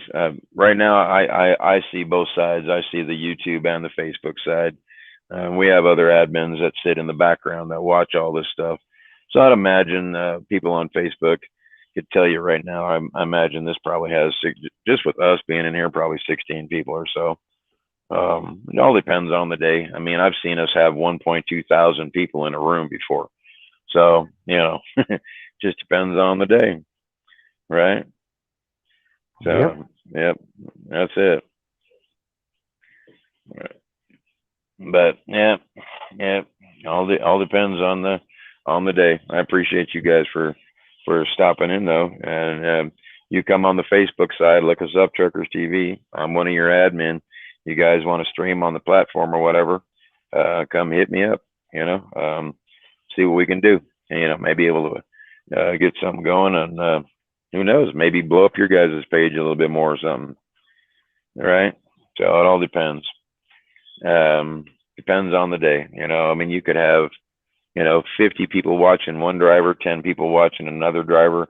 We can do individual platforms. We can do what you see now. I can have up to 10 people in this room right here. So every driver can have 10 people in his room. If we got, 20 drivers, that's 400 people sitting there watching different drivers, different times. I mean? That's just how we, do I know the, what is it, the wizard or the Winzard? I don't know. Everybody calls me the wizard here. So I'm going to tell you. Yeah. What was that? Ronnie. Yeah, we have an audience. There's no doubt, and that's why I said with us just starting the YouTube side, I'd say 3 weeks ago now, something like that. Dennis, who is the creator of this, he's done the YouTube. He's done some of the TikTok things over there. Just playing with things, not really seriously interested. And all we did with this is just put it over there to bring you guys over to the Facebook side. That's kind of what we did. Who else we got in here now? Frank. That's Frank. Hey there. Yeah. You. Frank's one of those that just got to meet the owner of the Truckers TV today, and got to meet him in person, as well as one of the other drivers that are from here, Will. Oh yeah, that's pretty much what it is. Yeah, Willie. Yeah, huh? Yeah. So yeah, that's good. My CV handle used to be Kalijah. Yeah. All right. I don't know if you heard it out there or not, but oh well, I've heard so many names out there. Back in the 70s and 80s, hearing names and seeing faces was two different things. You know what I mean? Because ain't nobody stopped back in them days like what they do now, unless you was broke down or you had something going on with your truck or whatever. You know, the truck stops were way different than they are right now. Parking lots were dirt for the most part. Yep. You know, I mean, everything we did, that's how it was. Well, And you there know, was so today's, few far in between. yeah, well, that's what I said before. You know, truck stops used to be 400 miles between places. You know, most everybody back then had 150-gallon tanks, some of them even 200. You know, and you run. You know, and you know, logs are pretty much the same thing as they were. They just changed it up just a little bit, but it's pretty much the same. You know. Well, you can't cheat on these new logs nowadays. Oh, Not cool. like you Thank did you on there, the old Lee. ones. I'm on the move. Well, that's pretty much it. You know, that what we do here is, as you can see, he's an old driver too. We pretty much come in here and shoot the shit. And the other ones, you'll see them. They'll start streaming right from their trucks here. We've got a few females that are lady drivers that are on here. We've got some husbands and, you know, wives and girlfriends and that stuff that are here. This is pretty much the platform for the truck drivers, and we help out the drivers. We help out different causes, feeding the homeless, doing all kinds of stuff on here. That is what we do. It's one of the many things. One of the drivers on here has been driving for 20 years. He's a licensed pastor. Well, I mean, the things we did for him last Christmas, we were going to feed 10 families. That's what he wanted. By the time it was all done, we did 30. So, you know, just some of the many, many things we do, right? Yeah, you guys, you know, you all know for being drivers, you put something on a truck, we just relocate it and make it go where it needs to be, right? Ain't too much about out here that we guys don't know. You know, strapping it, chain it, throwing a tarp over it, you know, hauling the grass, hauling whatever it is, you know, we just do what we got to do and get it to where it needs to be. And hopefully we're sunny side up when we get there. Yep. Just like you said, trains, planes, and boats only can bring them so far. You got to have trucks to move across the land. Yeah, and Pastor, he's got a church service that we do on here on Sundays and Wednesdays. That's pretty much what he does from his service. Even though he is the pastor, he is not the one preaching to everybody until he does his things in the morning. So, and you know, everybody's got their own cup of tea, whether they listen or they don't. That's what it is. We don't force nothing down nobody's throat. We just kind of, you know, bring them on here, make them smile, call it a day, right?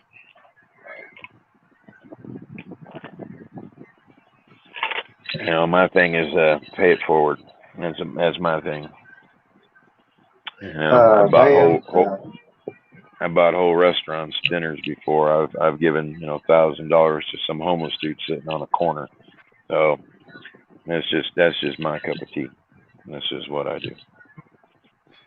Diane, answer your question. Yes, I did. I showed him pictures that everybody took right off the bat. Hunter recognized Arnie. Yep. Hey, And he recognized Dennis. don't give me a cigarette, please.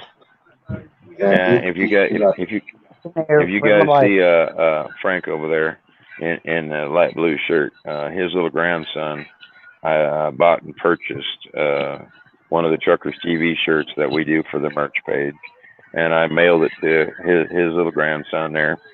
And that little boy didn't take that shirt off for 4 days, all right, because he was happy. about getting something from me, and he does pop his head in. So we do got the young ones that do watch.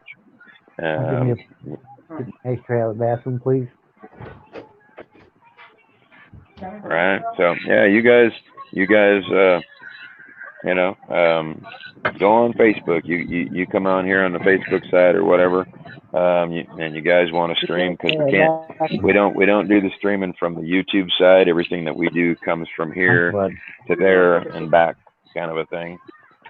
That's how we do it, and we do it for safety reasons, so we don't get a lot of the trolls and a lot of the crap. To keep you guys safe that way. That's how I do things.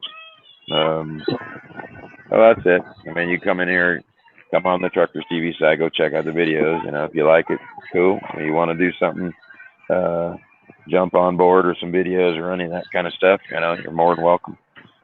We got a fans page where you can post stuff on there that is strictly for the fans, the viewers, that kind of thing. And, you know, it's just one of the many things that we do on here. We have a Truckers TV merch page. It's www.ttv.shop is where the merch section is. We have everything on there, from RVs to T-shirts, cups, hoodies, you name it. There's like 4,000 plus items in there. So there's many things. No, you have to be a member of the fans page to be able to post something, though. We've got two different fans pages. We have a regular fans page and then a fans page extra. They're pretty much both the same thing, except one I made more secure than the other. And then we have a subscribers page for the people that want to subscribe at $4.99 a month, and all those proceeds and stuff that we get from that kind of stuff goes back into the drivers, the viewers, the fans. Frank right there actually is getting a 65-inch TV from Truckers TV. We've done many of those since we've started.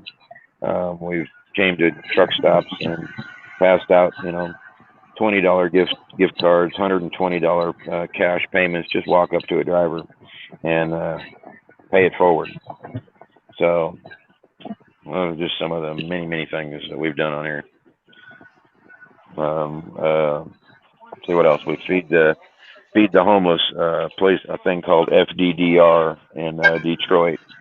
When there's a van that drives around and gives blankets and shirts and hoodies and food and all that stuff to all the homeless. So we support that. That's just one of the many things that we do on here. Any more questions, ask away, because I'll answer all of it.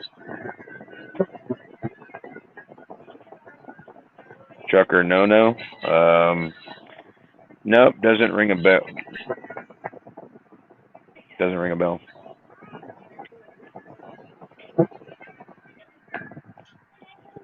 So yeah. But I do watch a lot of the YouTube videos. I've seen, what was it here just not too long ago, one of the videos that gave the top 10 of the drivers that are on the YouTube side as far as who's what and that kind of thing. Seen some of the videos of a lot of different drivers, and I know some of them drivers over there got their own pages and stuff like that, and trying to come up and all that.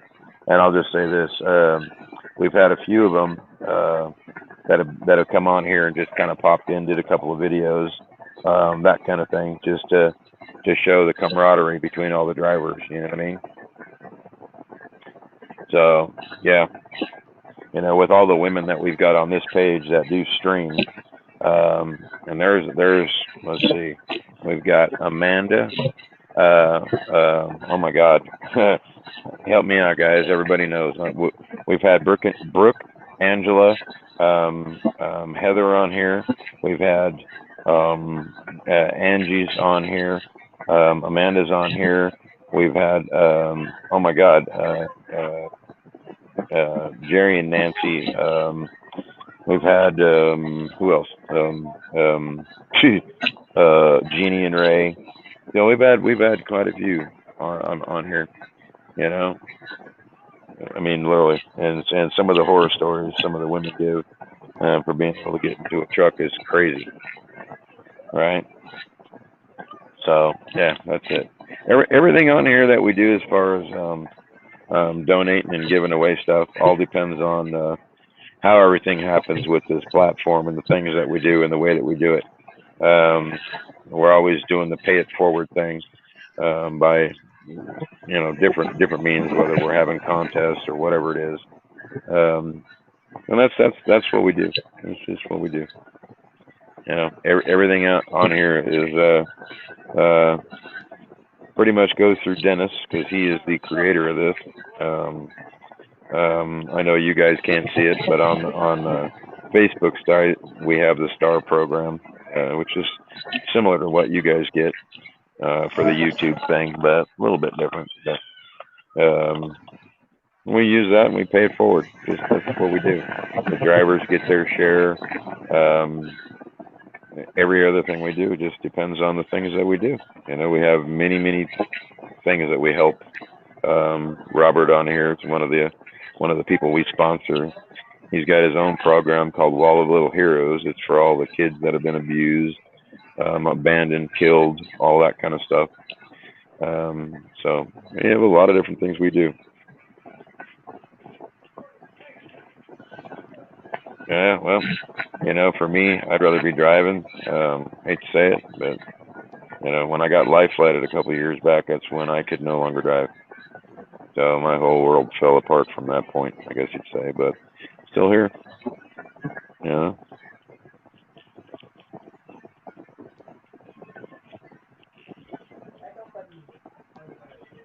Portable buildings, right on. Yeah. I've hauled a few of them in my day.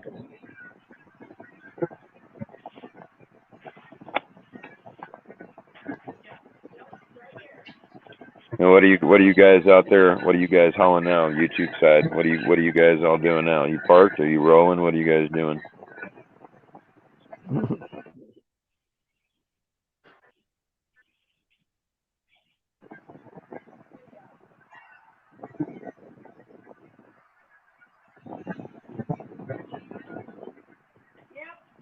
Parked for the night. Right on.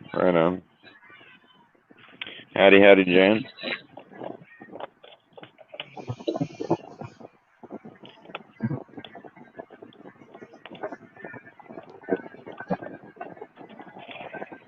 Yeah, see, for me, when I would do for my home time, atypically I'd stay out 2-3 months and I'd come home 2-3 weeks.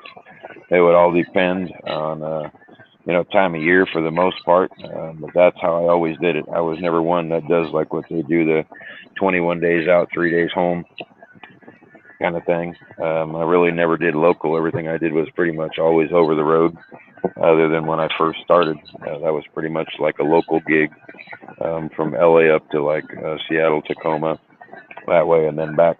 And then I started doing my own thing, bought my own truck, and that's everything for me.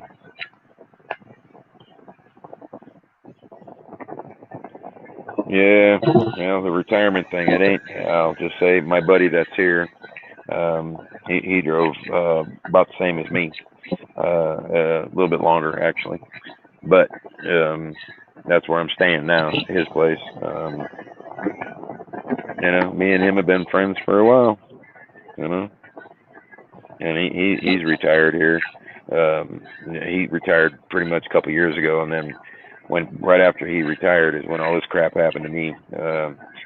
When I got this giant scar that runs down my belly now, and then stents in my legs, so pushing on a clutch ain't the best feeling in the world no more, if you know what I mean.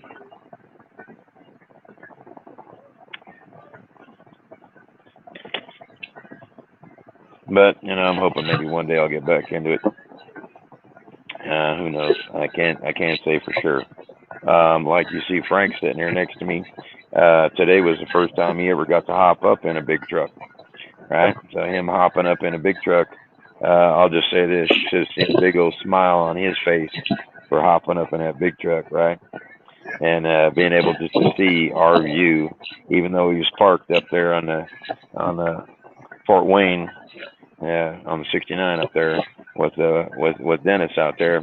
I'm telling you right now, that right there made you smile. And I didn't care who you were. Yeah, it's a whole different world, ain't it, Frank? Yeah, it is. That's a fact. That is a fact. That's that's what I was telling my wife. Showing her the pictures. No, this ain't no retirement channel. This is actually, believe it or not, a lot of what you see on the Facebook side, you get to see the videos. This is just a multi-stream chap. The new fellow that just popped in is Kenny. He is an old driver. Nope, we have brand new drivers on this page that are just starting out, literally going through the training process, going through. Actually, they're starting out with night. But we have other drivers that have been on here that got 20 plus years experience. We got a tanker driver, Jack, on here. You guys being on the Facebook side don't get to see that as much as the Truckers TV Facebook side. If you go look at that side of it, you will see we've got 14,000 videos. We've got every kind of driver you could possibly imagine on here. And they live stream from their trucks. How you doing, Sue? So yeah, a lot of right now, you guys that are drivers all know that it's appreciation week out there. So hats off to you. I wish I could be there with you. And what we do for here is we show the people what we do. We stream it from our trucks and we show them. Whether it's the pre-trips, the post-trips, any of that stuff that goes on in between, getting loaded, unloaded, where we're parking, how we're parking, anything that you can possibly think of. We've got 8-hour videos, quick little, 15-minute videos, and everything we do is live. We don't do the Memorex thing, okay? Everything you see is a live stream. This right here just happens to be a multi-chat platform to where all of our drivers that are here, all the admin. There you go. There's one of our drivers right now. That'd be Michael. Michael, show them the front of your truck so they can see what I'm saying. Hey, Michael. Michael is a flatbed driver down there. Doing good. Show them the front of your truck real quick if you could, please.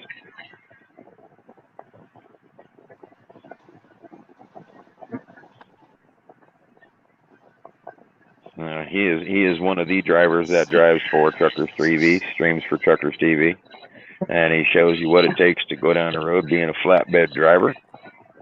He pretty much does the Vegas to Los Angeles little gigs, what his thing is, a few other little places around there. And there's the front of his truck as he be driving down. There you go, up now, in and out. Now he's gone. So you guys get the gist of what I'm saying. This is what we do and how we do it.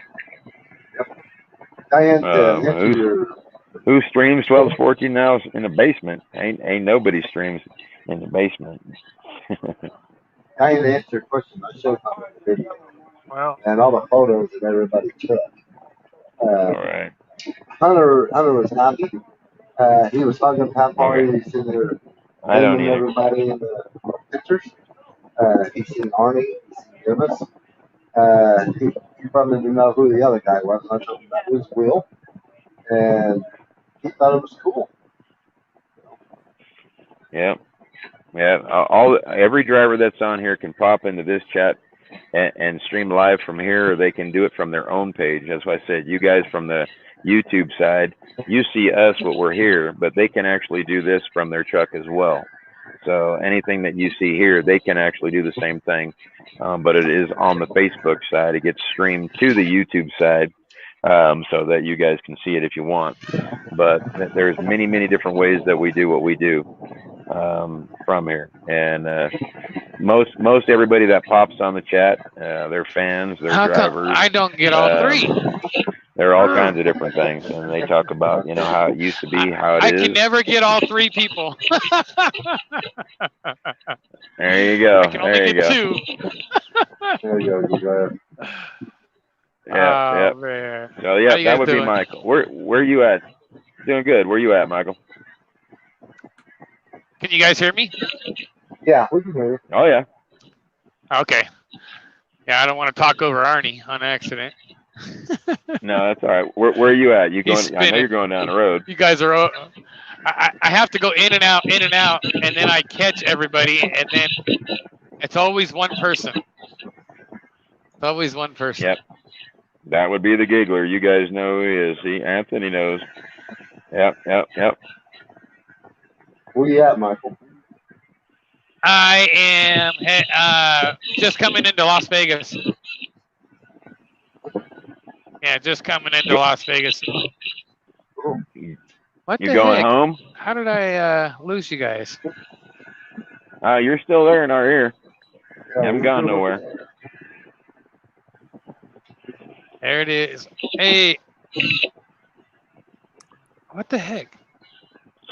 He's having all kind of issues right there. I have like three. I have two of them going on. What? I hear myself right. in the background. Oh, wow. You got your other phones going? Is that what you got? No, just the one. I accidentally hit the X, and now I put in two of them. Yeah, just close out your applications and try it again. You been to L.A. today, Michael? Yeah. Oh, there you go. Becky, how's LA traffic today? I have a blast. Yeah, in and out. It was really, really fun. Marjorie. I'm still on cloud nine. Jan, Becky, Steve.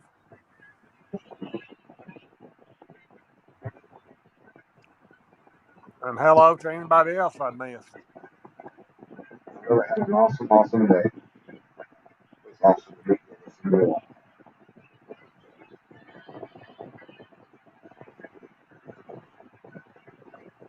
Well, I don't eat too much supper. I know that. I'm miserable now. Oh, Michelle's got her lightning show out there in the middle of wherever she's at. I think she's up in, I do believe, if I'm mistaken, I think she's up there in Marion, Indiana. She's not too far from me. Yeah, I thought I remembered that. Yeah, and Becky lives basically like almost like 8 or 9 miles away from me. She lives up there in Ella. Ah, alrighty. So we're all like right here together. Yeah, well, too bad they couldn't have come out and saw Dennis. I was trying to get Dennis to be able to come down towards you, but I don't think that would have happened the way that he was doing his thing. So. Right. Hey, Dennis. Look at there. Hi, Speaking of the devil. Speaking of the devil. I don't know if you was in here, Dennis, and you saw all the other ones from the YouTube side coming over here, popping in and having a nice little chat. But if you guys are from the YouTube side still here, that would be Dennis. He would be the creator of Chuckers TV. It's morning to Dennis now. Yeah, he's just getting up in his world. Yeah.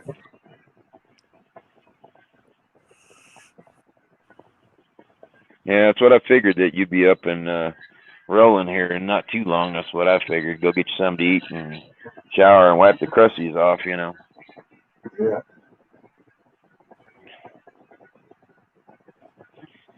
Other than that, I just been sitting here yapping for I don't know however many hours now. Well, hey, there I am. There he is. There he is. We're coming up on 4 hours. I just can't see Kenny or hear Kenny, so I guess it is what it is. Oh. Well, I'm hearing you, Giggler. It's been a good day. Answer everybody's question. I had a great day in LA. Picked up some crap. Hey, well, it happens. I picked up some hemp. I picked up some hemp today. You're gonna haul the herb down the road, are you? Yeah, I'm hauling herb to Colorado. No. It stinks like bad too. It's all fermented and it's all nasty. It's all over my trailer. Oh God, yeah, lovely, lovely, lovely. Yeah, I smell worse than a cattle trailer. No, no, no. Yes, yes. I am like, I have to get out to do the straps, Arnie, and I'm just like, oh my God, why the fuck did he grab this load? Yeah, well, It's one I of never the, got to haul any of that stuff, but I got to haul the little machines they used to grind that stuff up and make the oils and stuff. And oh, oh okay. my God, yeah, I was like, oh no way. Yes, that's what I've got on my trailer. Oh, all right, all right. There you go. That's better. Yeah. Yeah, Hey, well, there's my homeboy. Yeah, What up? I'm heading to Oh, Sterling, Colorado. Back up into the Fort Morgan area. hey, All right. I've hauled chicken litter that they made into them little pellets, you know. Let's see here. That don't smell real great itself. yep, yep. Yeah, I'm back in Nevada now. I'm gonna stay home for the night and then head off to Colorado tomorrow. What's up, Well, everybody? that's kind of nice. We had a What's lot up, of Nick? people from the YouTube side coming on over here, and had a good little conversation and stuff. So that was kind of I cool. missed it. I missed it. I have to. See, you Yeah. can't go back on these live chats. You can't go back and watch them. Yeah, you can. Yeah, I know. Yeah. Oh, yeah, at the end of it. Well, you got to wait 8 hours. Yeah. Oh, okay. So if you wait 8 hours, you can watch them again. So they're talking about a Black Jesus, Yeah. live Oh, yeah. black Oh, okay. lizard. Oh, I didn't know that. I Keys thought to the the lives you FAA couldn't see Yeah. it back. Okay. All right. Well, what the minute it A load ends, of the minute sheep. the stream ends, and if they start a new one, you can go back and watch it. Oh, okay. Sweet. I have to go back and watch it. Alrighty, guys. Yeah, Well, well, that's I how don't got everybody. I'm gonna let you guys go. I'm gonna be done here in just a second, so I will talk to you guys. I'll get have on my fun other on your phone. home, man. He said Oh Black yeah, Jesus. you know it. You guys hear me okay? Yeah. Yeah, you sound good. Hey, this is funny. She's talking about Black Jesus. That's funny. Yeah, Black Jesus. Yeah, I was like, is that a real name? What is that? What do we got going on here? Yeah. Yeah, that's kind of cool. So we're Kinda going to cool. Kansas City, Kansas. I know Jeff's over there. He reached out to me earlier, so maybe we can meet up with Jeff and get some ice cream. So Paul is over there too. He's just outside of Colby, Kansas, which is right there by us. So he's hoping he'll get that chance too. So I know, that's cool. All right, well, I just Yeah. want to pop in and say hi. We're up.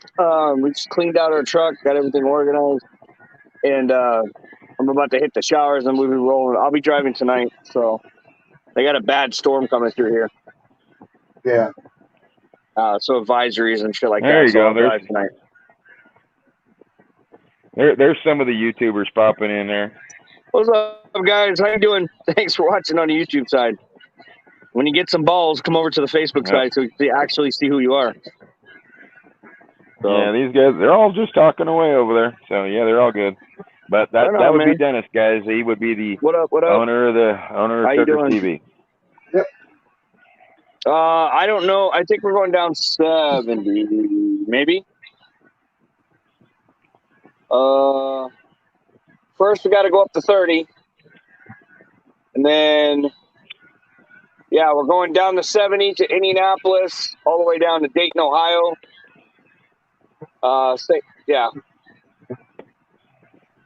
So Dayton, Ohio, and then over to Indianapolis, and then over to Trier Holtz, and then right over to St. Louis, the wonderful St. Louis that I hate going around.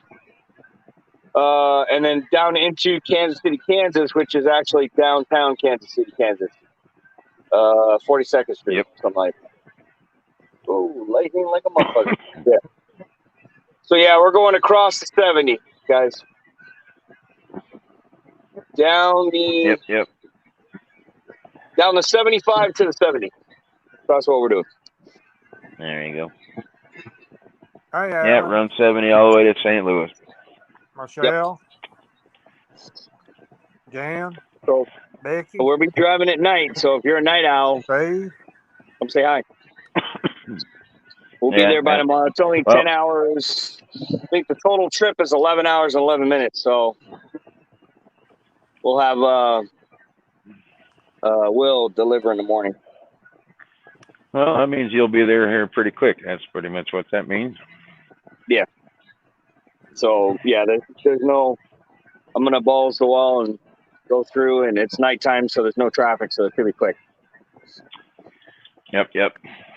Frank, it was good seeing you. Good seeing you, man. But I have you've been laughed. talking about it all day, or what? Oh yeah, I'm still on cloud nine, man. I don't want to go. I Oh, ain't getting dude. off of it. What'd your wife say? You show her a picture? Yeah, I showed her the pictures and I showed her the videos and everything. She's like, "Oh, you did some guy stuff today. Oh my god, you Yeah. did some man stuff today." Right on. Yep, yep, yep.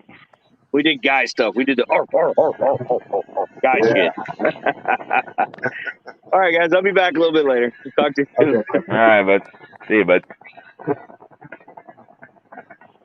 Yeah, so all you YouTube guys, well, that would be Dennis. That would be the owner of the creator of Truckers TV. I would be one of your admin. He's actually currently, believe it or not, he's a trainer right now is what he's doing. So he's training at the particular moment. So you guys hop over to the Facebook side. If he doesn't do this, come into this live chat and stream going down the road, you guys come over to the Facebook side. You can check it out. Truckers TV, same thing you got there. It's just on Facebook. We got 105,000 followers. So, got all kinds of viewers that pop in, hang out. We stream for 8 hours at a time. We got 14,000 videos out there with all the different drivers that are on this here platform. This here is created for all the drivers, all the fans, all the viewers, that kind of thing. I happen to be one of the old drivers. I'm now an admin for the stuff, so this is what we do. And we show them what we do going down the road. So you guys are more than welcome. Come over there to the Facebook side. You got videos of you driving down the road or sitting in your truck doing all your stuff. Put it on our fans page. I'm the guy that goes through everything, checks out your videos, make sure they're cool. Remember, we got little kids that watch, so keep everything copacetic. Everybody cusses and screams. Everybody knows it. But ultimately, have fun with what you guys do, and that's the best I can say. You guys got any questions? Hit me up.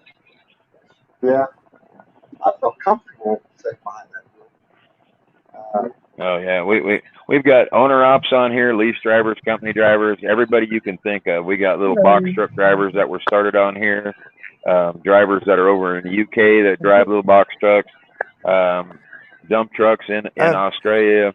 We got everything on here. Had school bus drivers that got their Class A, and now then they're becoming CDL Class A drivers. Yeah, actually somebody that used to drive your kids around going back and forth to school, they are now coming out to learn how to drive big truck. One of them is actually out on the road now down in Georgia. Got schooled, so anything she has problems with, she'll come and ask me.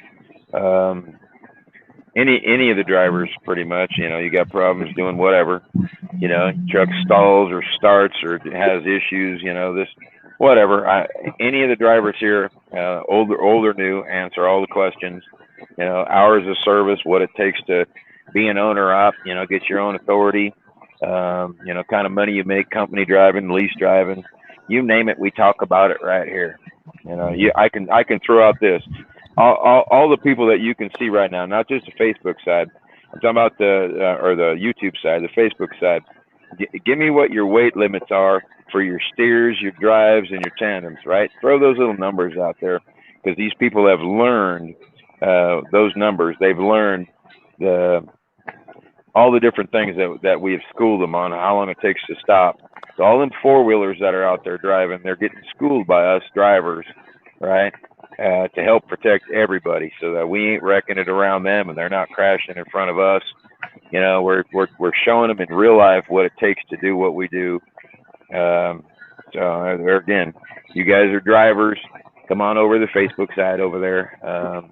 Show them what you got. You know, YouTube, you do that 20, 30-minute video and you're done. This is live, raw, and uncut. This is what we're doing. This is how we're doing it, and we pay it forward every mile at a time. Yeah, I ain't got a couple of Greyhound bus drivers, I think, got their CDLs now, and Yeah, coming they're way. yeah. Well, one of the guys that's on here, Craig, he's actually a DM, a driver manager, and he's a trainer for up there for where he lives in Canada. He took my formula on what I wrote down on paper. I sent it to him, and he uses that in his classroom now to teach the drivers how to park. And he went out in his parking lot the day that I sent him that and showed him the formula on how to park in any truck stop that's 100 feet in front of you, and how to park a truck, whether it's blind side, from the driver's side, I don't really care. Park it sideways if you want. I can show them and give them the numbers that are behind it to make them do these things. That is what I can do, and I will do. And he used it in his classroom to teach all of the drivers that are at his company, and they went out and practiced it, and they all come back and said, we loved what you did. I don't know how you figured this out, but we loved it. So that's just one of the many things that I do up in here. Right? Hey, Amanda. Yeah, it can be a teaching channel, pretty much there, Nevada.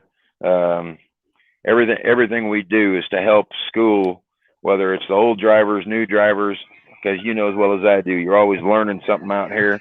Yeah, the day you stop learning, you might as well get out of that truck, right?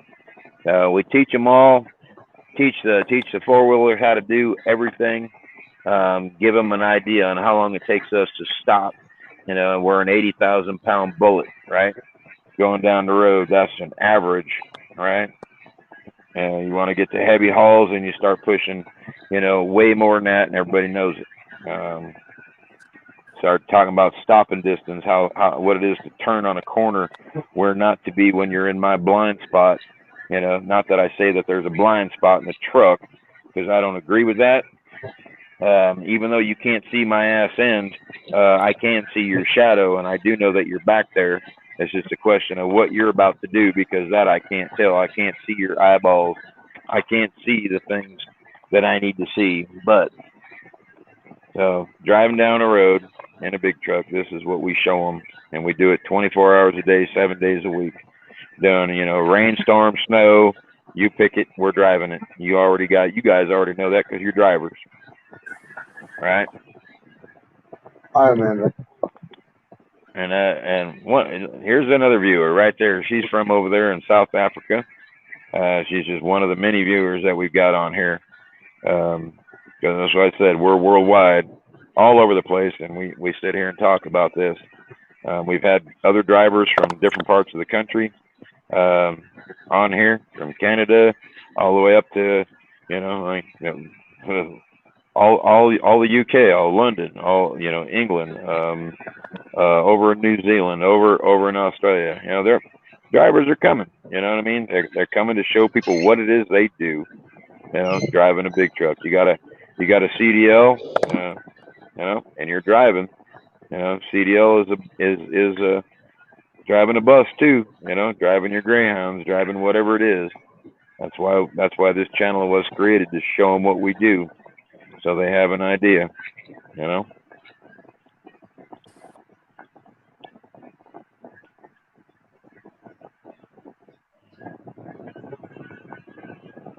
Hey, there you go. Venezuela, you know, you post what you do up on the fans page. It's what I said. Show them what you got. You know, show them what you got. Come over to the Facebook side. Put it right there on the Truckers TV fan page. I'm the guy that gets to look at all the videos and everything that gets posted on there. So you're talking to one of the admin. That is what I do. And like I said, I'd rather see people out here talking and yapping than getting banned and blocked and all the other bullshit goes behind it, right? That's how I work. So hey, you know.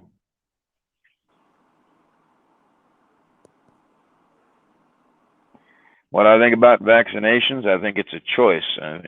That's what I think. You know, you want to take it, take it. For me, I ain't taking it. I got a lot of reasons on all that kind of stuff, but that's just my opinion on that. You know, it's like anything else. You got a choice in life what you do. It's either good or bad. Make the choice, right? If you're going to make a bad choice, that's a bad thing. Make a good choice. You know what I mean? You know, if you're going to make a bad choice, figure out how to take that bad and make it good, right? That's the only two choices you got in life, are good and bad. So just depends on what you do with it.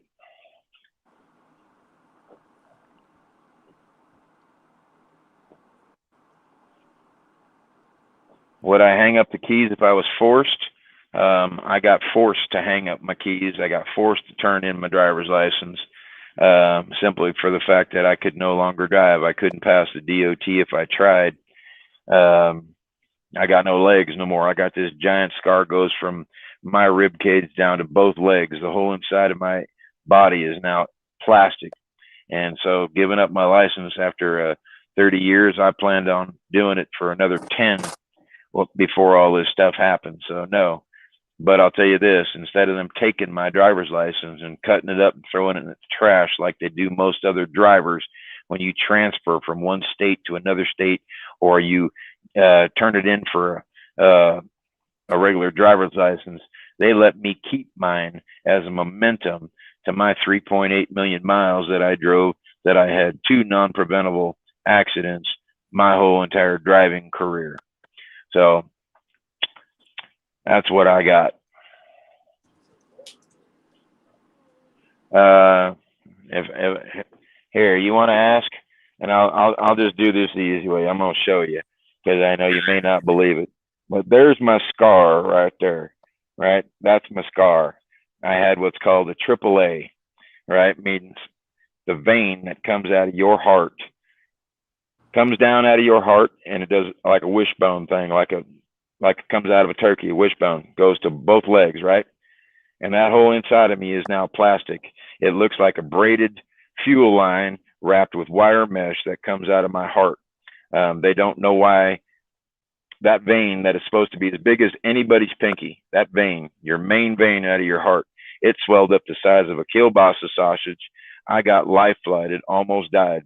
Now I've also got 2 stents in both legs, right, that are just beyond where the little wishbone thingy is, right? And there is no cure for me. 98% of the people that get this die. I'm that 2% that lived. Call it what you will, but I ain't giving up. So when I handed in my license and I stood there and listened to all the other young kids that are around there getting their licenses for the first time, or doing this or doing that, and I popped off with, I only got 2 kinds of advice for you. Bottom line, drive down the road safe, pay it forward every day. Every day. Drive down the road safe, pay it forward every day. Other than the rest of it, you have fun. That's my 2 advice right there.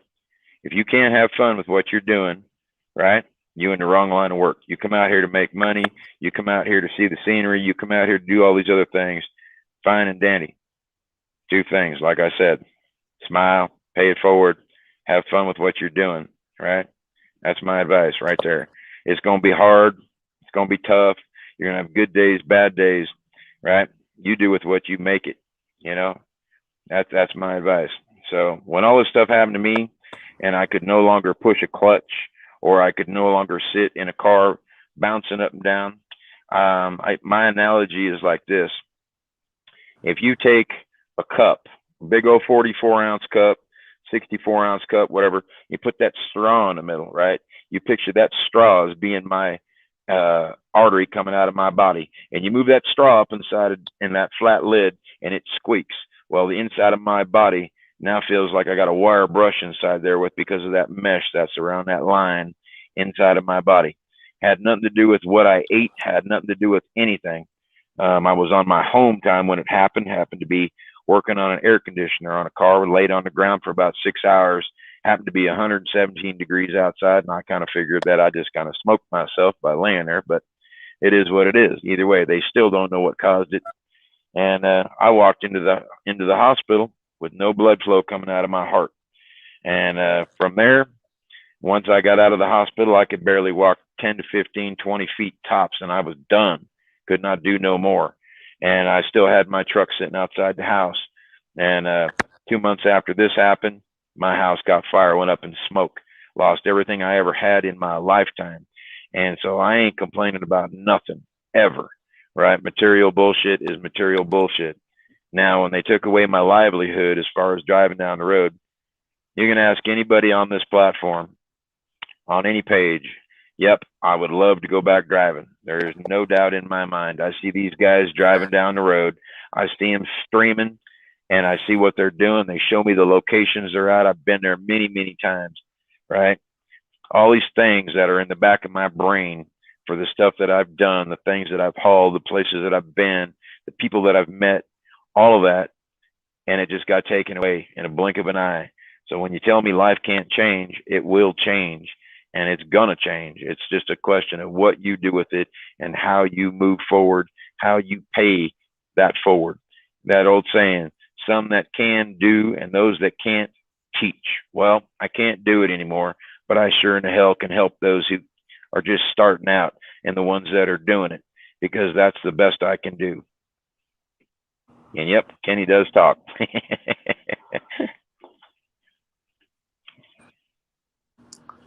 Yeah, y'all need to be listening to what Arnie's saying. So yeah, Kenny's been around here. Kenny knows me long enough, so do most other people that are up in this chat.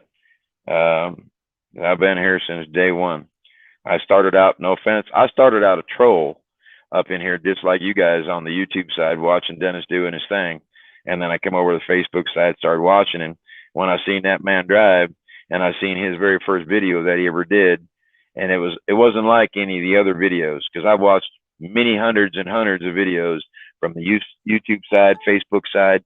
And when that man came and he had that look, and I'm talking about that hungry look that you all know what I'm talking about, right? Was just somebody help me, somebody do this, somebody do that. You all know that look I'm talking about when you're at that point, you're down and out, you can't do this, you can't do that, right? That was how this whole platform started. From that very first video, you scroll back in all the Trucker T video, go back to the very first one, right, that ever got posted on here, and then you tell me that man is the same man that you just saw 2 seconds ago, and started this from nothing, and now we're in the top 4 of Facebook, right, above all the gaming platforms, above all the other stuff that's out there. That's what this is, right? Right? You watch that when Frank was on here just a second ago, the look in his little grandson's eyes when he sees that big truck going down the road, right? And he sees all these drivers doing what they do, or you see, I hate to say it, you see grandma, grandpa sitting there typing in this here chat room, just like you guys are doing, wanting to learn what we do. Some of these that have been up in here that are typing, they have been truck drivers. They've been truck drivers' wives. They have been all these things, right? And to create this thing for everybody to come, right? How you doing, Jack? That is a good thing, right? That is one way to pay it forward. Take the negativity off to all the drive, that we do, all the crap that we go through, the shippers, receivers, all the stuff, all the scale houses we go. I mean, all to take all that stuff and have a way to get it off your chest and talk about that different crap that happens out when we drive these trucks, right? It's a stress relief. Now, you guys that drive out there, you may not think this is nothing, but you try doing what this is right here going down the road, and I guarantee you ain't going to have no more of these oh shit moments driving down the road and you start getting tired, because you're going to have somebody in here right here who's going to see you swerving going down the road, who's going to see you tired as hell, telling you to get a cup of coffee. And the more people you sit up in here and meet, they're going to call you on the phone because they know you're tired, and they're going to keep your ass awake while you're driving down that road. And that's a safety issue. And that is what this platform has now done for every single driver on here, right? And that's what this is, right? and that is this platform is for drivers, because this whole platform was built by drivers for drivers. That's what this says, right? Don't believe me? Go on the Facebook side, take a look. That's exactly what the motto is behind this. Built for drivers by drivers. So anything that you see is driver related. When the guys start talking about weather, start talking about, you know, radios, politics, you start talking about anything on this platform, right, that has to do with it. Fuel prices here, fuel prices there, right? DOT sitting here, you got cop on this road, cop on that road, right? They're all that stuff is what this platform does, right? Everything. And I just happen to be an admin, even though I can sit here and talk all this, is because I am a driver. I've been a driver for 30 years, and I keep doing this. I don't give a shit about the bad part. I don't care about no damn lot lizards. I don't care about no other crap that happens out here. Everybody knows it, right? I'm talking about the good, the positive that comes out of a page anywhere. I don't care if it's on Facebook, YouTube, TikTok. I want the positive. I don't want the negative, right? I don't want the bullshit. I don't want my little grandkids seeing the bullshit about, oh, daddy's a truck driver, daddy's this, daddy, you know what I mean? I ain't having none of that, right? I want to show them the positive thing out of it, even though that everybody knows the negative. Wrapping a Swift truck around a telephone pole, somebody dies, somebody gets killed. I ain't showing none of that shit out here, right? Who'd I run for? I was an owner-op for 17 years. Then I ran for many, many different companies. I mean, many, many. I've got videos out there of me driving Volvos, Internationals, Pete's. You name it, I have done it. I didn't work for a lot of companies for maybe a couple of 3-4 months at a time. Just depends on how pissed off I got because of things going on in the company. Can't get me miles, can't make me money, can't, you know what I mean? And that's how it was. And then I've done lease. Oh my God. One of the guys on here, his name's Dutch. Me and him work for the same company, for a company called Hirschbach, driving a reefer. I've worked for Western Express. I worked for Swift, Knight, Schneider. Back in the day, I worked for ABF. I've worked for CSQT. I worked for the EOS. I worked for, oh my God. You want me to start naming all the companies that I've worked for? I mean, literally, because I've worked for many, many, many, many. You know, I think one particular year I had 18 jobs in 1 year because of me doing what I did. Right? I wasn't playing. Okay. I've quit 4 times, came back 4 times to come back to a refresher course with some kid that had 4 or 5 years experience trying to train me when I got 15, 16 years experience. You know what I mean? So I've been through all this, right? So anything I talk about, it's from experience, and that is experience talking for all the crap that I know. And now, since I can't do it, best way I can do is pay it forward. And I hope all of you drivers that get this way or become in that predicament, when you're done driving, you retire, you do whatever it is you do.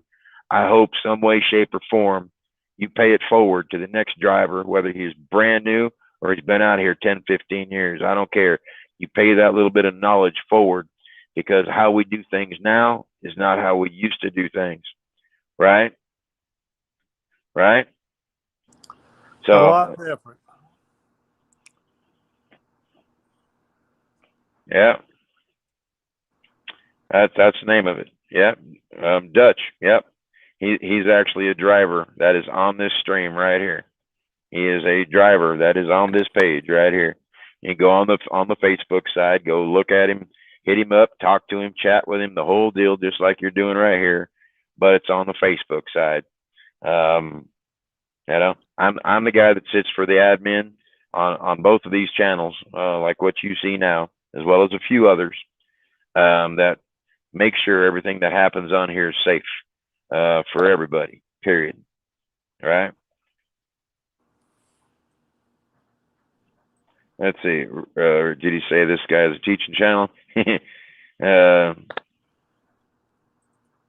Yeah, well, I'm just telling you this, Nevada. I can teach him anything that happens with a big truck. I can teach you how to adjust your own brakes. You want to learn how to do the S-cams, right? You want to learn how that works? You know what I'm saying? I can do all that. right? That they don't teach these guys in schools now, right? Stuff that we used to do way back when that they don't teach you guys how to do now.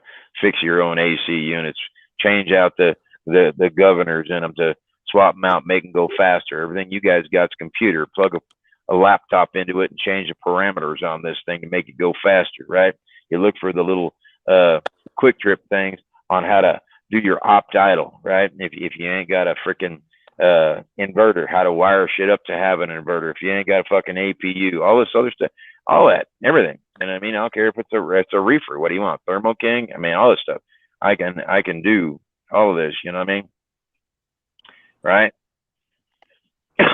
So the stuff that I know, that's what it is. Yeah, it's almost October. Facebook versus YouTube. Right? Yep. Well, you know, I look at it like this. You know? Hey, we got up in here. There's Jeff right there. He's the ice cream man. Arnie, we used to use our exhaust manifold to cook our food too. Yep. Yeah. Yep. Wrap a big old frickin' a line around there, and whether it was baling wire or using bungee cords, wrap it up in there, put some tin foil, heat up your stuff, right? I saw it was raining on Dennis up there in Indiana. Yeah, he's got a little bit of weather. Said there's a bad storm coming. I thought that's what I heard him say. Yeah, ain't like down in Houston, Louisiana, all Baton Rouge, coming across Beaumont and all that, and that bridge down there. Ain't like that, though. It sprinkled on me for probably 5 minutes today and cleared out. Now it's starting to get cool. How do you make your truck go 65 to 80? Take it into a TA, tell them to turn it up. Take it to somebody you know and tell them to turn it up. Plug your computer in there and figure out the program you need to do all the good stuff, and go from there. Get caught doing it, they're going to fire your ass, so I can guarantee you that. So hard.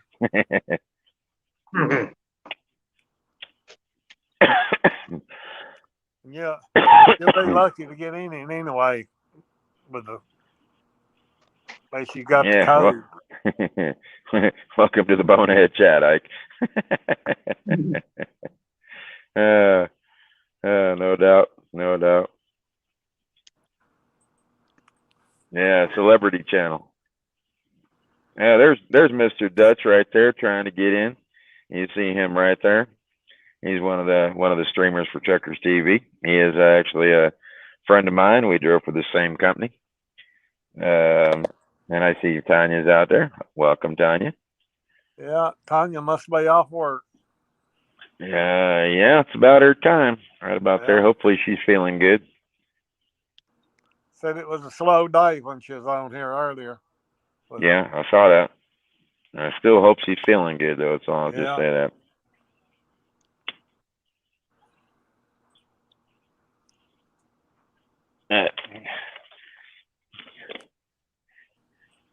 Here, I'll say this to all you drivers out there that want to quit smoking cigarettes. Go roll your own right there out of a big old bag. Try doing that when you're going down a road, and see how many cigarettes you can have in a day.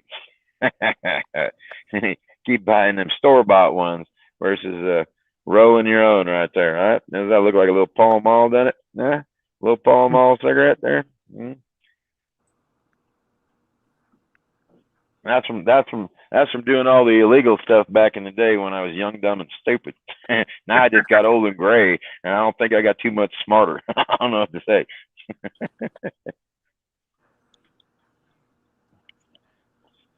Yeah, safety first, always. Safety first, period. You know, I tell everybody, I said, if you know, I'm driving that truck, I've had many instances of having bad things happen. And I'll tell you a story. One day I was going down Interstate 80, and if you ain't ever drove down there, it's a 2-lane highway, goes through Iowa all the way to Walcott, coming from west going east. And I happened to be driving down that road one day, and about a quarter mile in front of me, I see this little itty bitty 4-wheeler get him a flat, and I seen the chunk fly off his car, and he starts heading for the shoulder. Well, he got to the shoulder all right, and the minute that right front tire hit that dirt, he started doing donuts. And the minute he did donuts, his whole car was just squirrely, just all you could see was dust. Well, I had slowed down just a little bit, because I wasn't worried about it as long as his car didn't flip over or whatever. And as I'm watching him in the distance up there, I realized, oh crap, he is about to hit one of those 120-foot light poles that are huge. And the minute he hit that thing, it came across both lanes of traffic on the interstate. When that thing hit the ground, there was a little minivan that was on my ass end on the driver's side in the hammer lane. He was probably, I'm going to say right about 75 miles an hour, because as I was slowing down, he was just getting ready to pass me. And what I didn't know, other than I knew that there was a big truck behind me, but I had no clue what was behind him because I couldn't see him. And as all this is going down, the guy that was behind me, he poked his head out in my mirror because I was slowing down. And so I saw him, and that was the last thing I saw, because the next thing that happened, that telephone, that big old light pole thing, come across that interstate, and it stopped and it laid there, and I locked my brakes up, and I was driving a flatbed, and I had a whole fucking stack of wood in the back, strapped down, tarped up. And as I locked him up, the guy behind me locked him up. Well, unbeknownst to me, but there was another truck that was behind that truck, and he moved over to the hammer lane. And as he got to the hammer lane, he realized that that little minivan that is now coming up door to door with me, that little minivan can basically see what's going on, but it took him a little bit. And by that time, I was locking him up. So when that minivan that was in front of me came, it had nowhere to go. And by the time it got to where that light pole was, it was able to stop right on the zipper line is where it stopped. And when it stopped on the zipper line, the guy that was to my left, when he decided he was going to move over, the next thing he saw from me was me locking him up and my trailer locking up. About that time, the guy behind me locked him up. And I'm telling you, we slid and slid. And by the time I got to that minivan, I was 6 inches off that sliding door. And what I'm about to tell you is what I saw. I saw Daddy driving, Mama sitting in the passenger seat, the little kid sitting behind Daddy, and Grandma holding her fingers in front of her face because my truck was now coming at her minivan, and I was sliding, and I had nowhere to go. Okay? And I stopped 6 inches off of her stuff. I am telling you, I could no longer look over the hood of my truck and see Granny because she disappeared. I wasn't sure if I was going to hit that truck or not. Okay, but all I knew is I was not ditching that thing for nothing, because if I would have ditched it, I would have killed the guy that hit the light pole. That'd have been for starters, or I probably would have ended up laid that thing over, rolled that truck, debris everybody. I probably would have killed more people doing it that way than the other way. So I kept it in that lane. And when I stopped, the guy that was behind me got out, came to me because I was just sitting there, right? The guy that was next to me, there was barely any room between me and him, because when he saw I locked him up, he was just starting to pass me. By the time he realized what was going on, now he's locked him up right next to me. So we're sitting there locked up side by side on the 80, right? So as we all come to a complete stop, and I'm sitting here, the guy in the truck next to me gets out, runs over to see if everybody's okay, and that's pretty much how that went. Well, the guy that was behind me come walking up between me and this other guy's trailer. And as he walks up to me, he's like, "Are you all right?" And I'm like, "Yeah, I'm all right. I'm like pretty much shitting brass tacks right about now." I said, "But other than that, I'm good." I said, "Hopefully my load didn't shift with everything that just happened," right? Everybody went and checked on the guy that hit the light pole. He was fine and dandy out walking around. His car was kind of crunched up on the ass end because that's what hit that light pole. The people in the minivan were fine and dandy.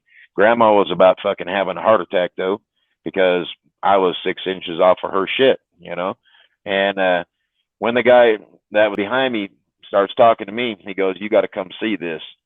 And I get out and I'm like, "See what?" He's like, you need to come see this." I walk behind my truck, and here I see the front end of a truck. He is not even a half inch off my DOT bar. He was a full-on nitro truck, fully loaded, right? And he said, if I would have hit you, any spark that would have been created, I'd have leveled this place for 5 miles in every direction. So you want to talk about an oh shit moment? There's an oh shit moment.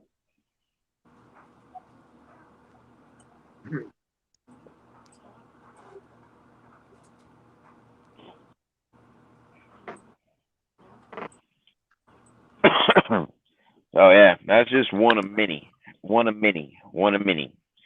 my little stories about their driving. So I've seen people die. You know, a few years back, I had my own uncle die in a truck in front of me as he rolled his log truck in the snow to avoid a little four-wheeler. And at the time that it happened, I didn't know it was my uncle until about a week later when my aunt called me up and said that he had died in Oklahoma. And I said, I was right there in that stuff when it happened. I remember the helicopter flying around and all the other crap. I said, and there was a couple other drivers that had got out to go see if they could do something. But he was pinned under the logs, and they had no way to get those things off of him. So that's where my uncle died, right there outside Oklahoma City. So I'm familiar with a lot of the oh shit moments and the rest of it. You know, I've had other drivers I've been around that I watched him down on the 287 rolling south out of Denver. And I watched these old two bull haulers one day going down the road, hollering at CB, foggier than all get out. And the next thing you know, they passed my ass as I'm sitting there. I was doing 70, and they passed my ass. And I just let them on go, you know, going down 287, two-lane road. You all know what I'm talking about, our drivers out there. And they get about, I'm going to say about 3 miles ahead of me, and I can't pretty much see them no more. You know, I just can't see nothing, too damn foggy. And the next thing you know is I hear one bull hauler going, what the hell are you doing on this goddamn road? And he's like, I didn't know the goddamn road was this bumpy. I ain't been on it like this before. And next thing you know is I hear the guy going, oh shit. And he's like, the guy that was on the second truck was the one that was going, oh shit, because the first truck was coming to a complete stop. Well, I didn't realize it until I got up there. Both them fuckers had drove off the goddamn interstate onto a dirt road because they were doing 90 miles an hour, couldn't turn, right? And all I heard was the commotion on the fucking radio as both these guys are now stuck in the mud and they can't get out because they are almost a half a mile out in the mud.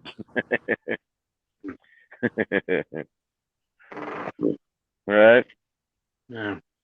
In my 37 years of driving my truck, ice cream truck, I've had one accident. I was just got done for the day.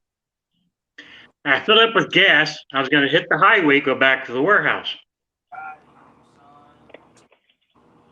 And I pull off out of the gas station, get ready to go to the highway. And this car turns right in front of me. I literally went up. So my van went like this, left. I came down, jumped the curb. And if I had not hit this box that controls the lights at the intersection, I would have gone through the fence to the highway. Yep. So when I'm jumping the curb, I'm out of my seat already. I wasn't wearing my seatbelt. I came out of the seat onto the ground, and by that time the freezer starts coming forward. The brackets came loose on the freezer and almost crushed me. Right. Come to find out, the girl that hit me, she borrowed a boyfriend's car, and she had no license. She was drunk. Arnie, can you send Dutch the link to get on? Let me see if I can send him. No, I won't be able to because I'm on here and it's posted. Dutch, what you need to do is scroll back in the comments, go all the way back up to the however many's in there, and grab the link from the very first one that was put up in here. Just scroll back through the comments and then go come in that way. I don't know if one of the other admin out there can put it, but I can't put it from where I'm at right now. I'd have to actually leave up out of here, go back to Facebook side. So, and Tanya says it's pinned. There it is. Somebody pinned it, so we're good to go. How you doing there, Will? Let's see. Let's see, what year is it now? Let's see, 4 years ago, I was driving up the 95 North Carolina, going north towards Baltimore, and one particular day, a nice sunny day, and I get a flat tire on the trailer. It was the inside, and it come off, and I seen bits and pieces of it, you know, kind of doing its thing. Well, when I first heard it happen, you know, I just kind of started slowing down. Well, I didn't realize there was a pickup truck right behind me because he was trying to save gas, you know, climbing on my bumper, you know, and so there he was sitting. Well, when I blew that fucking tire, that tire came right, went straight underneath his truck, ripped out his transmission line for his shit. Well, that wasn't the problem. The problem is that when it came out in two pieces. So the first part hit his truck. He ran over that part. And then when the second part came over it, he had swerved to avoid it. Well, it caught part of his tire, threw it into the hammer lane. And the guy that was driving the brand new car, getting chauffeured from one dealer to the other dealer, it bounced right off his hood into his windshield over the top of this car. And then it took out the car behind him, took out the fuel line from that car. And so I took out 3 cars at one time with one tire, right? And then the one guy whose car actually ran, believe it or not, the guy that was driving the truck that was behind me, when everything happened, he had passed me. And he just kept on going because it didn't do no damage, he thought. Well, he got about 2 miles up in front of me and then realized his thing wasn't going any further and he ran out of tranny fluid, right? So all these guys come walking back to me, and the first thing they said out of me is, "I need your insurance." I went, "Insurance for what?" "Well, your truck got a flat tire." I said, "Yes, I know it did." I said, "You don't have insurance?"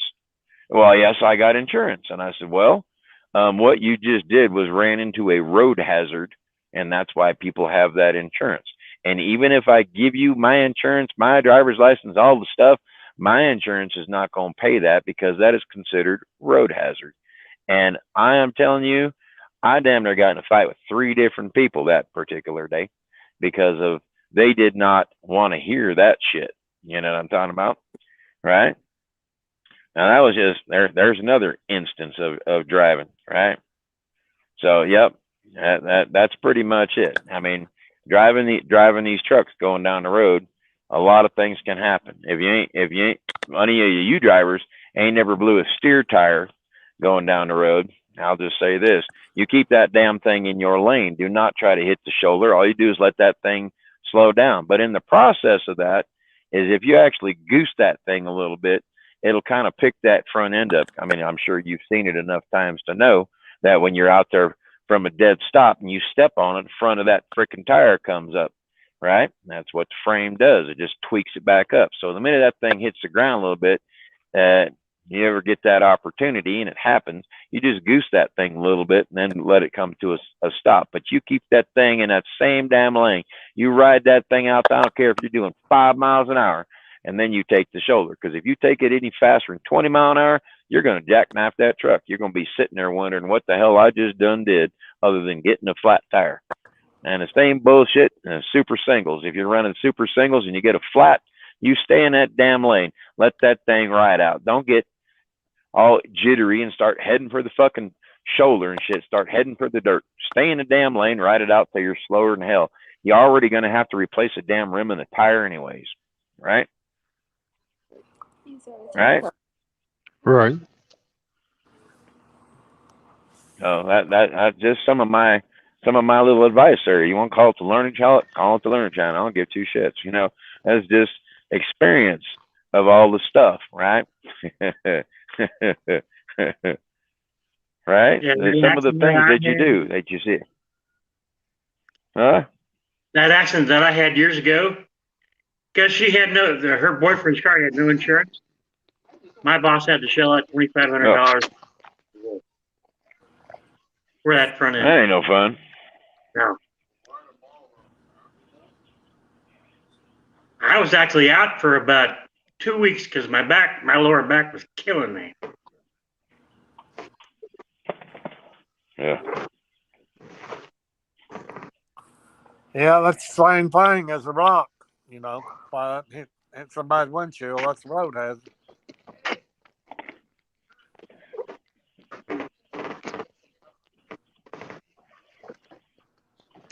Hey, Dutch. Hey, Hey, Dutch, Are you hey, eating? Kenny. I'm eating. have something good to eat? Yeah, I'm eating. Got me some Chinese. Ooh, that. Ugh. Some Yeah, shrimp you got any romaine. stories there, Dutch? I'm sure you got some stories, huh? Mm-hmm. One with our favorite company that we both used to work for. Mm. I hate that company. Hershey squirts. Mm-hmm. I saw one of them guys up here at my yard trying to get fuel. I'm like, okay. So anybody can get fuel here, I said. They're like, yep. I said, okay, cool. I said, how you like that company? He goes, I love it. I said, okay. How come in 2 weeks he's gonna go to orientation at Dart?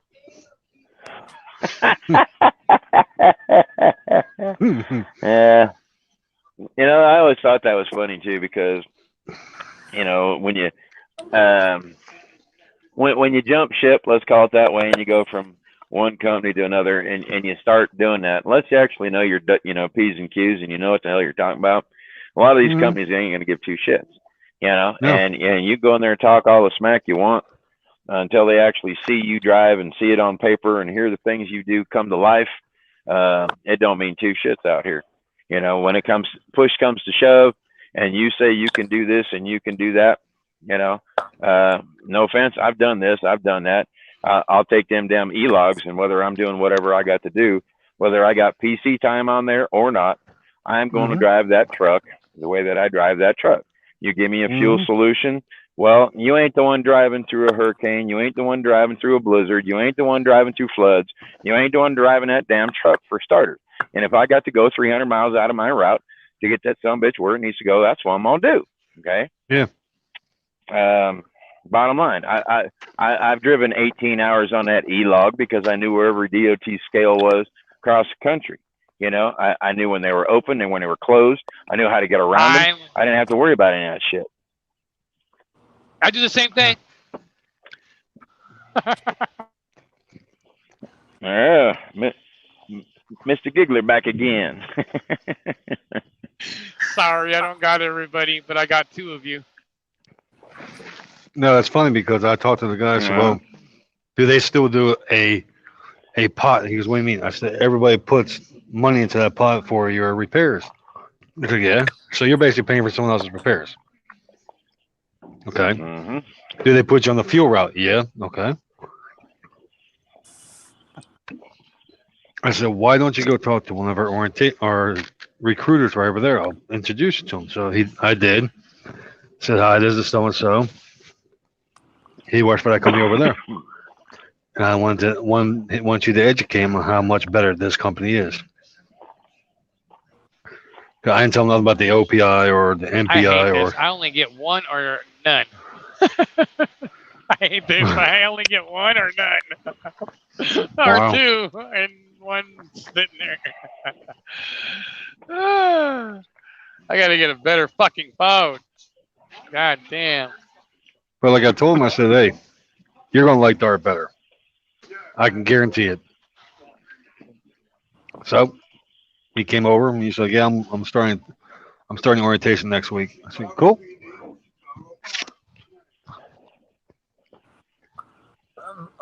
Dutch, that was just love short-lived there. You said about that 2 weeks a while ago. What's that? That was just love short-lived there when you said something about that 2 weeks. Yeah. Somebody in a fucking get off.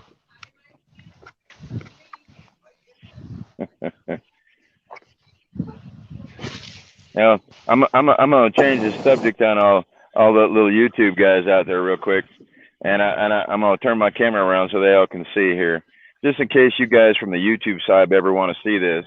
If you can't tell what those are, Those are solar panels. If you can't tell what those are solar panels.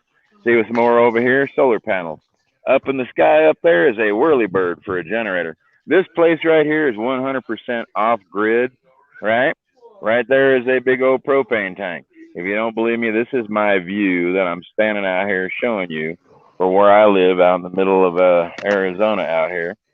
And just say takes work, takes stuff, but you guys can all pay your $400 or $500 a month rent, electricity bill, water bill, gas bill, all that.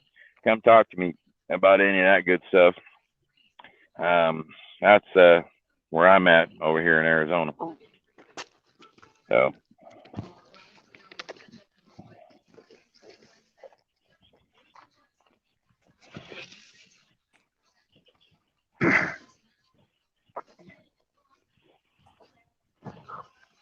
We lost 2 people.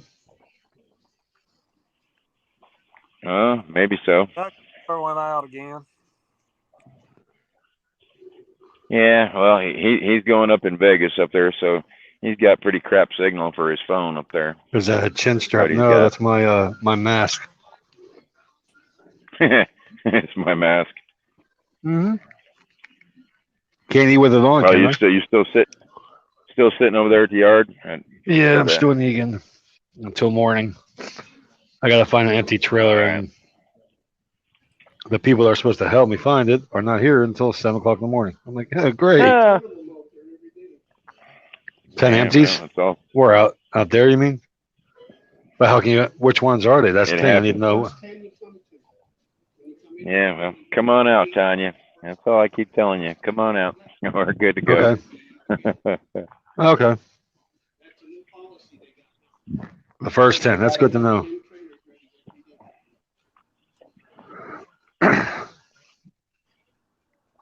Oh, your son is out by Kingman tonight, huh? Cool. Which way is he going, east or west? Yeah. Is he going towards Los Angeles, or is he coming out towards New Mexico? Which way is he going?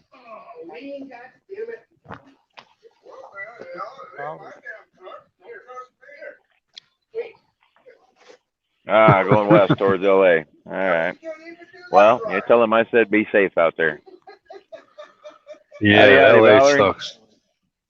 I won't touch LA. Well, I lived in LA for 29 years, and I drove when I got out of service. I pretty much drove that whole thing for 17. I didn't care if I was in New York. I didn't care Chicago, LA, Atlanta. I did not care where the hell I drove. I just did not. I was out here to make money, and that's what I did. I didn't want to get stuck in the little local thing, doing the crap. I wanted over the road, and that's what I wanted, and that's what I kept doing. That's all I did. I'll be back in a minute. Mm-hmm. We'll be here in a Okay, minute. Kenny. All right. Yeah, we'll be here.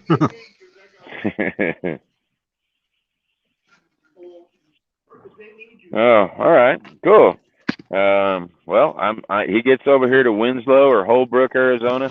Tell him to come give me a holler, and I'll go over there and meet him.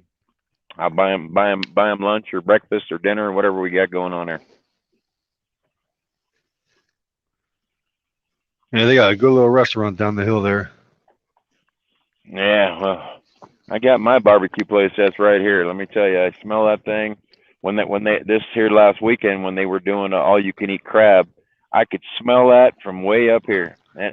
Really? Well, yeah. Well, let me turn the camera around. You think about this in a nutshell. Let's see, where's them buildings down there? There we go.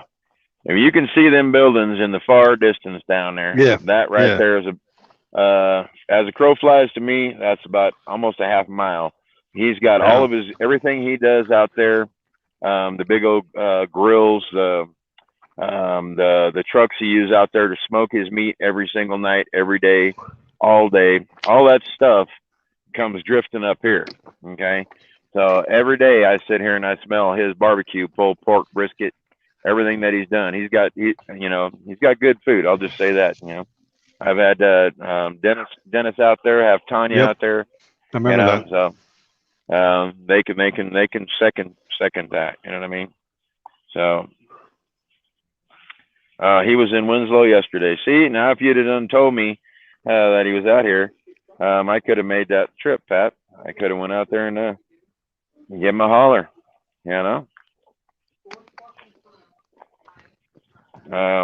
Believe it or not, even though I hurt. Takes my mind off it to get out and go do stuff. You know what I mean? Kind of cool. Yeah, Crab. You should have seen when Dennis was out here. The guy that created this. When he come down, he parked his truck right down here at the bottom. So they do got truck parking down there. And I'll say this: we had steak, lobster, and shrimp, and had a salad to go with it. And I'm telling you, steaks are half a plate in themselves. And you can ask if Tanya's still on here. You can ask her; she'll tell you. And I think the total bill for everything we had that day was like 50 some bucks. I think is what it was. So it's reasonable on top of that. So, and that was feeding three of us. That was feeding three of us. You know what I mean? So as I said, you think about that. You know, some of them places that I know, like get down to Sonny's Barbecue down there in Corbin, Georgia, there, like exit 29, I think, or something, or you get out there to the Kansas City Barbecue or Mama's Barbecue over there, or you get to exit 87 Barbecue over there off other side of West Memphis there. All them different places. I've been to so many different restaurants in my life. Get down there to Spaceway down there on the 20 over, and when you're going out there toward Talladega and stuff, and Vicksburg and all that. I'm telling you, all in play. You get down to even where you're at down there in Florida. I know some of the good seafood places down there that you can get to where you can actually park a truck and go eat. I'm not talking about just the rest areas or the truck stops or any of that kind of crap down there. So. Yeah, like Tanya said, food and hospitality was top notch. And Ray down here, he's good people. You can call in your order. You can come pick it up and all that kind of. It ain't just a sit down restaurant.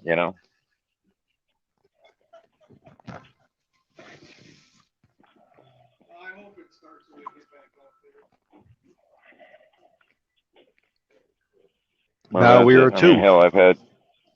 Yeah. Yeah.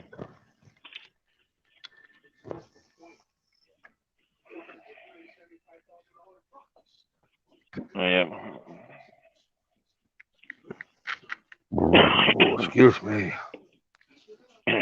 Well, that's good food. Comes out one of two ways, that way or the other way. That's true. I'd rather it come out that way right now. Shit. Actually, turn that rather come out the other way too, because if I go to bed, that's not gonna be pleasant. No, you're gonna crash in the terminal there. Or you're gonna go out to your truck. Go out to the truck.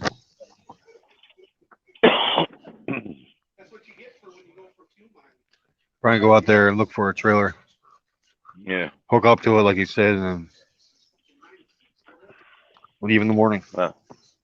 Well, hopefully it don't need a PM or something, or it's been red tagged or some crazy shit like that. Yeah, that's the problem. But they said they have a new policy here that the first 10 trailers have to be done. Yeah. They have to have 10 trailers at all time out there, which I can see. Yep. Well, shoot. Well, I had to scroll up there and look to see what Rick said out of Maine. Oh yeah, you get up Maine. There's a bunch of little diners, the overlooked car diners that are out there from the 1950s and stuff that are still out there, and lots of places. You get up in New England, and I tell you, if you don't get seafood in New England, there's something wrong with you. Because they do any kind of seafood. I don't care, spicy, hot, mild, sweet, sour, whatever. You name it, they do it all.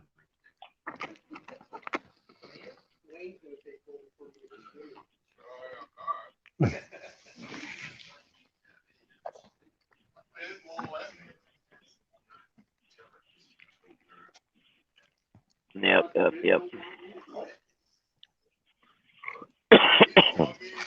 That sounds like somebody's having a serious conversation there, huh? Mm-hmm. Always. Yeah, that's one of the things I always used to like hearing. They don't want me to quit because I'm the best damn driver next to fucking, And I'm like, you think you're something and all that, do you? Hmm? I hate to say it, but they can be replaced in 2 seconds. Mm-hmm. I mean, I hate to say it. Look at all the companies that's got all them trucks, and they keep saying there's a driver shortage. It's not that there's a driver shortage. It's how they work their freight. That's the problem. Yep.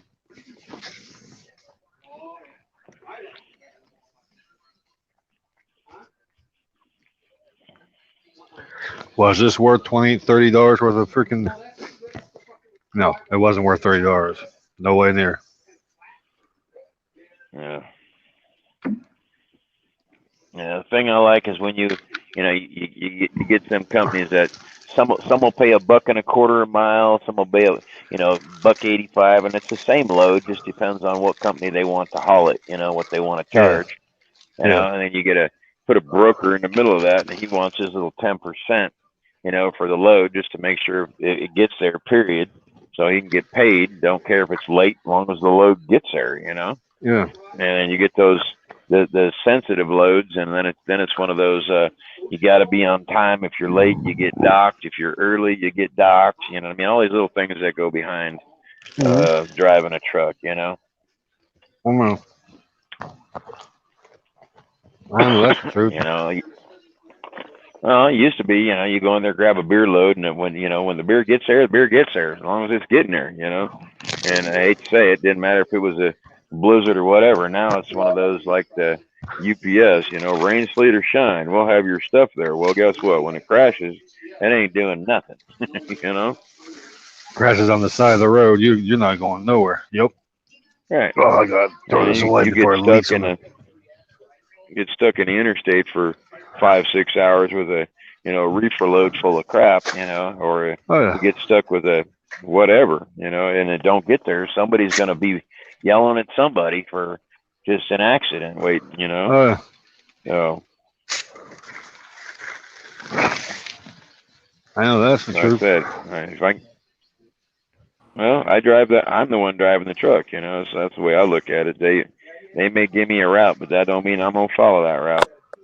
I don't know. I find the route that I think is the best for that trip.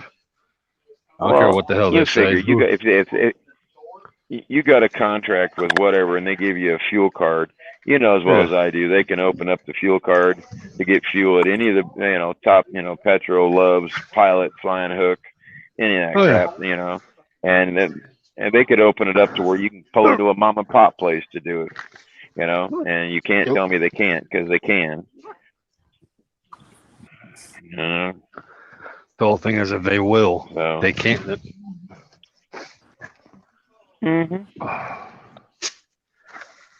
Wow. Yeah, because some of them are getting kickbacks. Oh yeah, you know that. Yeah.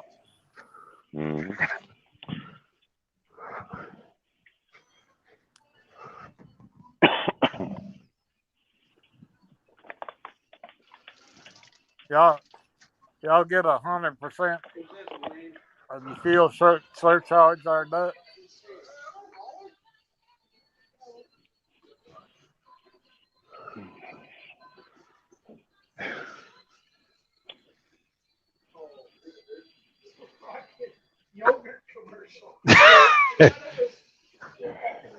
You thought it was a concert on TV? I said, you get 100% of your fuel surcharge? Most of the time, yeah. Depends on how the broker words it.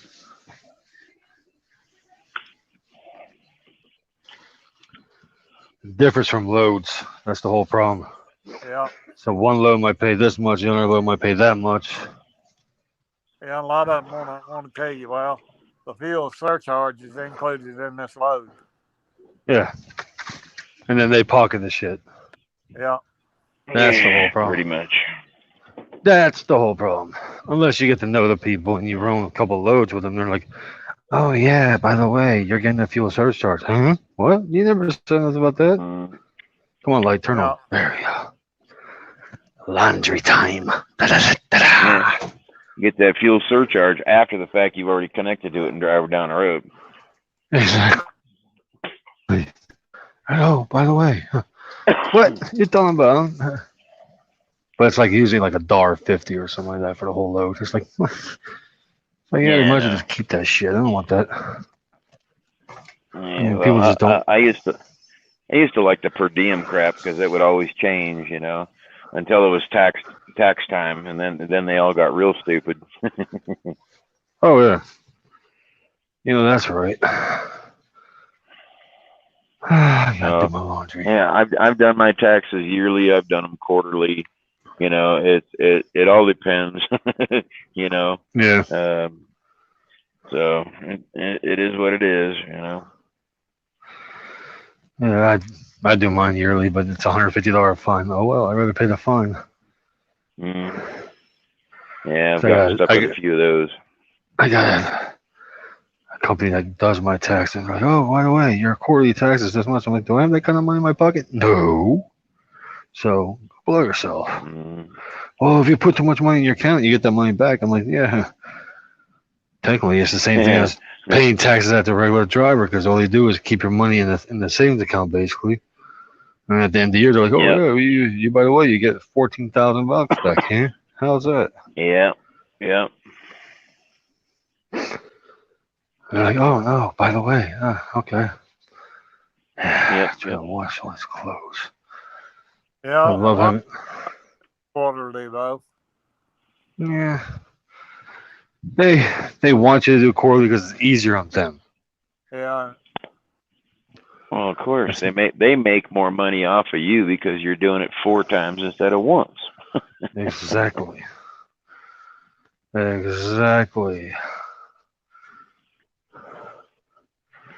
So, oh, by the way, you gave us too much money, but we still are not paying you all that money that you gave us. What? Right. Wait a minute. I pay you $1,000 extra, and you only give me $200. How's that fair? Yeah. Well, you get a normal CPA, you know, they're $300-400 depending on, and you know, way back when they were like 10-15. You know what I mean? Yeah. Well, the company I use, they charge me $950 a year. Roughly, give or take, like $9 a month or something like that. I think it is. Once you figure everything out, and it's like, same. It's like, what the fuck? I mean, then my wife's like, "Oh, I'll do it for you." Yeah, what are you gonna charge me, huh? I already pay enough for you, so what are you gonna charge me extra? I gotta buy you a laptop? I gotta buy you the programs? Okay. Well, the program's free. Yeah, so you say. Do you say, "Honey, I need $1,000 for the program"? Okay. It's like, yeah, no. Just like laundry. I didn't pay for laundry today, but guess what? I'm still taking out my taxes because I spent time doing it. Yeah. That's one thing that sucks too. Paying $5 a freaking load for laundry now. Yeah. Oh, it's depends on where you go. I mean, the lows I usually go to, they're like $2.50, $3, but still it sucks because, I mean, I understand they're paying for water, but just like another highway robbery, showers, $14. What? Yeah. Or if you try to get your parking spot like I did a couple of days ago, $20. Wait a minute. I remember back in the day. That all depends on where you go too. I was in Rogers, Minnesota, where Dennis was supposed to meet me because I fell asleep or something like that. Oops. But yeah, you were down. I was out there, and then I was tired. I was talking to Janet, and I was like, "Man, when he's gonna get here?" Well, they said they're close by. They're stopping somewhere, and I'm like looking at the video. I'm like, "They're right here. Why the hell doesn't he just text me?" they weren't right there. They had to stop somewhere to get pee. I'm like, they were right there about 1:30. They didn't come out there. I was already awake. Yeah, everybody thought you were sleeping. Nobody thought you were up. All you gotta do is check that 360, and you'll see their location and all the rest of it. And he kept talking too, and I even got on there. I was like, "You want me to wake him up?" I said, "I know where he's sleeping." I said, "I already know the slot he's in." You know. Yeah, I know. And, like and right he there. goes, All he had to do was yeah. pull up the road, pass around those trucks that he was in front of, but he couldn't figure out how to get out of there. I'm like, I could have told you how to get out of there because there's one way in and one way just out. go around to the left. Yeah. He didn't. You go around to the left a little bit, and yeah, he turned around. That's why he missed me because I was right there. If he would, and I was actually talking to Janet. I was talking to him. They're like everyone. Betty's like, "Oh, by the way, Dennis wants to talk to you." I'm like, "I'm trying to get a hold of him." I'm like, "I'm here. I'm in the back row." I mean, messaging him on freaking Messenger and all that, and he's just like, non-shiny going, non-shiny, like, like he always does. I'm like, what the hell, man? It's like, I mean, I understand he's a busy man. I'm a busy man. I was tired. It was 3:00 in the morning. I mean, I went to sleep like 1:30, but I was still awake because I knew he was going to come. I'm like, he's going to be here. So I tried to stay awake till like 1:30, 2:00, and I'm like, fuck it, I'm not staying up any longer. I'm tired. I need to get some sleep. I woke up at 3:00. Yeah, he was basically fueled and then in and out, and I even when he pulled it to go out, I didn't understand why he made a U-turn, but then I realized he had never been there and didn't know how to get in and out, so I just went whatever, and I kept telling him, I said, he's like right in front of you. Yeah, I'm like, I was basically right in front of him. I mean, if he would have gone straight, like I said, to the left, boom, I would have been right there. And I told him, I said, all you have to do was knock on my window on the side. I would have woke up. But he's like, oh, we'll meet up sometime again. I'm like, well, I PM'd him what your truck was and stuff, and so he kind of just went, oh, and I went, well, well, what? Wasn't nothing I could do, you know. It was just Is this sale just 50 gallon to get a free shower? Yeah, it's 50 gallons. Yeah. Anywhere you go, 50 gallons to get a free shower, unless your company has a agreement like my company has with Loves, and we get showers no matter what. Yeah. And we get 4 points per gallon no matter what. This is anywhere automatic diamond status, so which is pretty nice. So basically, whatever we buy, we get 4 points on. Unless you make it to platinum, which is not hard to do if you keep fueling up almost every other day. Then you get there real quick. It's like, oh, okay. But then you watch your paychecks go, oops, sorry. Like, not pleasant when you're expecting a big paycheck and you look at it like, hey, wait a minute, where'd my money go? Oh, that's right, I fueled up well every day. Damn it. I mean, yeah, it's not good fueling up every day. But sometimes you have no choice because you gotta make. I got a year's worth of internet from all them fucking points one time, and then I ended up bought me 2 different GPSs with all the points that I had on my shit. So, yeah. Yeah, I talked to Dennis earlier. I said, is that a 10-inch Garmin you have? He goes, yup. Damn. Why the hell do you need something that's that big? I mean, that's just. I think he probably uses it as a tablet too, because it's basically a tablet. No, I use mine. It's stuck. And when they first came out with all the 7-inch ones, the 8-inch ones, those are the ones I was getting. But shit, I had my Cobra shit from back in Jesus Christ 2010 or whatever it was, and even that was one of the biggest ones they ever had. But my Cobra was way better than anything they make now. You know, I mean, that thing, I could just take my pewter, I could plug my pewter into it, and oh my God, I could download anything into that application. You know? Oh, I know, trust me. But still trying to finish this laundry. Gotta swap this over, bring this back to my truck. hang out for a little bit, and then I'm probably gonna try to find me a trailer before I go to sleep, so I can hook up to it and just sit there. And in the morning, be like, hey, I am under trailer number da da da. Please add it to my vehicle. Thank you very much. Because if they don't do that, then you get screwed up, and everyone's like, oh, what trailer number you on? Oh, I'm under this, this, and this. Oh, no, you're not. You're under this, this, and this. Oh, shit. Yeah, I forgot. They got lease trailers there where you at too? No, it's all company trailers. They're we don't have to lease the trailers. I mean, it's not like Landstar where you lease their trailers, and that's a ripoff. I'm sorry, $115, $120 a week. I'm like, goddamn.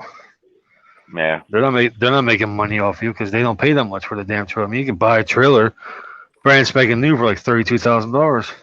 You have that shit paid off in like a year. You could play your cards right. My friend just bought a brand new truck like mine. It wasn't brand new. It was in 2000. It's 2020, like mine. Had low miles on it, like 52,000 miles on it, because the guy, I think he passed away, so he couldn't drive it anymore, of course, because he passed away. And his wife drove, but she didn't want to drive anymore because he passed away. So he's like, and he saw it on the internet. He's like, on Facebook, he's like, what's this? He goes, is this true? Is this real? Is this really going to be this price? Because she wanted like $90,000 for it. And he's like, wait a minute, you can get a lot more for that truck. It's only got 50,000 miles on it. Shit, now, if you're a good driver, I'll make you a better deal. I said, what's that? And he told me, I'm like, what? She gave it to him for $32,000. Brand new truck. Hardly miles on it. 32 grand. Cash. Yeah. And he had a trailer. They bought the trailer and they bought the tractor. And it cost, between tractor and trailer, like $90,000. So they had a truck down here when I was still driving. It was the year, basically a couple of years before I quit. I was actually gonna buy this truck because it was a 2000, believe it or not, and that's when they started getting real kind of hot and heavy on the mandate for the ELDs and all that kind of bullshit, you know. Yeah. And he had it for sale for 15 grand, and had the trailers for sale for 5. Wow. And the trailers at that time, even though it was 2017, the trailers were only 4 years old, and he was selling them for 5 grand. And I went out there and looked, and I was like, so you're talking about basically for a truck and a trailer, you're looking at about 25, 26,000 by the time, you know, you're paying all your taxes and all. And he's like, yep. And I'm like, what is wrong with this truck? And he's like, nothing. He goes, the guy that has it just doesn't want to drive anymore. You know, it's 2000, and it was in good shape. You know, it wasn't all tore up or nothing. Yeah. And he started it up, and I heard it run, and I was like, man, I'm telling you right now, I said, I'm so close to buying this, it's not even funny. And I said, but I don't know if I want to have to go through all the crap again and owning my own stuff and then having to go, you know. And I said, and then to top it off, I really didn't know if I wanted to pull a dry van or whatever, you know. And I could have had it converted to a reefer, you know, insulation, all that bullshit. And I was just like, I was so close, but at the same time, it was like, shit, if I do this, you know, then I'm committed. Well, I'll just say this, up to where I'm at now, I'm glad I didn't, you know. Yeah, no, because you would have been lost a lot more than. Yeah, you know. But it is what it is. That's never good to lose stuff. I mean, you could have probably gotten out of it pretty easy because nowadays everyone wants to have their own authority and. Oh yeah, some do, not all. Some. Yeah, a lot do. Some of these Mexicans that live. Sorry to say though, but these Mexicans that live in Orlando. Oh my God, you bring your truck out there, they'll give you top dollar for that damn thing. Oh, no questions asked. Yeah. I don't look at it like from that perspective because, you know, you buy stuff out on the East Coast and the West Coast, they're gonna pay you more than if you buy it in the Central U.S. You know what I mean? And that's true. That's a normal everyday thing, you know. But yeah. For me, if I was gonna do it, I hate to say it, I'd go to the wrecking yard, I'd buy one out of the wrecking, and I would just tear it apart and fix it, you know. Yeah. And then it's yours. You know everything's good. You know it's this, it's that, and the other, you know. And then you ain't buying somebody else's junk because you're redoing it, making it brand new, you know. Yeah, exactly. That does make sense. My preference. Well, that was what I did with my very first truck, you know. So. You bought it from the wrecking yard. You just rebuild it. Mm-hmm. They come Took over me here 3 years. and buy them and take them to Guam, you know. Yeah. Drive them back. I mean, that's right there, Kenny. I mean, there's all these little secrets. They buy it here, and they buy like a Volvo, and they bring it back to Europe, and they fix it up the way they're supposed to have it fixed up over there. And then, oh shit, I could have made a lot more if I stayed in the United States. Well, too late now. Yeah. Well, yeah. I'll leave y'all again, but I'll come back in on the comment side. Oh, you're going to bed, huh? Yeah, I have to. Yeah. Keep the wife happy. Happy wife, happy life. Yep. Yeah. Yep. All right, I'll be back in a few minutes. I imagine Dennis is going to be streaming here in a few minutes. It's about almost time for him to start going down the road. Oh, well, yeah. That's true. I forgot he drives nights now. Well, it's not just driving nights because of how the load went, but they basically had to shut down for 10. So when they get to what they're doing tomorrow, I think it's just pick up and turn and burn down to Kansas City. Okay. Once they get down there, they'll pull another 10, wait for the other load to come out of there, and then right back up. I just don't know if they're going to hit Kansas City and then haul ass, or if they're going to do a 10 down there. I think everything's going to depend on what they do, because by the time they're all said and done, you're talking about that's Thursday, and then they got to get a weekend run, for the most part. Yeah. So that's like me. I got a run that leaves Dealey, Minnesota. I think it's a Walmart. No, it's a Target load.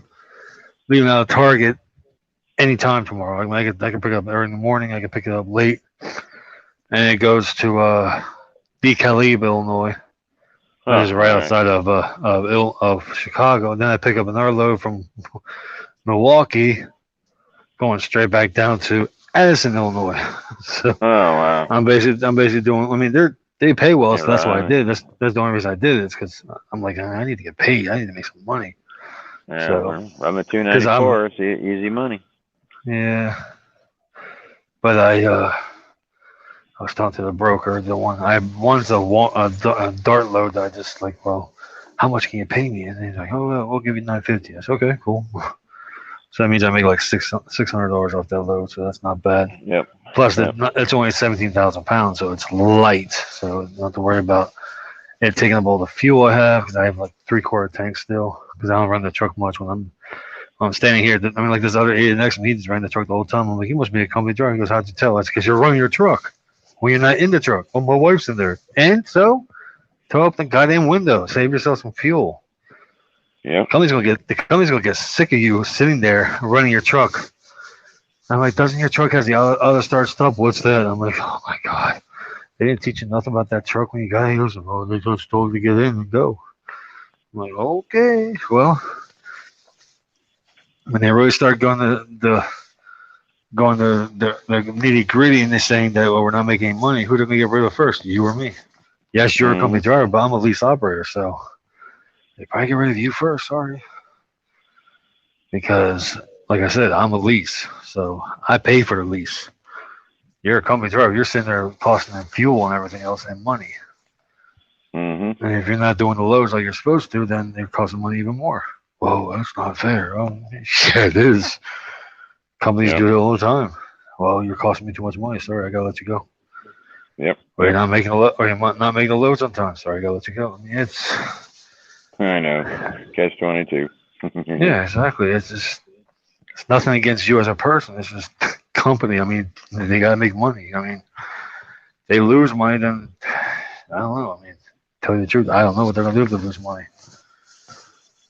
I had a company do that. My one company I was before Celadon, he was a local small company. I was there 3 years. I thought I was going to retire there. All of a sudden, I get a phone call. Hey, you need to come up here to the office. I'm like, oh, great. What the hell did I do wrong now?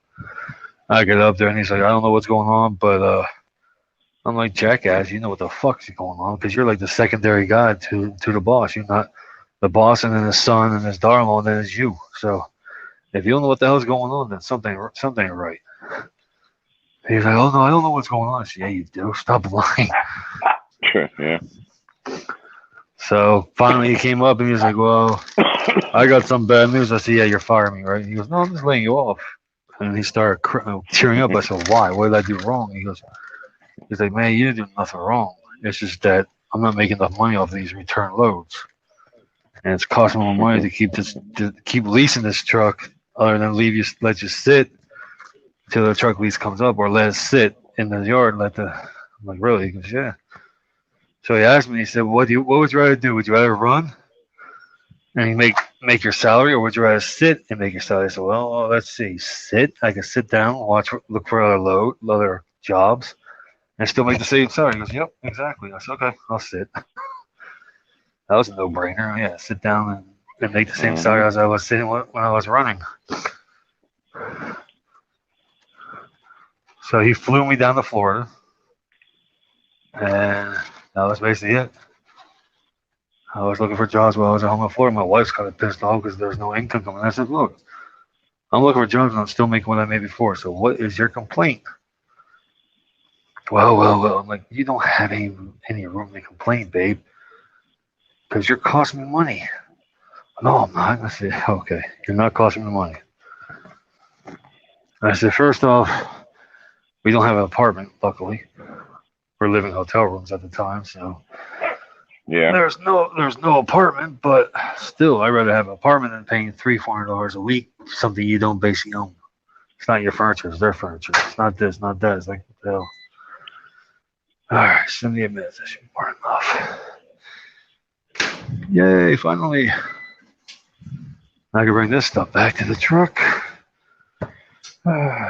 Keep that there.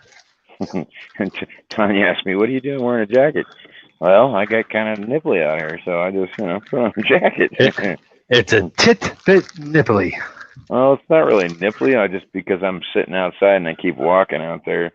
I got a nice little wind. Even though it's nice, I hate to say it, I'm wearing a pair of shorts 24/7. So, when legs get a little nipply, I don't want shrinky dink to occur. You want that shrinkage, huh?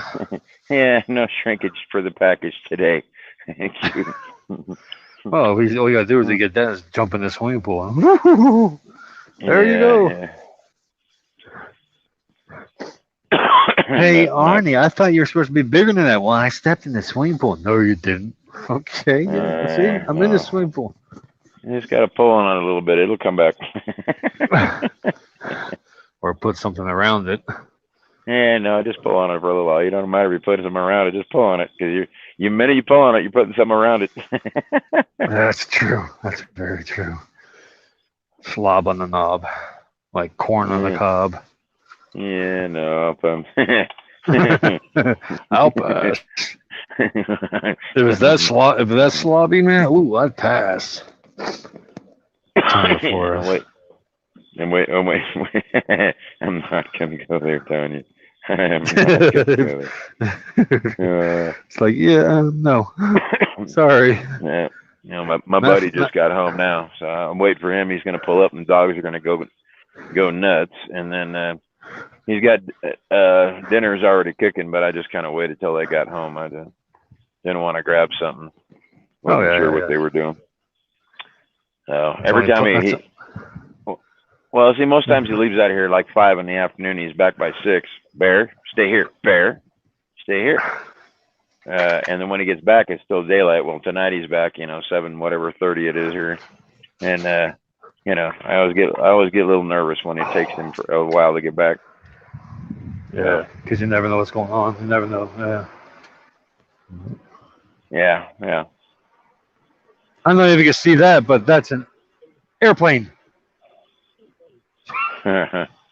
It's that low over our trucks. It's like, what the hell? Mm-hmm. And then there, you like those little crop dusters? is your full moon, your half moon. I mean, it is so I know. dark here. I can see the stars. I can see the stars. It's so dark up here. Mm-hmm. I mean, I like that because I can see the stars, but I don't like it that. No, you can only turn into a half horrible tonight. I know, just because it's half moon. It means half get bangs, the other half don't. I'm good with it. And I didn't take stuff out of the oven. I just left it in there. And if you look there, you can see inside our building. Oh, no, not yet. There is nobody there. Let you pick out whatever kind you want. I don't care either. Yeah, pretty much. But I waited. But you waited. Yep, that's true. Yeah. You did wait. You did wait. Yeah. My buddy's pretty good. I just kind of, I'm not in a real hurry here. Let's see what else we got going on here. Somebody else texted me a minute ago and asked me about pewter stuff here, so I'm hitting them up.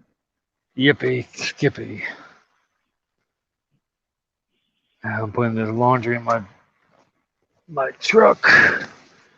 That way I can just, damn it. There's no room in these trucks. That's one thing I like about trucks. There's never any room. Oh, you got an apartment? No, I don't. That's a truck.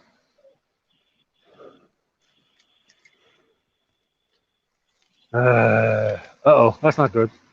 Lucky I'm close to the bathroom. That's all I can say. Oh, I can feel it coming. It's not going to be a good night because I ate that Chinese food. Oh, boy.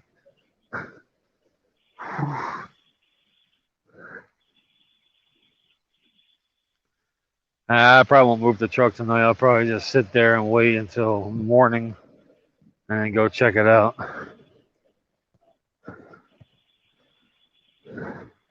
Because first off, it's dark, as you can tell, and it's dark as hell out here. There's another airplane coming down. Look at this shit. You see, and the landing strip is right over there on the other side of those buildings. So it's like, what the hell?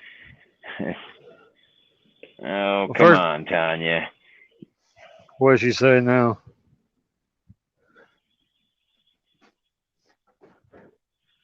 Oh, there you go.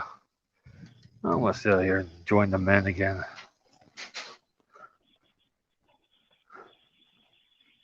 Oh, I'm sorry, Tanya. I didn't mean to upset you.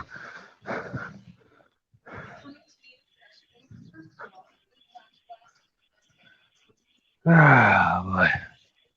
Hey, wait a minute. We've talked about a lot worse on this channel, so I don't know what she's talking about, but I'm sorry. Still, I'm sorry, Tanya. I didn't mean to say that.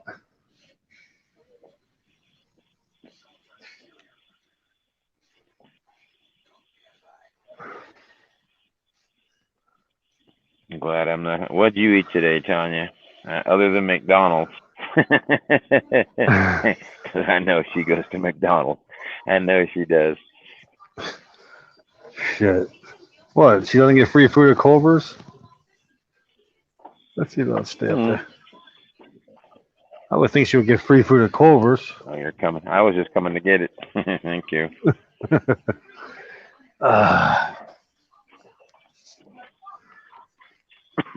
So you're saying the first, what's his name?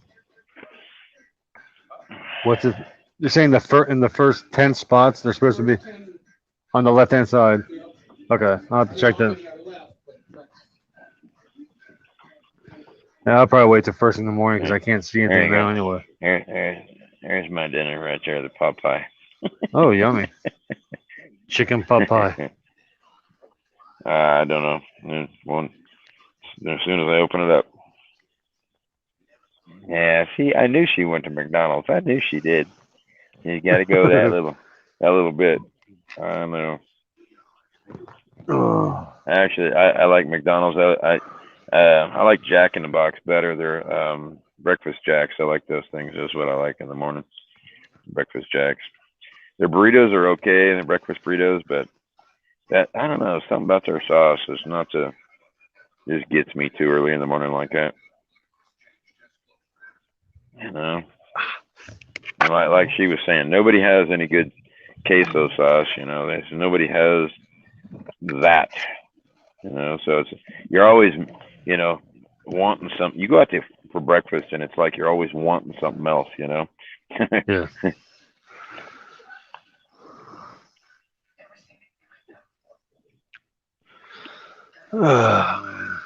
And you give the extra one to the homeless. Yeah. That's true. I used to do that right there at the other McDonald's from where she lives is up the road from her.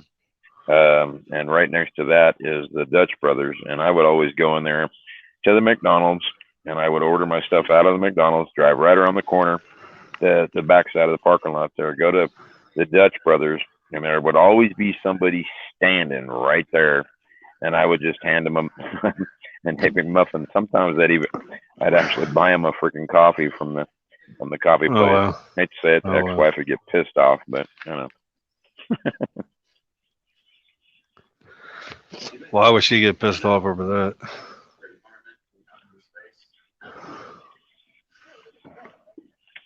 Oh. I think this one is the beef one. Hey, cool.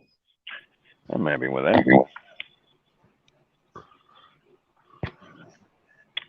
Marie Callender's chicken pot pie. Oh, nice. Mm-hmm. Pretty good. Sounds it.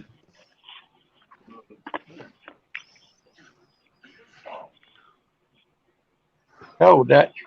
Yeah, I was just helping Hey, Robert. somebody a minute ago get their privacy settings set up and all that good stuff. Hello, Arnie. Howdy, Robert. Oh, boy. Just got through eating me a barbecue sandwich. I had Chinese food. Oh, boy. That's shrimp lo mein. Huh. This is homemade barbecue sandwich. Not bad. Ah.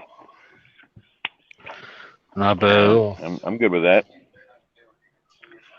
Yeah, it's our leftover pot roast, pork pot roast. We took it, shredded it, put a Sweet Baby Ray's barbecue sauce on it, put it in the microwave, heated it up, and put it on a sesame seed large bun. Sold American money. There you go. I threw some jalapenos or something in there, or pepperoncinis or something. Spice it up.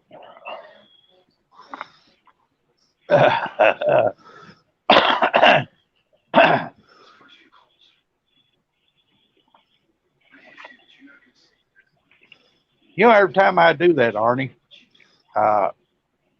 it burns places that I don't need to be burned. Oh, well, don't do that.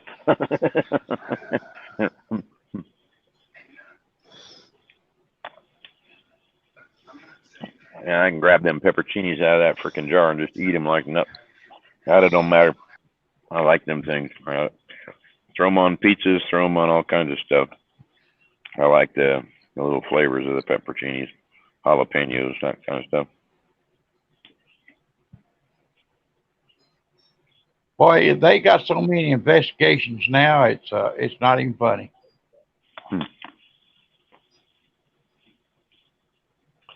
Oh well. What do you say? You already know it's going to happen. Yep, sure do.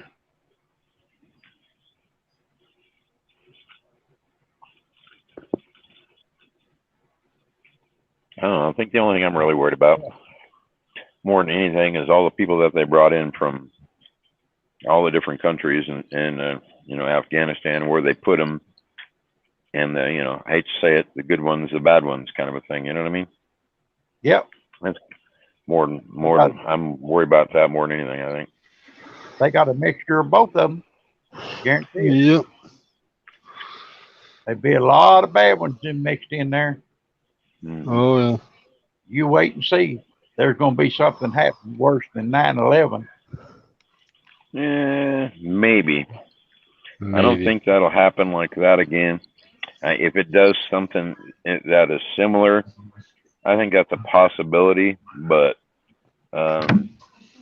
there again, it all depends. You're talking about a few years from now, whether these people, the kind of jobs they get, the things that they do. Hopefully, everybody pays attention to what's going on. Oh yeah.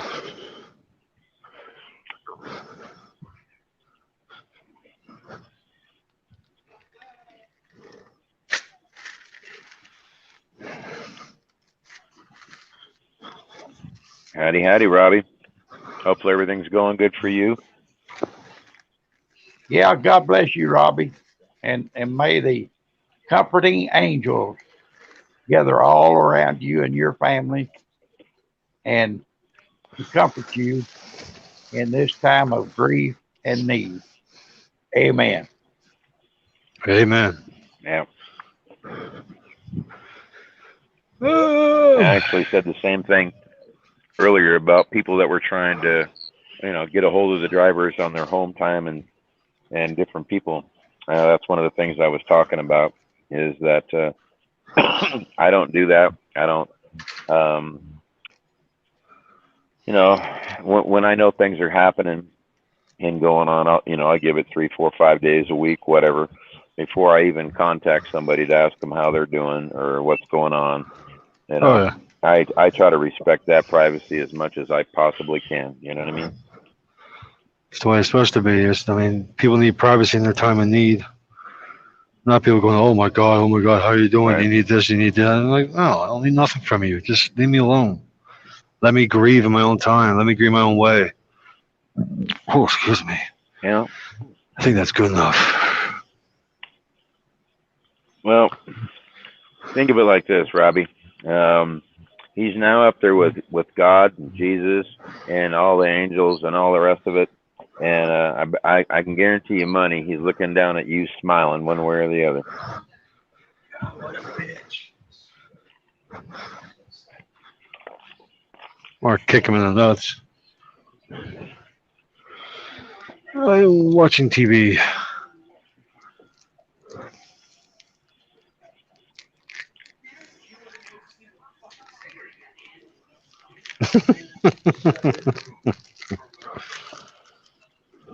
Watching TV and enjoying snacks right there at the truck stop, right? Well, especially the truck stop. It's our company truck stop. Yeah.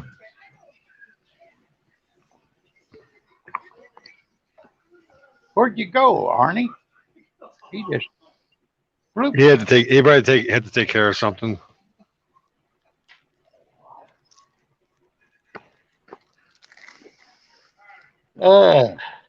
Lord have mercy. Here I am yawning. I didn't get my nap today. That's what's the matter with me.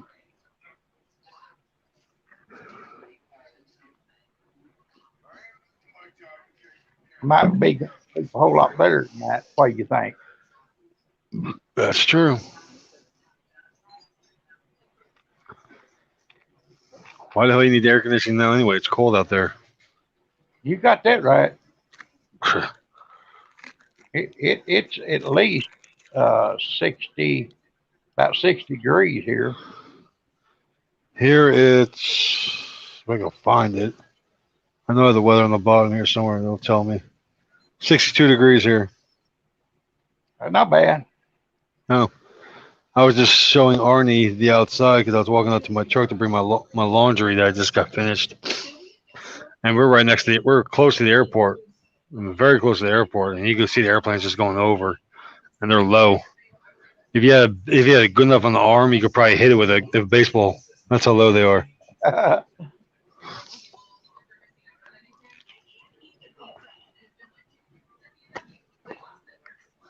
Yep. No, sleep good tonight. So am I. I had some Chinese food. I'm having some Three Musketeers for dessert. Waiting for my laundry to get done. As soon as that happens, I'm going right to bed. Make my bed, my bunk in there, and go to bed.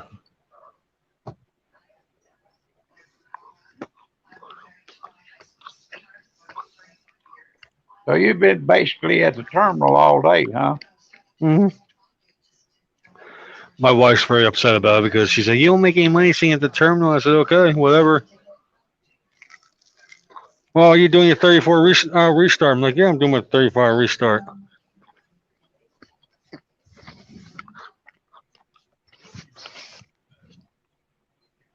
Ugh. I'm going to turn the camera off and turn the mic off because I'm going to go take care of some unhumanly pressures on my body. Oh.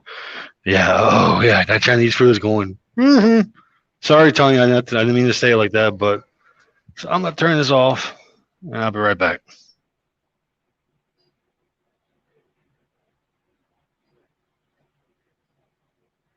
Oh, me.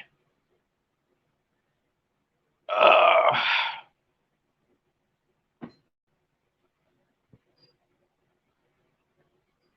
I wonder if Arnie's going to get back on here.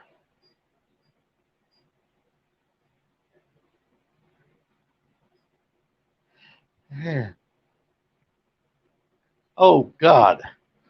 Stop this yawning, please.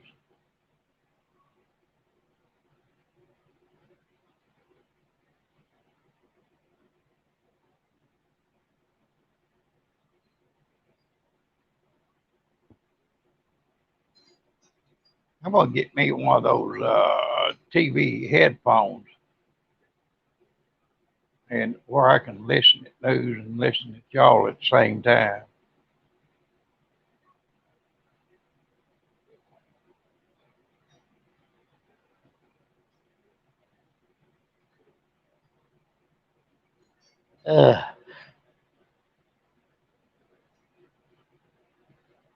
Boy, I just can't keep from yawning. I don't want to go to sleep, you know. Just yawning. That's it. Crazy. Crazy, crazy, crazy.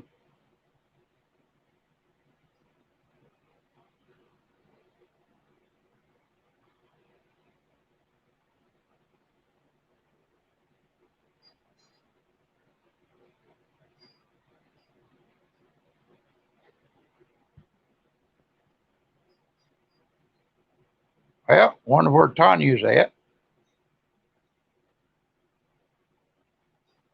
Wonder where all the rest of them are at.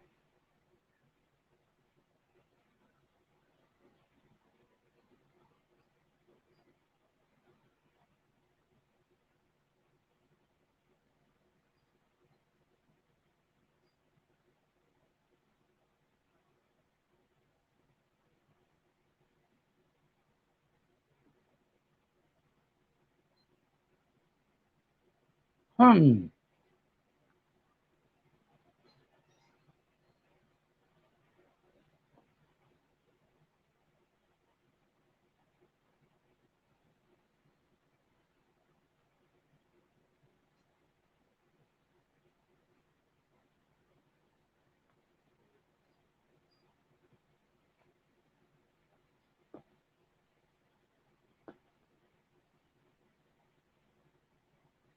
Well, I ain't got no daggum dessert for tonight. That's bad, bad.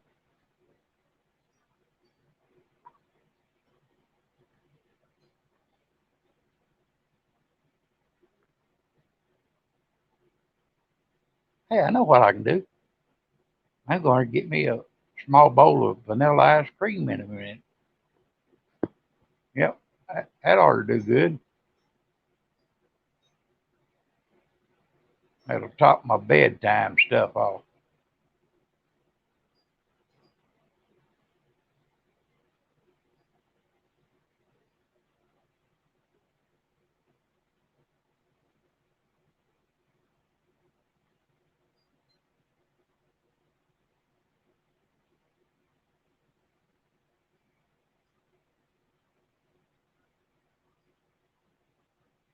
Well, one thing about it, I drove for JB Hunt. I kept that hammer down all the time. Kept it down so hard that on my 3 days off, I had to catch my logs up. Yep. Addy. Sorry, I put the wrong button. That's okay. Well, I tell you Had to what, wait to get back in. I I was saying just as you come in, I said that it was funny. I worked for JB Hunt. I drove so daggum hard and put on so many miles that on my 3 days off, I had to catch up my logs right there on the kitchen table. And of course, driving while I was there, from on up till the time I went back to work. Yeah, I've been plenty of them days where I had to actually sit back and start doing some finagling of I was sitting here, I was sitting there, even though I wasn't anywhere close to there. Yes, sir, buddy. I know the feeling. Guarantee You know, you. you grab that little inch ruler and start doing an inch down the road here. You know what I mean? Yeah, buddy. Figure out what city I'm remotely close to and go from there, and then start for the rest of it. And I'm already sitting home 3-4 days from where I was supposed to be sitting. Yeah, buddy. I mean, I put on them miles, I guarantee you. They'd put me under them hot loads and I had to roll. Mm-hmm. Whoa. I had one of them. I think one of my first times doing logbooks is when I went from LA to New York, and just under 24 hours. And that was back when the speed limit was pretty much 55 for the whole entire country. Yep. And I just remember driving the daytime, leave up out of there, and it's like 10 hours later, you're sitting over here, and if you're doing 80 mile an hour and you run the whole country, if you go across the 90 up there, this speed limit, all it used to say was just drive safe. There was no speed limit. That's all it said. Just drive safe. And I hate to say it, but you could open that thing up to 100 mile an hour, and cops couldn't do nothing because all the signs said was just drive safe. There was no speed limit signs till you got close to some of the bigger towns, and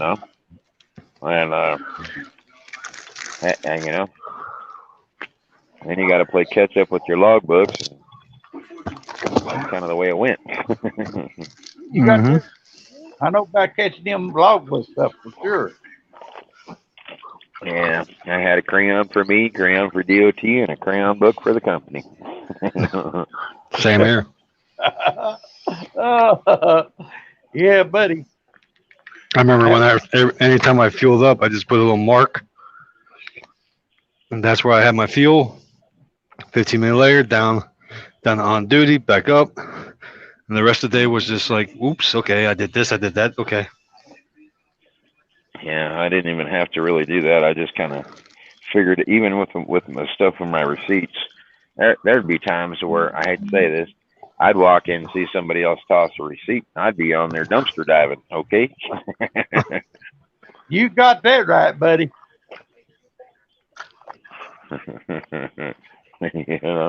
So I got to have that receipt. I'm not even kidding.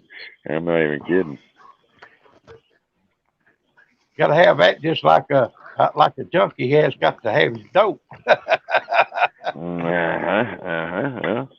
Yeah. Hate to say it, but when you, I know you have.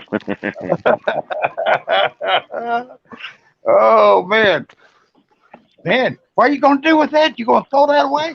No, man, don't do that. Yeah. That's a perfectly good receipt right there. Oh yeah. Yeah.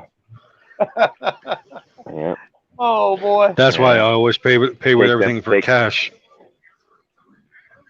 Take them carbon copies, and you could kind of change them things in there. You know what I mean?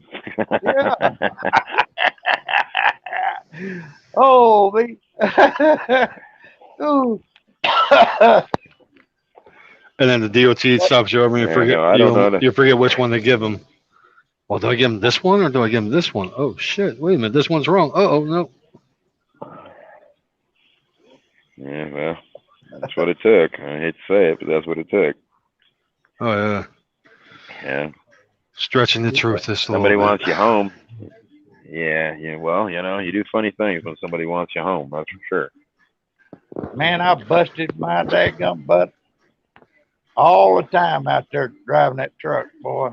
Oh Lord, did I ever put on the miles?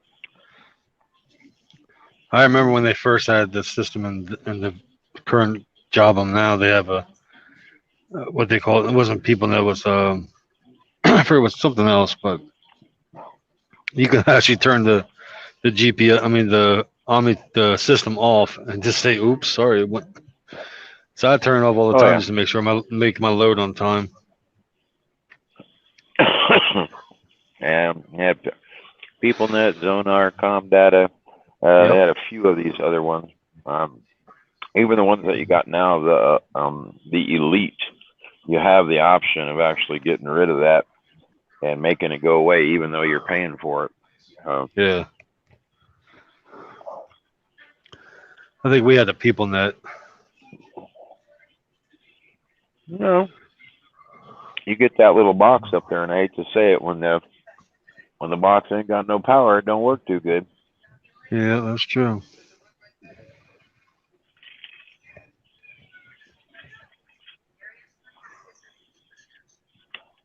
Where's everybody tonight, Robbie? Actually, you got Dennis. Dennis is on live. I had to help somebody real quick, so I had to disconnect from this chat room. Hey, Drum. How are you doing there, Thanks Drum? Kenworth. Yeah.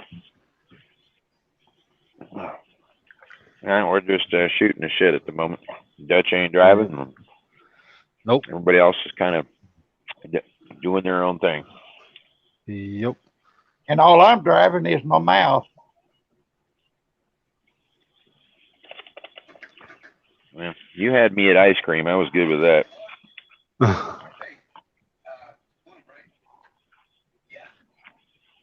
Yeah, I'm fixing to get me some vanilla ice cream in a minute.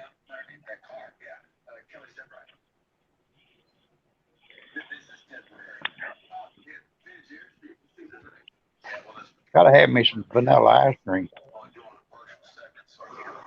Well, I'm finishing up my pot pie here. About done. Can't do no more. I ate about that much of it. Where is it? And that's it. I tell you what, when we make them chocolate shakes, my dadgum tongue gets so dadgum numb I can't talk.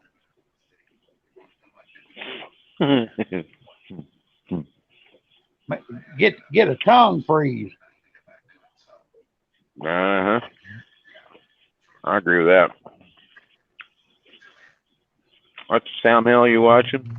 I don't know, 3 people sitting there bullshitting. Yeah.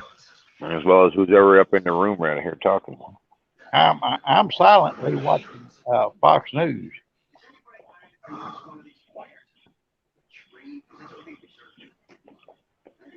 Squatch 88. Yeah, other than that, let's see. Yeah, where is that? Oh, I'll push over this way. Where is he? That way. Him. That's Robert. He's an old driver from the 1970s, 80s. The other one, Dutch, is driving right now, and I'm like Robert here. I'm one of them old ones that don't drive no more. So I know what you're watching. What you want to talk about? Dang, my phone's hot. Oh, that's because of this app. I mean, the rest of my phone is not that hot, but the screen, it's like, whew. What kind of applications you got running in the background? Yeah, I gotta look at that.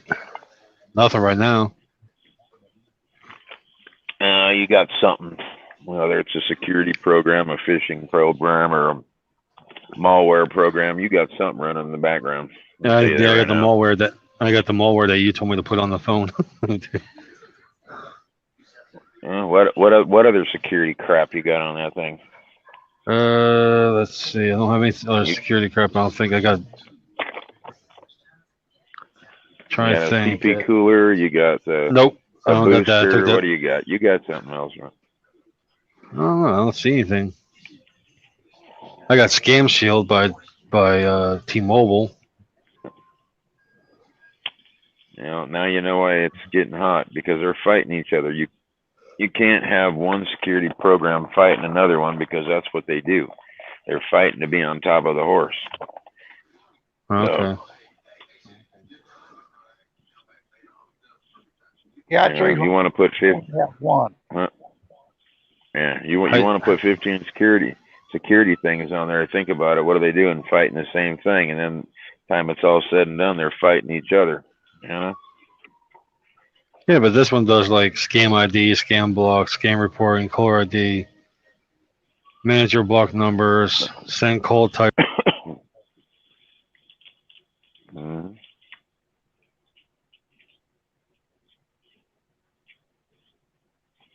What is that? Compare trucking then and now.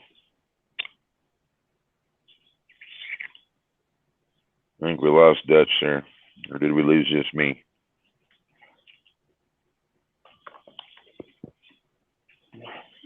I'm right here. Oh, okay. Maybe all I saw was that his comment, compare trucking to then and now. Trucking back when we started was harder than what they got nowadays. I'll just say that much. Boy, you got And that. we fixed anything that was broke, flat tires, brakes, whatever it was. We fixed it. You know, I mean, you something broke, you fixed it. You know, Yep. swap out a headlight, tail light, whatever. You know, I don't care. License plate light, running lights. If it was broke, we fixed it. That's right. You know, you got to adjust your clutch. We adjusted your clutch. You got to adjust the brakes. We adjusted your brakes. You got to do whatever for your steering. Get it to knuckle to turn this way, that way. I mean, we worked on them to where you guys don't. And see that right there? I didn't mean to interrupt you, Arnie. Oh, See that brake thing tool. right there? That's a matchbook cover. Oh And yeah, that's and what brake tool. you use as a gauge to adjust your brakes in between In your my case, drum and in my your case, brake. it'd be the top papers, right? Yes, sir.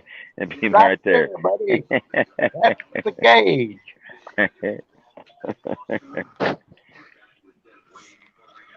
So there you go, Mr. Kenworth. There, what you think? This is one of the many things we could talk about on here. Oh, trust me, we talked about some sketchy things on this page. Nowadays, Yeah. nobody know that. Yeah.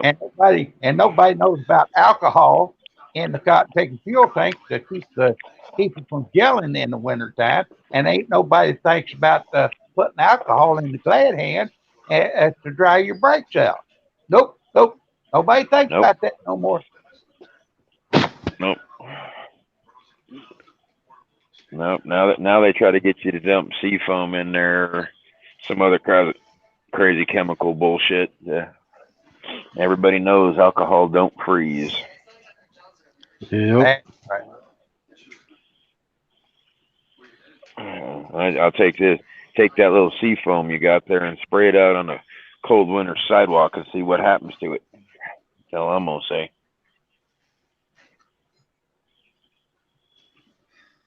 Yep, alcohol is the best medicine. Yeah, go take your D gel, dump that D gel right on the ground and see what happens to it. So, are you talking about putting straight rubbing alcohol in your gas tank? That's right. Does it freeze? Does No. rubbing alcohol freeze? Okay, why not? No, Why not? because its core temperature is always higher than the temperature, the ambient temperature. I guess I don't know. No, it has to do with because it's the alcohol that does not freeze. So if you put it in your fuel, even though your fuel is a higher concentrate of oil and the rest of it, it's diesel, it's not gasoline, it will not gel up because the rubbing alcohol will not let it. Same as dumping. Well, we used to dump 151 in there. Any alcohol does not freeze. Right? I ain't talking about beer. I'm talking about alcohol. Yeah. And not talking about whiskey. We're talking about alcohol. Oh, you're talking about like grain alcohol? Pure rubbing alcohol. Pure grain rubbing alcohol. Yeah, the stuff you can buy like White Lightning. You put it in a little jar and just dump it in there, and watch blue flames come out your pipes. Yeah. And what that alcohol does, think about that. It dries up the moisture that's in that fuel tank to keep it from gelling, keep it from freezing. Yep. Same thing with your washer fluid. Same with the rest of it. It will not freeze. If you don't believe me, go one of these times. Take one of your piss jugs, as bad as it sounds, dump it in your washer fluid, and it's not going to freeze. For what it's worth, it's that concentrated shit, just like Def, that urine, whatever. It won't freeze. It won't. It'll turn to slush, but it won't do like what you're talking about, freezing. To where it's solid like a damn ice cube. Your piss has got salt contents. Yeah. And the salt contents will keep your windshield fluid from freezing and cause it freeze on your windshield. It's got salt in contents. Huh. Yeah, go figure. What's Exactly. that? Yeah, that's the old bootleg moonshine. What do you mean by bootleg? I've carried oversized loads that I wasn't supposed to carry, from starting right there in Denver, outside of there, all the way up to the upper part of Minnesota, right by the Canada border. So is that you're talking about bootlegging, or you're talking about just running hot, 100% illegal shit? Wonder where Dutch went to. I don't know. Probably his location and where he's at. But anyway, that is some old school stuff that you're hearing out there, people. Yeah. And they think just about don't this anymore. No, think about this. Your WD-40 liquid wrench, all that kind of crap. WD-40 is a water-based. You spray that stuff on your shit during the wintertime, it's going to freeze because it's a water-based product. Try a liquid wrench and do the same thing, and then do a penetrating blast, your PB blast, and see which one freezes and which one don't. All right. If you don't believe me, play for yourself. Go buy one of each. See which one freezes. It's as simple as that. If you want to do an oil test as far as Delvac, Dullo, 30 weight, detergent oils, take each one of those and put them in a pan and boil it to a certain temperature and see which one of those things burn, and then you will find the best oil. And I want to ask you people out there that's listening, how many times have you been driving down the highway and you see 4 tires and they're skipping down the daggum road, and they got a skip black marks down the road? You know what that is? That's when somebody has dynamited their brakes just to test a dynamite brake system way of doing things. And that's the reason why you see those double track skipping marks on the cotton picking highways, because a trucker decided he wanted to try it out there in the middle of nowhere, and all that. He tried that to see how his truck would work in dynamite brake situations. Right. When you dynamite your brakes, basically means you're locking them up just like you were stepping on them. The only difference is you're not using your foot to step on it. You pull the valve, you release the air, takes about half a second, and your brakes lock up. And then the only ones that really don't is the steers, because they're kind of designed a little different. The old school trucks, it would lock them all up, and if your brakes weren't adjusted right, that's when you start jackknifing shit. And hate to say it, with the weather conditions, whether it be rain, snow, and anything like that, if you ain't ever dynamited your brakes just to see what the hell your trailer's going to do, I don't know what else to tell you. I've done it a few times on snow, ice, just to see what my trailer was going to do. Because when it gets to that situation to where you actually have to step on it, you got to know what your equipment's going to do. And that's just as simple as that. I mean, if you really want to try to drag a trailer through a parking lot, it's kind of not the same thing as being up to speed doing 50, 60 mile an hour, 70 mile an hour, whatever it is. You sit there and dynamite them at 10 and then try to force that trailer to move, but it ain't going to move very far, unless you're on ice or snow or whatever. When you're doing it at high speed, it's a different story. Yeah, and if you know how to control it, I mean, by popping it, you're dynamiting it, and if you know how to push it back in while you're driving, it's going to release. So there Yep. again, that depends on what you guys know how to do, what you don't know how to do. Yep. You know. We're talking old school, people. Do people still do that today as far as dynamite and brakes? Yep, happens all the time. You drive down the road and you see those little skip marks in the middle of the road. Looks like tires been hopping from a big truck, and that's exactly what happened. He dynamited his brakes for whatever reason. Absolutely. Yep. You listening to the pros right here now. That's what it is. Yep. I just excuse me. I had that conversation a little bit ago when somebody gets a flat tire in the front. Both me and Robert tell you the same thing. Your first inkling is to head right to the shoulder. Don't do it. You know, and in most cases, you've seen when you start off in your truck, how when you step on it, kind of raises the front end a little bit. So you think about that in a nutshell. If you got a flat up in your steers and you put your foot into the throttle, you're going to lift it back up, and then it's going to kind of ease back down to the ground instead of just slamming there and then you trying to control it, right? Or stepping on the brakes, which is the craziest thing you're ever going to do in your life.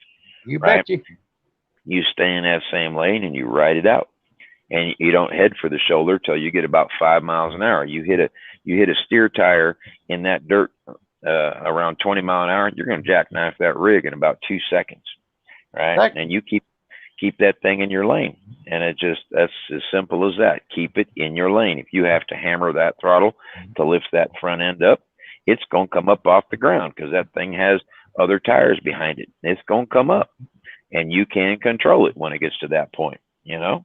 Exactly. So all those little things like that. And right? and in other words, you got to use some common sense with this too, people. All right.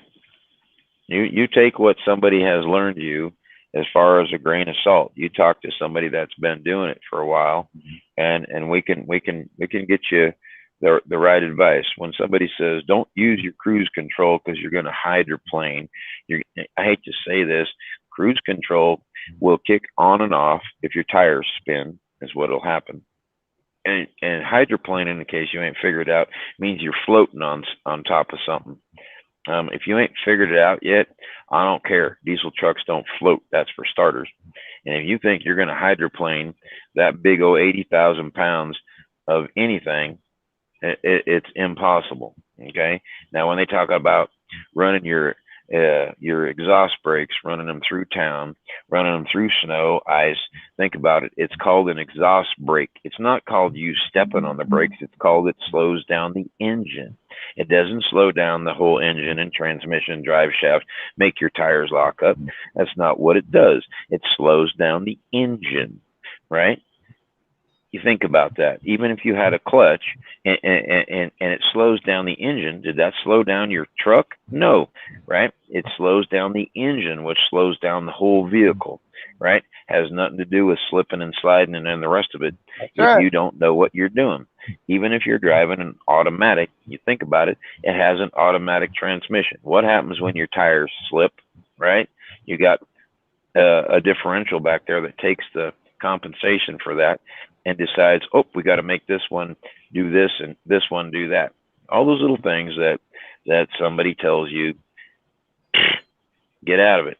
You know, I hate to say it in a nutshell, they're wrong, and I can prove it. So,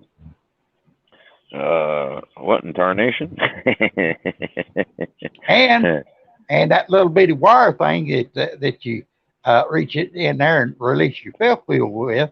You can take that thing just like me and Arnie has discussed, and if you got a rock in between your two dual tires that you don't want to come out or and hit somebody's windshield, you reach down in there with that little wire hook and you hook onto that daggum rock and you drag it out of there, and you'll be safe.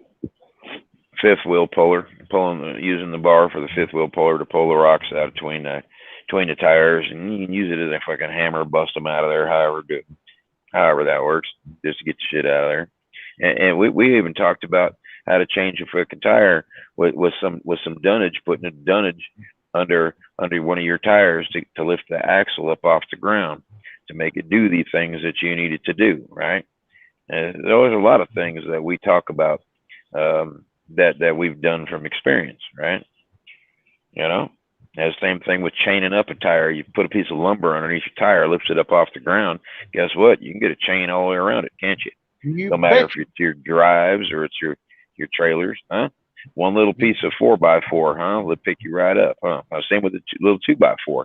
Anything you can throw underneath there to pick it up off the ground. It's not hard, right? It's not hard at all. It's a whole lot more easier that way than it is by got to get around crawling underneath there and doing this and doing that. Mm-hmm. You think about, what do they teach you? Roll back on putting a set of chains on, or roll forward, put a set of chains on to where you're rolling over them. Well, I hate to say it, if you roll back and lift the damn tire up off the ground, and guess what? What do you got to do is just throw a set of chains around it.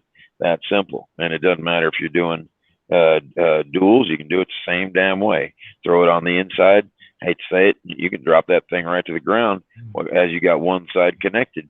You know, the other side's going to do the same thing. You know, it's not hard to do. You just got to have the common sense and the knowledge to do it. Otherwise, you get stuck listening to what everybody else is talking about in the truck stops. Right? Yeah, buddy, I hear you there. I hear you there, Arnie. Yeah. Oh, there again, that's just some experience just right there hitting you in the head, and you guys are going, well, what? You know, I ain't never heard that before. I ain't never done this. I ain't never done that. And as well, it's not very hard. You just got to know how to do it, and somebody has to show you. You know, that's why you saw him break out a little matchbook. You saw me break out my little top papers. All those little things like that is what we know, which a lot of you guys don't. I mean, we can tell you what the specs are if you want to talk about how far your brakes can be out of adjustment, but how do you check that measurement? What's an easy way to do it? You're going to carry around a gauge. You're going to carry around a matchbook, carry around a little pack of top papers, huh? It's not very hard to do, right? That's it. And you use the cover of that daggum top paper. Yep. It's not very hard to do, you know? And if you don't know how to adjust your S-cams, go in there and pop your valve on your brakes, lock them up, go in there and tighten them all the way up, and then loosen them up, and you will see how far they go. And you already know the specs. I mean, you've heard it from DOT forever. Well, that's how you adjust it. So if you already know that it has to be this distance going down the road, and that's how far they got to be open, right? How hard is it to climb in there and turn one nut, right? One nut, and hold the bolt that's on the other side of that, or the rod, and adjust the damn things. It's not very hard. Nope. No, same thing as doing an alignment on your truck. I mean, it's got two bolts and a left turn, right turn thing. You know what I mean? These things are not hard to do. You guys just don't know how to do them because you ain't never been schooled, right? You know, your wheel sits kitty wampus in your truck instead of being at a 90-degree true, you know, as far as how your horn sits across there. And now you already know that's an alignment problem, but do you know how to fix it? Well, then you got to figure out which side pulls which way, what does what. Atypically in a big truck, it's always the right hand side, because that's the side in the road that's always got all the ruts. That's the side that everything gets tore up on. That's the side they push the snow to. The rest of it, that's the side that's always screwed up.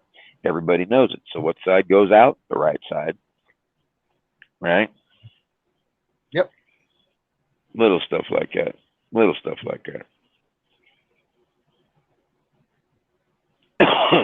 know? Folks, you hang around, you're going to get just a little bit smart. Mm-hmm. Now you can run your tires at 110 pounds if you want to, like the recommendations say. When it starts getting in that 120, 130 degree weather with 110 pounds of pressure, guess what you just did? You just increased that pressure by way more than that, and you increased the temperature rating. Well, if you don't believe me, take one of your tires after you've been running it on the thing and see if you can touch it with your hand, right? See if you can touch it. And then try my advice: lower your air pressure by 5 pounds, and do the same exact thing, and see if you could touch it. I'll bet you at 105 pounds you can touch it, but 110 pounds you can't. I like M apples.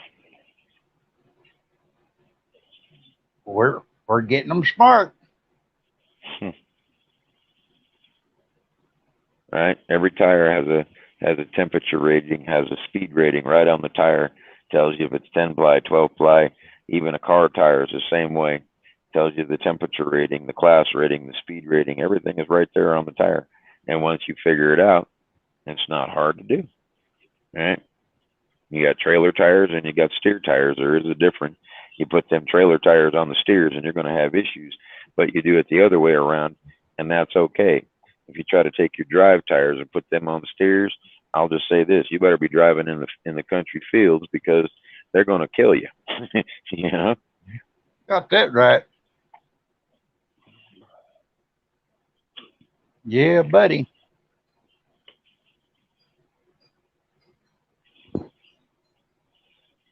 And I tell you something else, folks. If you're driving a dadgum 18-wheeler and them dual tires back there in the back on the back end of that trailer catches fire, you better not pull over and stop. Just keep right on hammered down. Don't make any difference whether you drag a flat spot on them dadgum rims or not, and all that rubber comes off of it.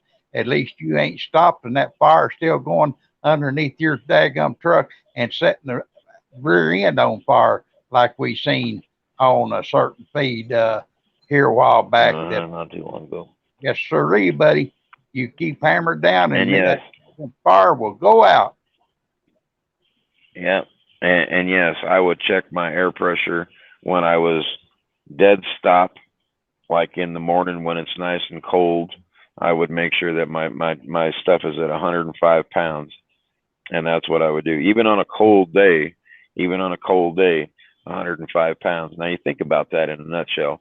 You didn't really change the dimensions of your tires or anything. You didn't change the characteristics of what it was going to do per se. But I can tell you this: you run a big tire down the road at 130 pounds and watch the tread fly off this thing, right? And then you lower that same tire down to 105 pounds and see how long your tread lasts. I've had tread on my steers and on my drives last 320,000 miles before they were down to the 232nd mark, to where they were legally bald. Okay. And I ran them to see how far I could push them. And that's what I did. And it didn't matter if they were Chinese tires, didn't matter if they were Michelin, didn't matter what they were. Okay. I've done it to all of them. So there again, there's your knowledge talking to you. Once again, he's saying keep the fifth wheel greased on your truck or on the drive or something. You're right. And you're right. If you don't keep that fifth wheel greased, keep that plate greased, what's going to happen is you're going to hit a wintertime situation, and then that thing's going to be harder than all get out to turn backwards. And there is a difference between the different kind of lubricants that you can use on your fifth wheel. You got that. And you got to know which ones are water-based and which ones are not, because the water-based ones freeze. And then that makes it connected to those things pain in the ass. The same with getting your brakes to release when it's cold outside and freezing, all those little things like that. And if you're not for sure the height of a overpass and it's not marked, I would suggest that you slow down or even stop before you get underneath it and look up and underneath it out of your your side of the window of the truck and in your mirror and see if it's going to touch before you start hammered down and going underneath that viaduct. Just by golly, use a little common sense and just slow down.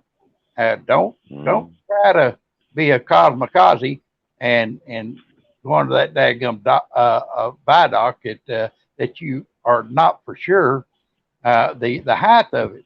And if it says 13.6 and you see new asphalt there better be a little question mark in your mind did they raise that asphalt or did they dig that asphalt down underneath that viaduct to change the height limit on that viaduct?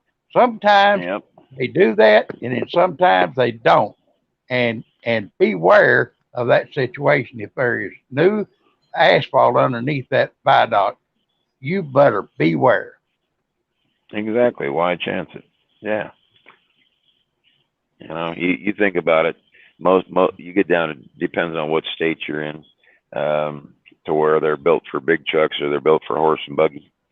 Everything that's pretty much East Coast up there, New York, and anything pretty much north of that, for the most part, is built for horse and buggy. So that means they got them little 10-foot bridges up there, 9-foot bridges. You get down Texas, pretty much everything is opened up. There's only like 4 or 5 different little itty bitty bridges in Texas that are under 12 foot.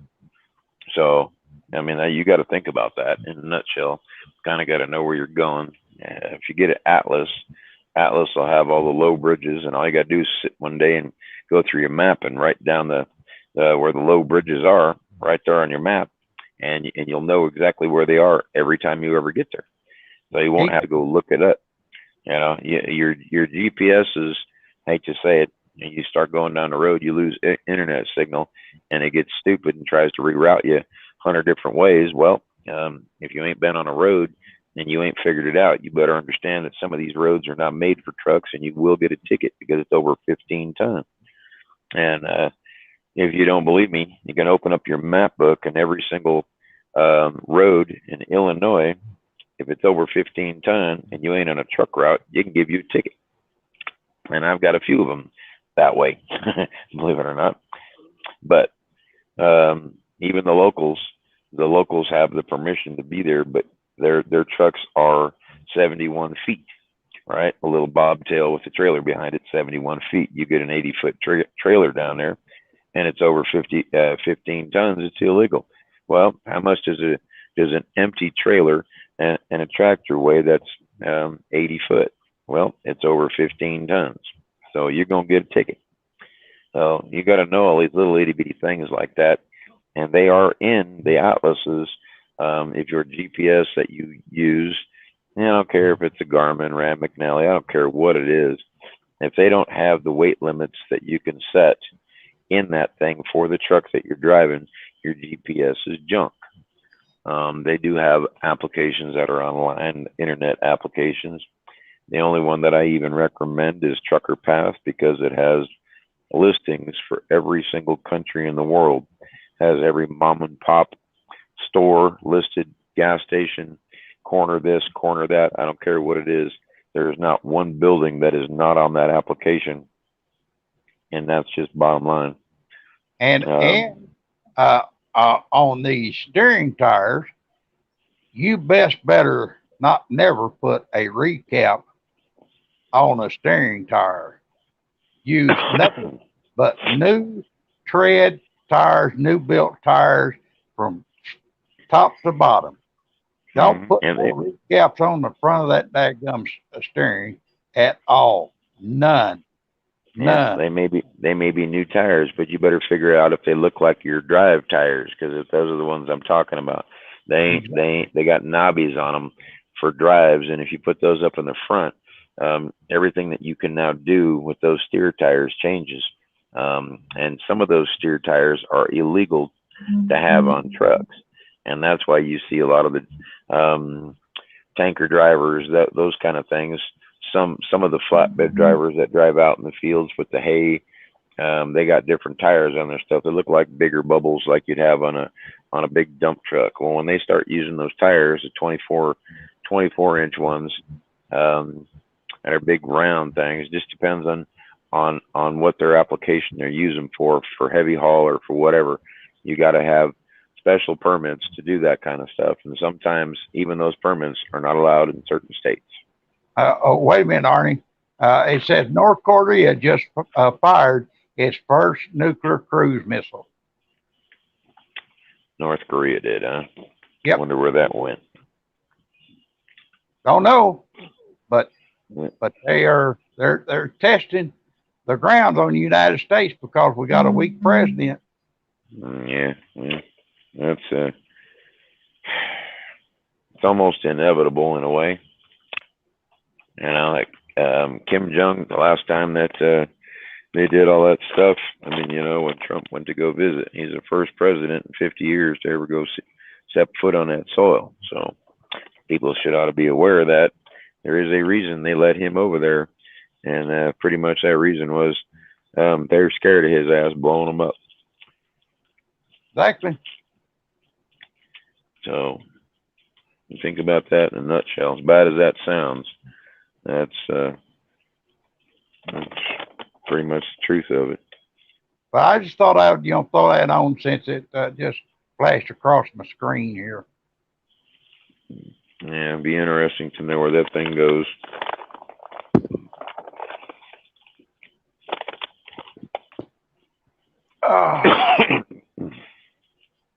So yeah, that's pretty much what we do up in here. Even though you can't see me right now, I'm just kind of hanging out in the background. It's just one of the things we do up on here. The drivers can stream from this platform, so they can come on here and stream and show you what they do. There's other on the Facebook side right now. Dennis is the one that's streaming on his own little thing over there. He'll be doing that pretty much all night tonight and part of the day tomorrow to do what they got to do. So we just come in here and sit down, hang out, and go there, Yeah, me and Arnie's just two old farts, older than dirt, that by golly just like trucking and likes reminiscing on the things we used to do in trucking and just by golly just really, really get down to serious business when it comes to common sense way of driving a truck and operating a truck. It's that's what we do, and that's what we love doing, and we love keeping our truckers safe out there on the road. That's number one. Number one priority: keep our truckers safe. Yeah, that's what I do on here constantly. I try to help that even out into the viewers by stopping the spammers and the hackers and the rest of it and keep them updated on this, that, and the other. That's just some of the many, many things that happen on here.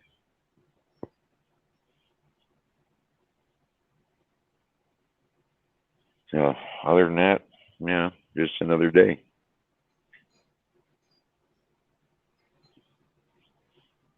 and we sure love our truckers, for sure. Where am I, Robbie? I'm sitting right here. This is where I'm at. I just set my phone down. I actually rolled me a cigarette. That's what I did. See, look at that. Doesn't that look like a Pall Mall? Doesn't it look like a Pall Mall? Huh? You know what? Camel would run 100 miles to get his name on it. Right? I'm telling you right now. Oh boy. I just pop my head up here and take a look every now and then, right? You tell Robbie that I said hi and that I love her quite a bunch. Oh, she can see you. She's in there commenting. No. Yep.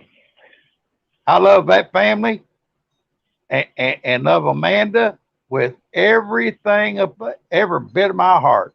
And love Kelly. Oh, man. Y'all are top notch. Yeah. Yeah. Thank you.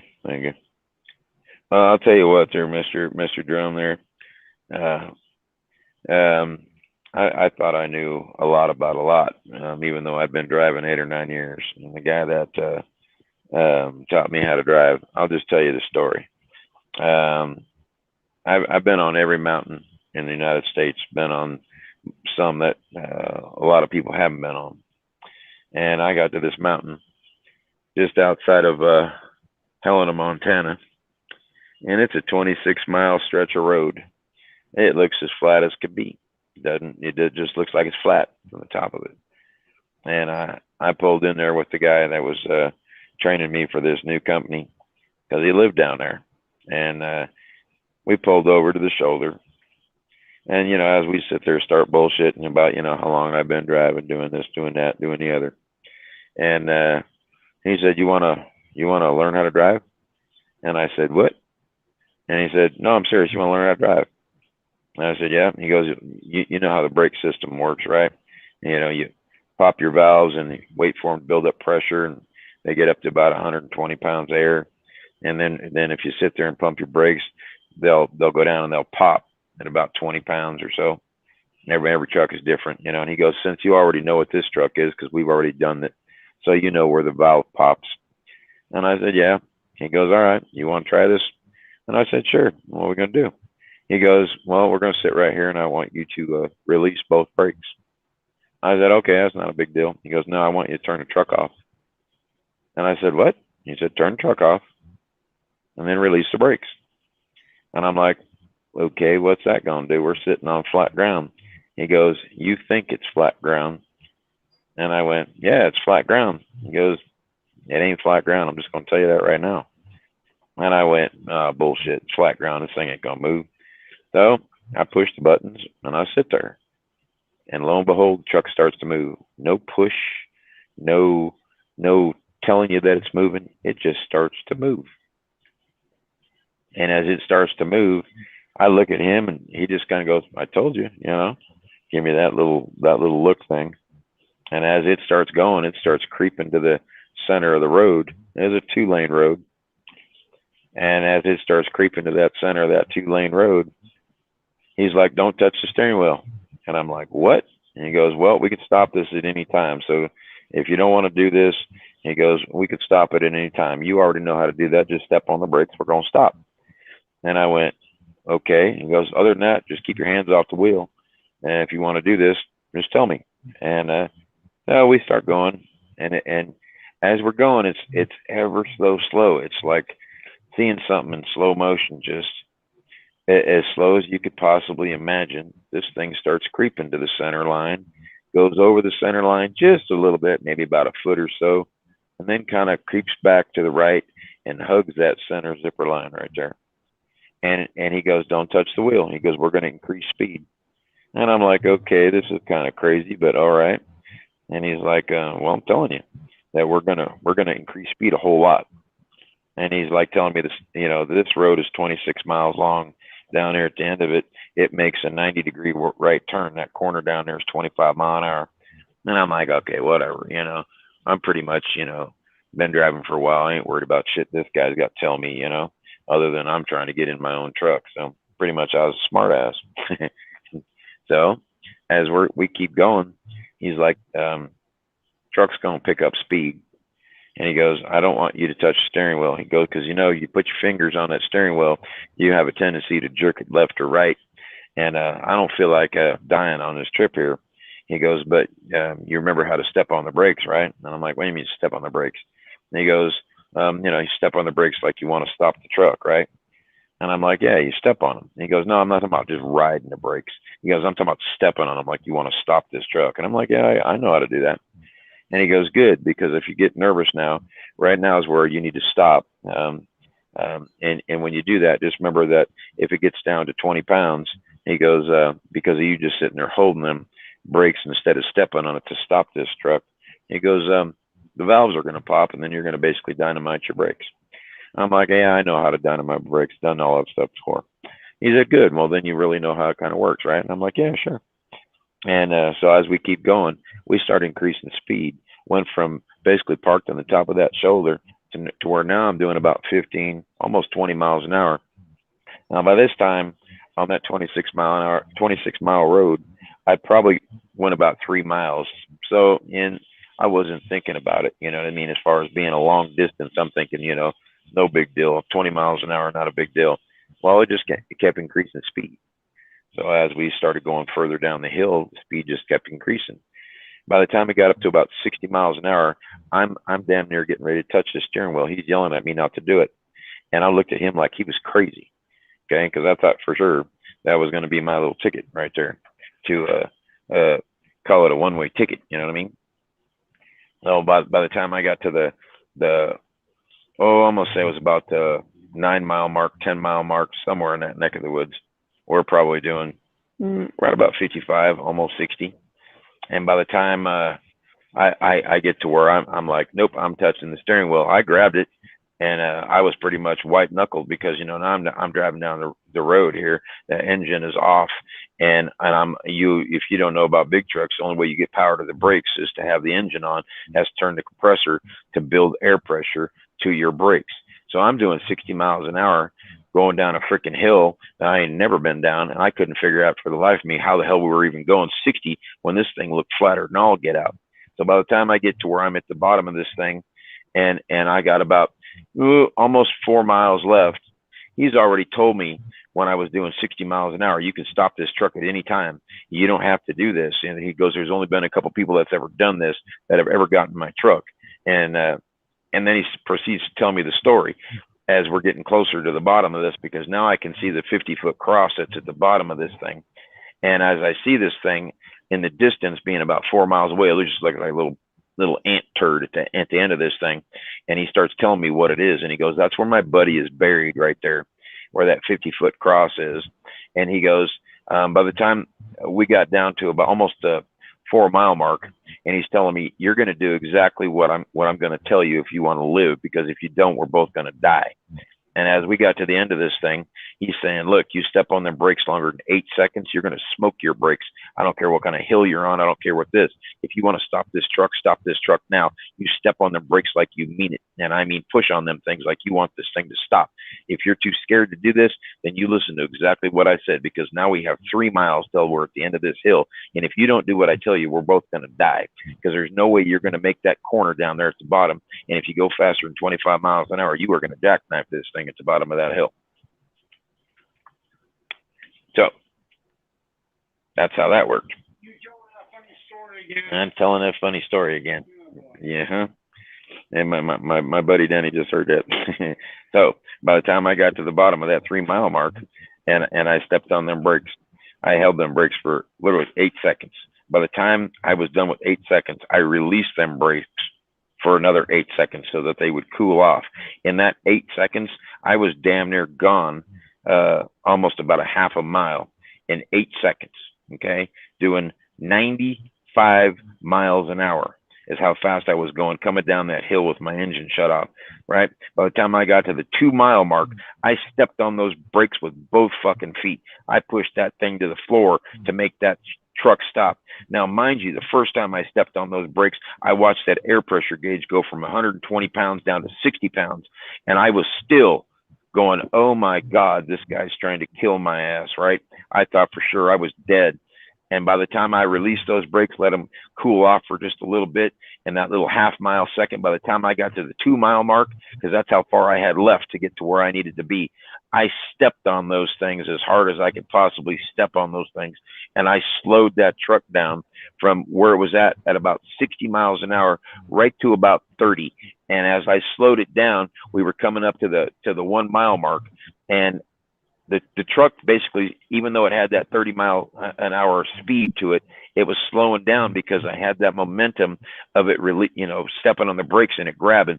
So by the time I got to that corner down there, by this time I'm staring at this 50-foot cross going, oh my fucking God, I'm shitting brass tacks, because I'm telling you, I was elbows and fucking assholes, because I was puckering and thought for sure I was going to die on this thing. I made that right corner. As soon as I made that right corner, he told me to pull over in the little lot that was on the left. And as I pulled over in the lot on the left, he goes, now I'm going to tell you the story of what happened to my buddy and the reason that that cross is right there. He goes, this is what I figure. He goes, I've tried this thing several times, what I just had you do. And he goes, I figure that my buddy was sitting up there because him and his wife had gotten in a fight that night. And he's sitting up there in the top of the hill because he didn't want to come home, had his dog in there with him. He climbed back in his mummy bag and went to sleep. He probably only locked one air, probably the tractor is probably what he locked. He didn't lock both the trailer and tractor brakes, probably just one. And his dog went up there and climbed on the dash and pushed that fucking button in, and the truck started to roll. And he goes, you noticed that coming down that mountain, you didn't even feel any vibrations, no nothing, till you were about 60 miles an hour. And even that was next to nothing. You couldn't feel shit right? And I went, yeah, you're right. Pretty much, I can't feel a goddamn thing. Didn't feel the thing move from the fucking, just nothing. I didn't feel nothing. Smooth ass road all the way down, right? And he goes, yeah, you notice how it just kind of hugged the center lane, didn't go left, didn't go right, just hugged that lane right there in the center. He goes, you know why? Because both shoulders are up higher than the center, and it leans you to the center. And because you're going so fast, it just keeps you sitting right there on that center line all the way down. And he goes, so by the time my buddy got to the bottom of that hill, he was doing 105 miles an hour, and he hit the dirt. When he hit the dirt, it buried the front of that nose of that fucking truck 6 feet in the ground, flipped it upside down. And when that happened, the windshield must have busted out because the dog walked out of this truck without a scratch. Right? And he goes, that's the only way we can figure that the dog got out of that thing is alive, is when that thing did its thing, the windshield popped and the dog got left right there, like he was just standing there, like nothing had happened. And he goes, then when that thing flipped upside down, it broke the goddamn kingpin right off the trailer. And when that happened, the whole trailer went over the top of the truck, ripped the axles off of the truck. That's for starters. Then the tandems hit the back of the frame of the truck. And when it did that, the front of the nose for the trailer was in the ground. He was carrying 10,000-pound rolls of the big paper that you put in the back of these things. And I'm going to tell you from experience, if you ain't ever carried those things, they do move around in there when you hit corners and shit like that.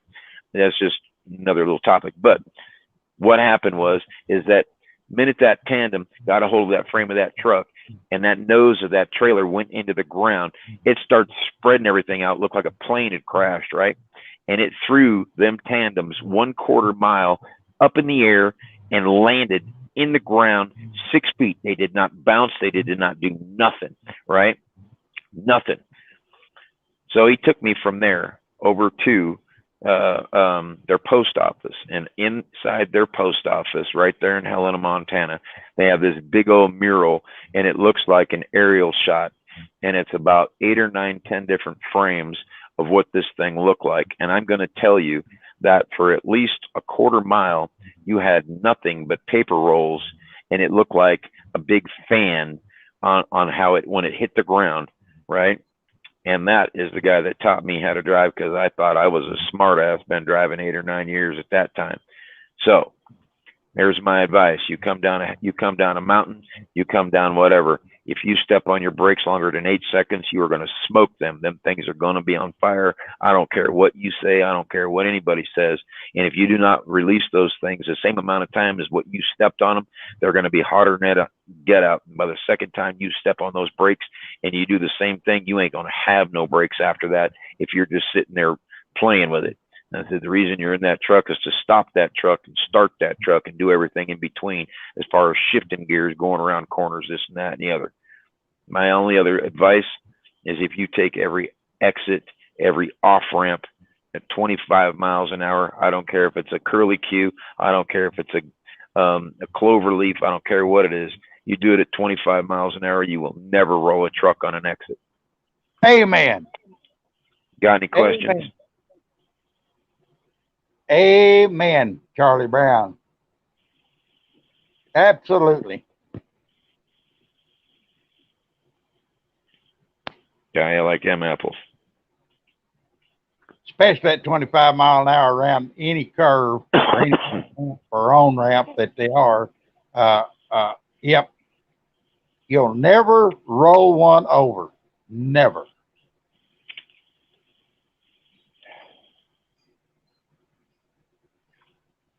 Any questions? That's the truth. I'm still waiting. You got any questions? Anybody? Got any questions?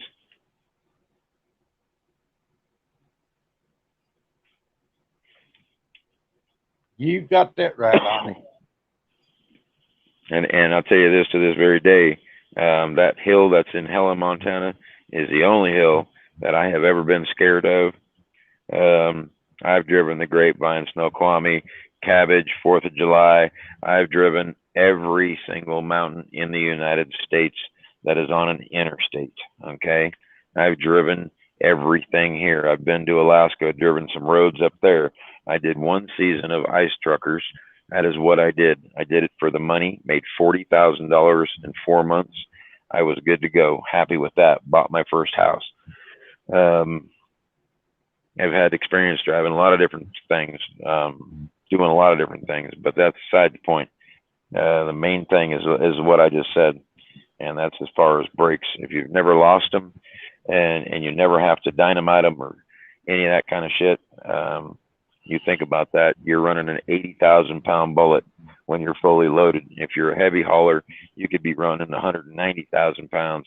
It all depends on what you're pulling, what you're doing, and you got to know your equipment. So when you start talking about just getting in, starting that thing up, don't even walk around that damn thing to check your tires, to look at anything.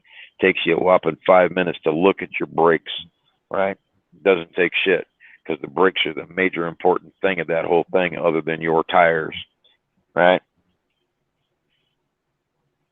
Yep. Preach it, Arnie. So I'm telling you, there's a lot of things I can do. Robert here he can second that nomination on everything that I say. He was one of the guys that actually was driving long before me, to where I got to learn what they got to do. I got to tail into what they used to do. And so all those little things that I was taught, he knows the same thing as me, because he's one of the guys that I learned that shit from. So there you go, in a nutshell, for you new guys that are out there driving all your automatics and your this and your that, and they take that little manual shift away from you. I want you to go ask your company one thing: if I lose my brakes, can I manually downshift this truck? If they tell you no, then you better find a different company, because that company gives two shits about where you're at. Okay? Because when you lose your brakes coming down a mountain, if you cannot manually downshift that truck, you just lost your life. You bet you. You bet you. Right. There's a lot of truth there speaking. And I tell you something else. If you're going down a hill and you're not for sure whether you can get that truck back in gear or not, you better not jerk that thing out of gear. You better leave it right where it's at, because that would be the only gear that might save your life. But if you jerk it out of gear and you can't get it back in gear, then your speed is going to increase a whole big bunch significantly after that point. I'll give you another one. It was one of two times I ever lost my brakes in a truck, and the first time was many years ago. But I lost the Jake brakes is what ended up happening. So I did not have the Jakes to slow me down. I had regular brakes, but nothing else. And that's back when the Grapevine, if you ain't never been up and over that, now it's like 5-6 lanes up the top. Before, it only used to be 3. You had 2 for cars and 1 for trucks. That's what you had. And when you got to the top of that, how it is now, they pretty much flattened everything out. But before, it was up and down, up and down, up and down. That's all it was up there. And when you got up to the top of that thing and come down one hill and you start going around a corner, when you had to be in the hammer lane because you lost your brakes, and those little cars are sitting there and they don't want to move, and all they see is this big old truck running up their ass, and they don't even realize what's going on, because they ain't looking in their mirrors, they ain't looking at nothing, right? And coming down the bottom where the 5 and the 99 split right down there is a truck stop, and I guarantee you, I come down the top of that mountain doing over 100 miles an hour. And that's back when the going up speed used to be 35, 45 miles an hour was the top end of it. And then as the speed increased, they gave you more momentum to go up. Well, it was the same theory. Well, the second time that I lost the brakes, I was driving a Peterbilt, and I was coming out of the Loveland Pass, going from west to east. And I came down that mountain.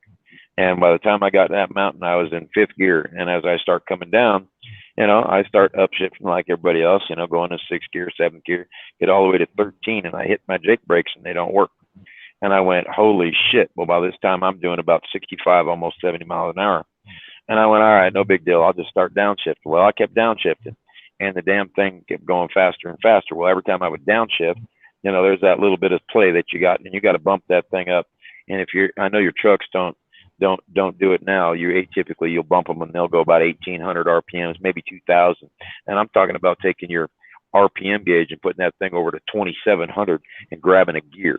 I'm talking about putting that thing where it needs to be. When then you grab a gear and you step on your brakes, and then you grab another gear and you step on your brakes. And if you don't know how to grab the brakes when your Jake brake is on, you wouldn't understand what I'm saying, because it's a little different way to do it. Sort of same principle, but just a little bit different way, because you got to kind of ease into your clutch to kill the Jake brakes, and then you can push it in to grab a gear real quick, and that's how it kind of works. So you kind of got used to it.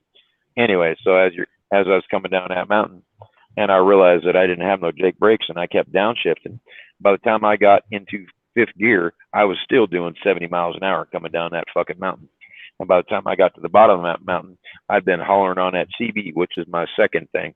If all you drivers ain't got a damn CB, go get one, because you can holler at the people ahead of you that you're about to run your ass into. Tell them to get the hell out of the way. They can make you a hole. And for the ones that ain't got a damn CB, I feel sorry for you, because you're about to run into traffic and all kinds of bullshit when it gets snow. You're part of the pileup problem on most of the damn interstates when they get snow time and this and that and the other, because you can't hear shit, can't see shit, don't know shit, you know. So by the time I got to the bottom of that mountain, I still had brakes left, but I smoked that motor. I'm telling you, I smoked that motor. If you ain't ever fried a motor, or you ain't never had a runaway turbo, then come talk to me about some bullshit, because I'm telling you, that is one of the ass puckering feelings you're ever going to feel in your life, is coming down a mountain and not having a way to stop that truck. And I will tell you something. JB Hunt, and I'm going to tell you a story. They started, their drivers started playing with their Jake brakes up there in Lowell, Arkansas, going across the parking lot. Okay, Miss Hunt, being wealthy like she was, and was one that furnished the money that made JB Hunt famous. She was a Rockefeller before she become a Hunt. Okay, so she had money power. She carried the purse string of that company. So she started hearing them Jake brakes going across the parking lot. First thing off the bat, she said, well, she said she went in there and she told all the mechanics, says, how long do you think it would take us to jerk all the Jake brakes off these trucks, because I don't want them playing with them out there on the parking lot. And so she made a firm order to take every one of them Jake brakes off them trucks. That's the reason why JB Hunt didn't have no Jake brakes. And I want to tell you something. It took a very, very experienced driver going off of these mountains and passes and stuff that nature without Jake brake. And they was people making fun of them JB Hunt drivers left and right. But buddy, I want to tell you something. You drive a truck off of daggum off of Grapevine and off of Cabbage Hill, and you drive one of them suckers without a Jake brake off that sucker. And I want to tell you something. You had to have experience out the yazoo and to make it down that daggum mountain without Jake brake. Brother, I'm telling you. And I came down off of Grapevine one time, and my brakes got to glowing behind me, and I couldn't stop that thing. And I got over in the left-hand hammer lane. I told everybody, just as Arnie said on CB radio, saying, get the heck out of my way because I'm coming. And my truck got to where that sucker was floating, act like it was floating. And I knew that I had far surpassed the speed that I needed to pull a stop on this thing, because I couldn't pull a stop on it because my brakes had already got to glowing. So I didn't stop down at the end of the hill right there where he said that the truck stop was at 5. And so anyway, when I got there at that truck stop, I just let her go ahead and kept right on coasting. Didn't touch brakes, didn't do nothing. about touching brakes, and I didn't touch them brakes till I got to Selma, California.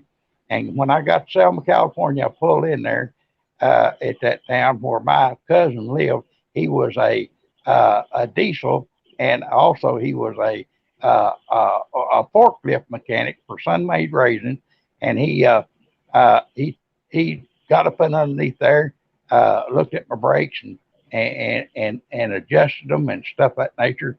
Help me because I was shaking. I mean, I was shaking big time. I didn't even know what to do because, man, I tell you what, I just come off that sucker with high speed, and my butt was sucking that seat like you would not believe. So anyway, he got up in underneath that sucker and he adjusted the brakes and everything, and he checked them, see if they were crystallized and stuff, and they wasn't, and which that was a lucky thing. So I made the rest of that trip from on down into up into I think it's Tumtum, Washington, where I had my load going to, and so that's my story, and I'll guarantee you what, it's the true story, nothing but the truth. So help me God, and JB Hunt Trucks has not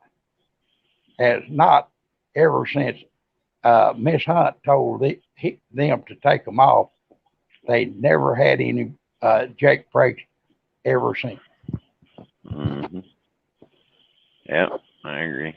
I was like my buddy that was just come out here a minute ago, and whether you were on here when you heard him say, "Oh, you're telling that story again," right? Because he knows the hill I'm talking about, and so he's heard me tell this story quite a few different times, and so he knows exactly where I'm talking about. So it ain't no lie, it ain't no bullshit. I'll just tell you that. You go down there and look for yourself. Yes, either. Yeah. No read. Yeah, a lot of people think that the old stories, are almost too much, and sometimes they believe them, and sometimes they don't. And the only thing I can say is, I wouldn't be telling you something that I hadn't done, going someplace that I hadn't been, if I hadn't been there. I wouldn't be telling you stuff to do these things that I'm telling you to do if I hadn't done them. That is the way that I work. I don't short shit a damn thing out of here. I don't shortcut nothing. I'll tell you exactly right to the point. Whether you believe me or not, it's a different story. That's all I'm gonna say. Well, I'm telling you, this old school stuff, bud. This new school stuff. I don't know what to tell you. They better kind of go back to old school. And you're welcome, Drum. You come back anytime. We're always here. You bet you. Yeah. Me and Arnie, we said a mouthful. Believe me. Yeah. Yep. Well, I was gonna say, you can go watch the Facebook side of it, and you can actually see the drivers on their driving. Sometimes they pop in here on this multi chat, and while they're streaming down the road, see how everything's going, see what everybody's doing. At this particular time, out of the, I don't know, 14, 15 drivers we got in here right now, a lot of them are having their own personal issues going on. So we respect their privacy. I don't go bugging on them. Let them do their things they got to do. And when they come back out streaming, that's usually what they do, is they come on the Facebook side of it and go check out Truckers TV, just like you checked it out here on the YouTube side. You can go check it out on the Facebook side. We got 14,000 videos out there, 104, almost 105,000 followers. Been doing this since last year, April. So that's what we've been doing since the time we started.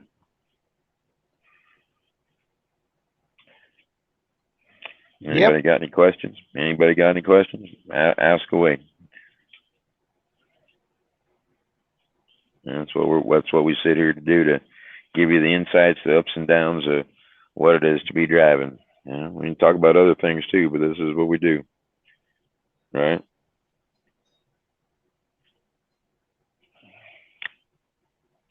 I don't even know if we got anybody. I don't even know if we got anybody on here. I have no clue. Might be just me and you sitting there bullshitting. Oh, me. That's okay.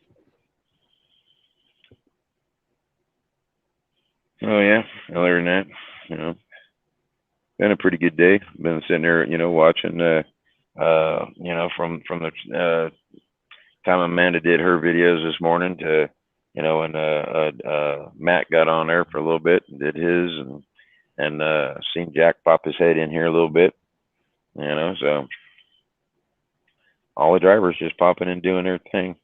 And I'd say the majority of them are probably passed out now, getting ready to start driving 2, 3 in the morning for some of them. Other ones be doing their home time, getting their business taken care of before they come back to stream. It's like I've been saying, you know, we can let everybody do their thing. And the door's always open 24/7. You know. Yeah, we sure. Me and Arnie, we sure did say a lot of stuff. That's for sure, and it's very true. Yeah. Yeah. Well, it starts with your brakes and your tires. That's for starters. You know, everything else in between is just a question of what you done did. But your brakes and your tires, it's two main things that are on the road all the time doing the work. And I tell you something else. If you see those steering tires start getting cracks anywhere, I mean, I'm talking about anywhere on them, you better go to the daggum tire store and better get them suckers off there now. Not wait. You better go to the tire store now and get them suckers off, because those steering tires are your life. Well, you look at any of them, they start throwing tread, they start splitting on a trailer or on the truck and the rest of it. But you start getting sidewall cracks and the tread coming off the front. Well, you ain't never had a steer tire blow. I'll just say that's a no shit moment. You better know what to do. Yep. You got that right, Arnie. Well, I'm gonna have to go in there and go take a tinkle. Yep. Kind of what I'm aiming towards too. Well, yeah, that's pretty much it in a nutshell. Just all the stuff that we've done, driving, things we've been through, done, you know, places we've been, you know, different people we met, come across, how we learned how to drive a truck, how we learned how to do this, that, and the other. You know, and pretty much now it's just all the new people that are out there sitting there listening and watching on what we do, what we've done, and hopefully, long run, it helps somebody. About the only thing I could say, right? So, you know, whether you're a new driver or an old driver, all depends on what you know. I mean, some of the new ones that are out there now have no clue about the things we just talked about. Some of them do now, that's for sure. Hopefully they retain some of that knowledge. You know, it comes with experience, you know, as far as what you do and how you do it, you know. And the main thing is just stay calm. You know, if you can picture yourself doing something, odds are you're going to do it. You know, if you can't picture yourself backing in a hole, you're not going to do it. You can't picture yourself what's going to happen if you get into a certain situation.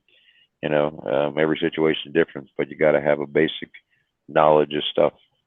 And then the more that you learn, you know, better off you're going to be.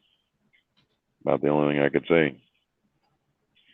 What is this? Oh, this is me. I'm sitting on the left-hand side, and Robert's sitting on the right-hand side. And we're talking about old school driving trucks. This whole platform is Truckers TV. Our main platform is on the Truckers TV page on Facebook. Both me and him are pretty much retired drivers. The ones that are streaming now are some of the old videos that you see on the YouTube side for the drivers that are streaming now. If you go to the Facebook side, you can actually watch the live streams from the drivers that are driving right now at this very moment. They stream for up to 8 hours at a time. You can go in there and chat with them just like you're chatting with me. I happen to be one of the admin on this side of what you see, which is the YouTube and Facebook side of it. So that's kind of what I do. Do you watch other YouTube truckers? Yep.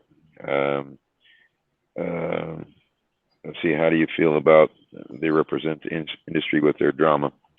It all depends on what kind of drama you're talking about. If it has to do with trucks or just basic life in general, I guess that's the drama.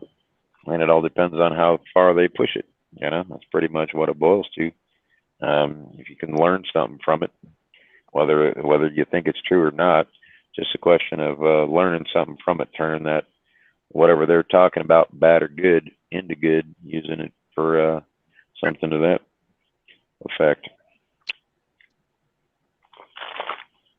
In fact, right there, I'm just sitting. One of the drivers right there, riding with Dutch. Yep. Getting ready for the morning. Yep. That would be one of the drivers for the streamers for Truckers TV. His name is Dutch. He is actually a friend of mine. We worked for the same company once upon a blue moon. And, now he's not parked, to mention ready to roll after a while. Yeah. I don't know. You got any questions for? I don't know how many people's in the room or whatever, but Do I watch any YouTube truckers? Yeah, I have a couple I know. But the thing between YouTube and this channel is this is 100% live. If I hit a deer, you see it. If I blow a steer tire, you feel it. You see it. Well, you don't feel it, but you see it. And you get the reaction. 3 rookie drivers. Yeah. That's what. Hate to say this, there, Mister. I drove for 30 years. Is that rookie enough? I got 3.8 million miles underneath my belt. Is that good enough for you, or would you like to have more? I've been a lease company and an owner-op. I was owner-op for 17 years. What more do you want to know? I've been driving. I'm still driving 18 years and still going strong. I leased a truck through a company, which I now not to say because I got their permission, both safety and legal. I work for Dark Transportation in Eagan, Minnesota. I am laying in my truck right now. It's running because I'm trying to cool it off. But I run the roads, every road. I've been the ice road truckers. I did that for 4 months. I worked for most of the big companies out there. So, yeah, I'm not a rookie. And there's nothing wrong with being a rookie. You got to start somewhere. It's just, it's just how you make of your learning experience, how you learn, if you think you're all gung-ho and you're like, oh, I don't need to learn anything, then get off the damn road. Because, you don't belong out here if you think that your shit don't stink. That pisses me off. People call me 3 rookie drivers. Who are you to say we're all rookie drivers? No, Robert over there, he's driven cars, trucks. He's driven with JB Hunt before you were probably even born. And he's sitting there at home right now. He could tell you stories about. I learned on the 3-stick Mac, flat nose Mac, most fun truck out there because it was a farm truck. There's really no suspension left on it, whatever. But it's that. People like you piss me off. I learned on the 6.4, so I don't know what else to tell you other than that. So yeah, those are like I said. Robert's got some stories. He's got a story. He was on the TV clanking his what he calls his bell. He's been out there for a while. He knows a lot of things about trucking. Yeah, if you want to say something, Mister, what is it, PXC there? why don't you come on over to the Facebook side and post one of your little videos, because I've got a few of mine over there. So come on over to the Facebook side, Truckers TV fan page, put up your little videos and see what you got. All right? Oh, please. Flatbed. I drove flatbed for 17 years. I was an owner-operator. What do you want to talk about? That was the first truck I ever drove was a flatbed. Yeah. You even know what stringing a truck is? I bet you Robert knows what stringing a truck is.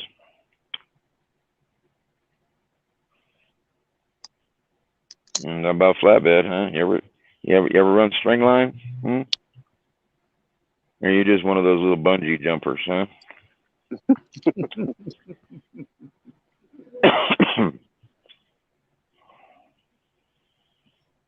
No, really. Huh.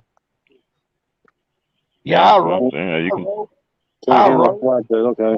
Jump and bungee cord and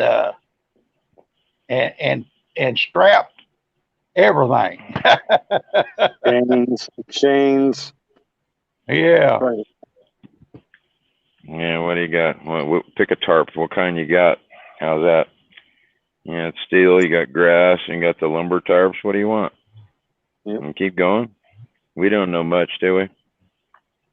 I talk about what binders look like way back in the day. What they look like now? Old turnbuckles, huh? Yeah. How to be running? Oh, you only want to go there. Let's see. What do you want to talk? I still have yet to see a video of you even driving down the road other than the keyboard warrior here, buddy. What are you yapping about? You know, can see my buddy. You can see proof that I drive. I have videos of it on here that I drive. Yeah. Matter of fact, my buddy's sitting right here that I live with now. We've both been down the road over triple digits now. What you got to say? I'm still waiting for anything that's coming out of your mouth, because what it sounds like to me, you got nothing. Sorry to say that, bud, but that's what it looks like to me.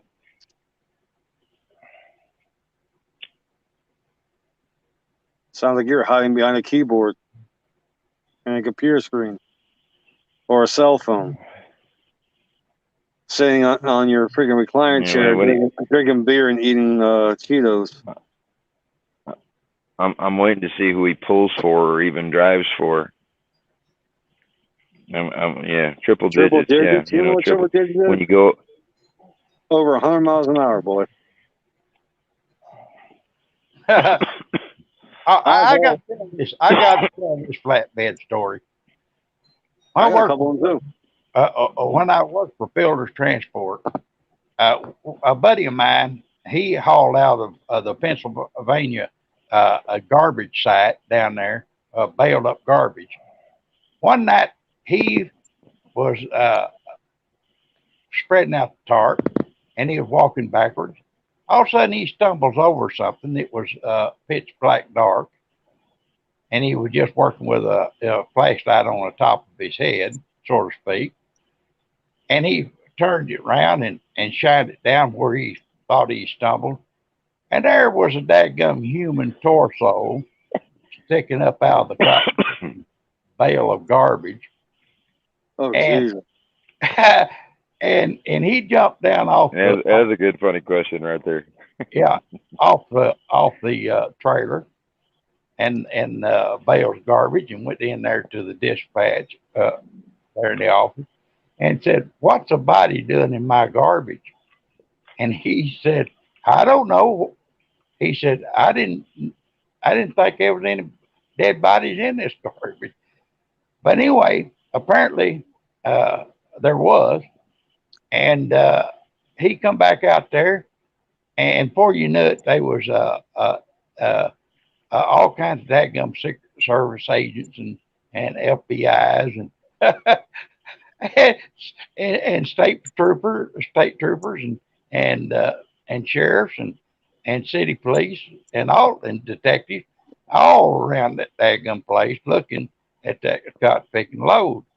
So a buddy of mine said that that before it was over with, they shut down the garbage site that was bailing up that garbage out of Pittsburgh, Pennsylvania, and and they didn't reopen that place until they inspected all that garbage that was being dumped there, because in Pittsburgh they had several bodies that was coming up missing, you know, that they couldn't find. So so that just opened up a new can of worms there. Oh Lord. One person just said, how many miles have you driven reverse? Well, let me think. Well, every time you have a load, you have to do reverse at least 6 times. So I think I've probably driven over 100,000 miles reverse.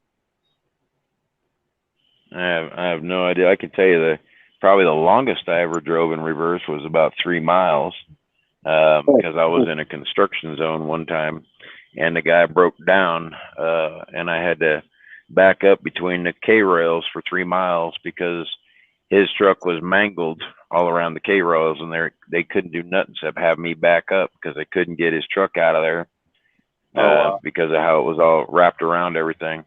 And so I had to back up in between 2 sets of K rails and back up 3 miles to get onto a overpass bridge, turn around, and go the other way. So that's the furthest I ever had to back up. Or is that? Ask me any miles, I have no clue. Was 5 miles because I was at a dead end and it was a one-way street, and there was no. I mean, the GPS said that you could go straight, but I looked down. I'm like, yeah, there's no bridge. It's a one-way road, but I got to back up this one-way road. So I had my flashers on, and I just kept going backwards, 5 miles until I got to the connecting street. Get there, and there's the cops in there. What happened? I said, well, my GPS right here says there's a bridge, but there isn't any. He said, what kind of GPS do you have? I said, Garmin. He goes, well, there's something wrong with your Garmin. I'm still waiting for this PXX. I want to hear who you drive for there, bud, because I've done all of the above. I'm still waiting for you to name me one company. What are you going to throw? Swift? Throw me something, because I see nothing coming at it. I think he works for CRS. I see nothing. Shit transport. Yeah. PXC. You guys are full of it. I can already tell. I can sense a real truck driver, ones who are pretenders. Really? And okay. What do you drive? A 2-wheeler, 4-wheeler?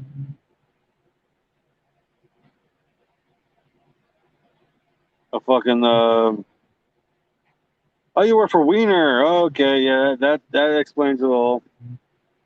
Worst fucking company to work for. Your company is the reason why we're all gonna go out of business. Your company is the reason why we have these stupid ELDs. Oh, you drive for Old Man Warner. Okay. Did you know Old Man Warner burnt up his son's cars right in the parking lot? And I just happened to be standing there when he lit them up because his kids were fighting over shit. Do you know that? Tell me what year that was. How about them apples? Since you drive for Warner, you should know that story. Which company does Warner's? The guy who owns Warner. Which company does his brother own? If he drives for Warner, he should ought to know that story. Which company does it? Which company does his wife own? Did you know that his wife and him own 2 different companies?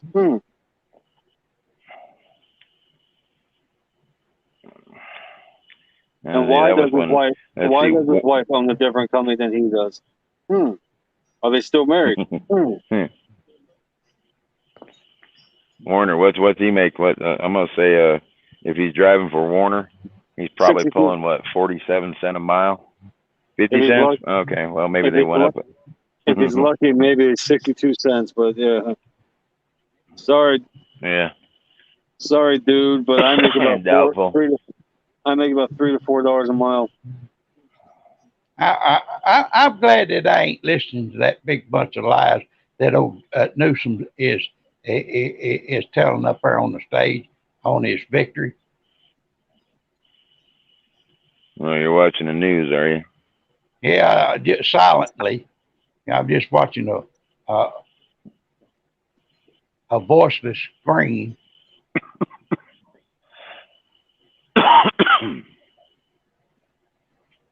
And if since you drive for Warner, I want you to tell me what kind of cars got burned up by old man Warner, because I know, because I was standing there when I watched him light the damn things up in the yard, and when the firemen come out there and they said, "Let them goddamn cars burn," not one of the fire department put them out. So go ahead and tell me what kind of car they were and what year that was, since you drive for Warner, huh?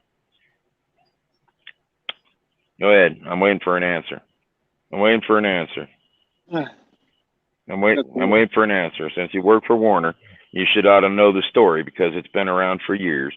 Go ahead, tell me what year it's been in, since you're one of them old time steering wheel holders, huh? This guy says, I know how to make money. That's all I need to know. Let me know when you guys make over 80K a year. Over 80K, I made 40 grand in 4 months. What are you talking about? I made six so far. Right now, I'm looking at 140,000 plus, easy. I'm looking at 140,000 right now. Yeah, he's got next to nothing, is what he's got. He got nothing. Who the hell is that? You know, I bought a house. My first house was $325,000. My second one I bought for $190,000 was worth $310,000. The last one I just got done getting out of here before it burnt to the ground. I bought it for $120,000. I put money into it, was worth $310,000. So what do you got? I'm still waiting. If you ain't added that up, that's damn near close to $1 million. So I'm still waiting for you to throw some numbers at me there, buddy. Next.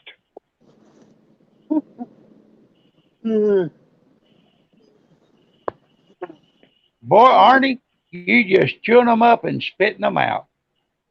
He's a spammer. He thinks he knows everything. He's a troll.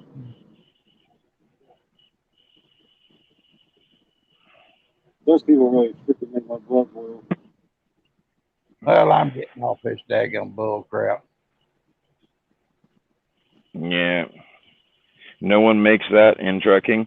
I hate to say it, when you're an owner operator, you can make $10,000 a week, dude. No problem. Just sitting on your ass. Each load will pay you $3-4 grand. I've had like one of our drivers on here, Shane. If you don't believe me, go ask him. You can make $9 a fucking mile. Where the hell have you been? You've been hiding under a rock or something? Because I'm still waiting for you to tell me something I don't know. When Warner starts paying $80K, come at me again, because I hate to say this, if you're driving flatbed for Warner, I want to see a paycheck. If you want to prove it to me, come put it on the fans page, and then I'll even give two shits about what you say.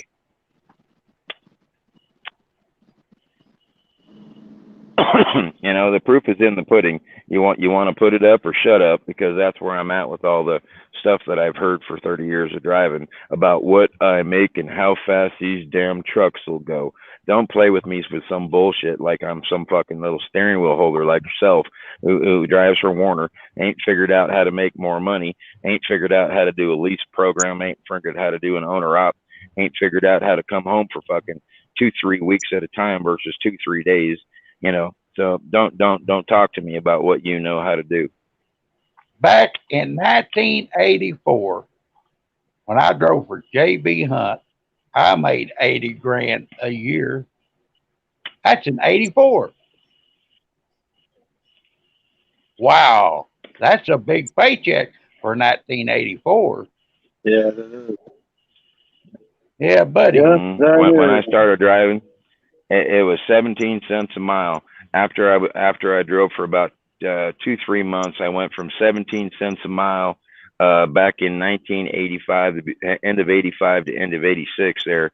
I went from 17 cents a mile to 29 cents a mile, and that was back then.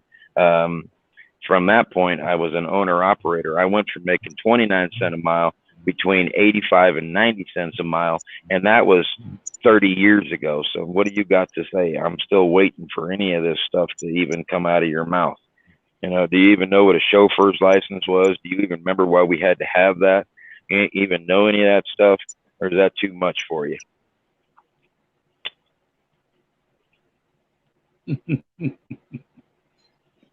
I'm waiting for anything this guy's got to say, because you can tell he may be a driver, but if he's been driving less than 3 to 4 years, I'd say that'd be too much, just because of what's coming out of the pie hole. Yep. Am I wrong, guys, or is it just me? No, you're not wrong.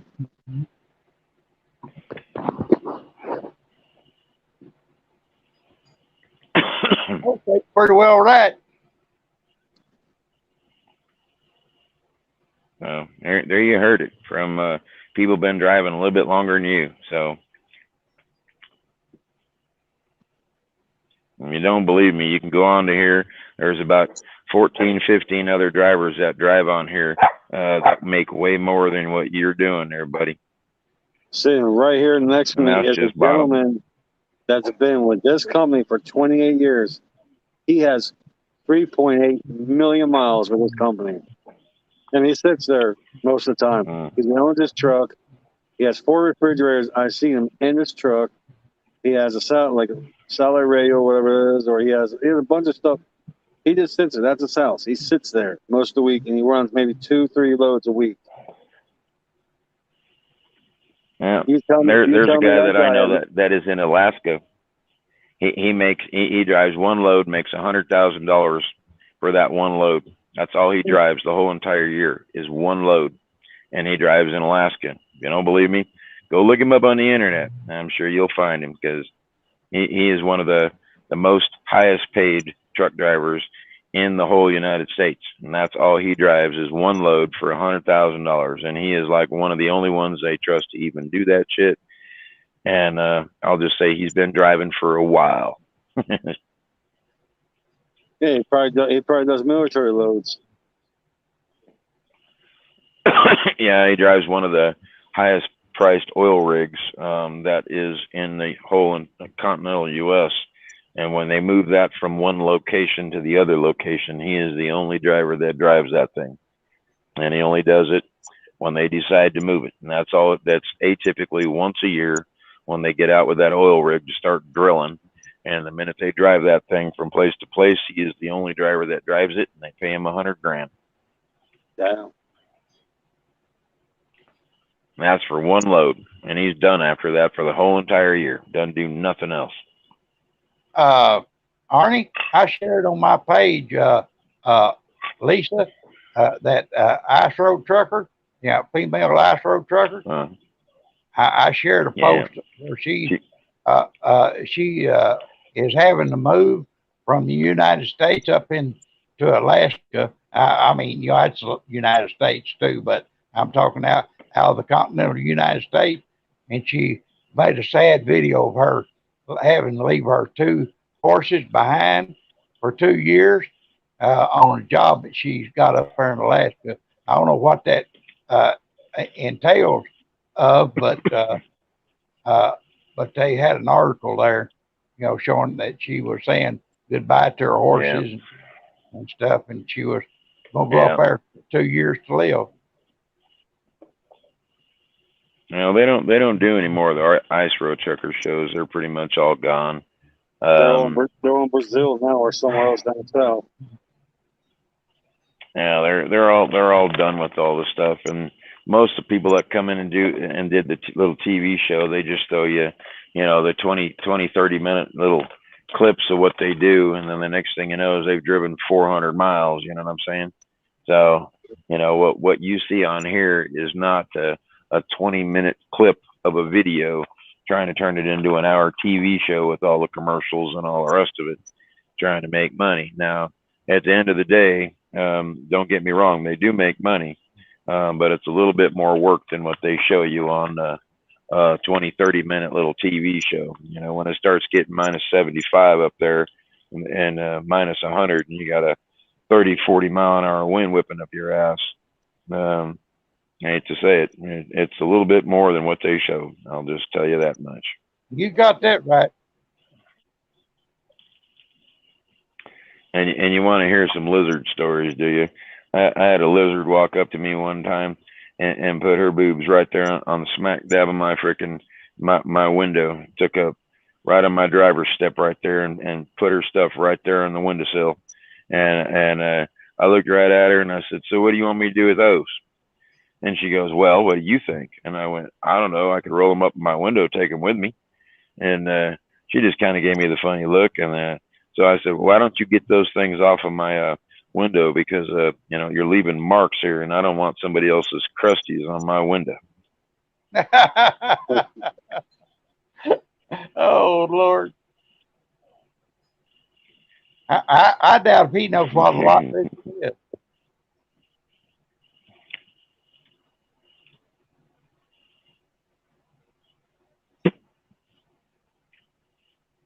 You hear that, Arnie? Yeah, I heard bits and pieces of it because you was breaking up here. I said, I doubt if he knows what a lot lizard is.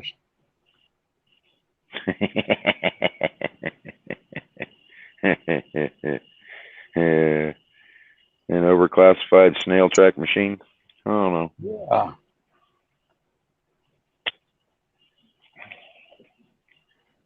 You know, that brings new meaning to already been chewed. That's for sure.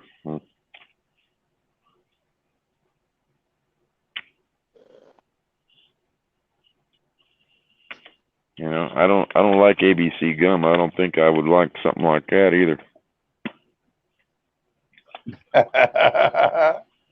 Oh boy. Well, you know, you think about that in a nutshell. You know, all you're doing is getting somebody else's leftovers.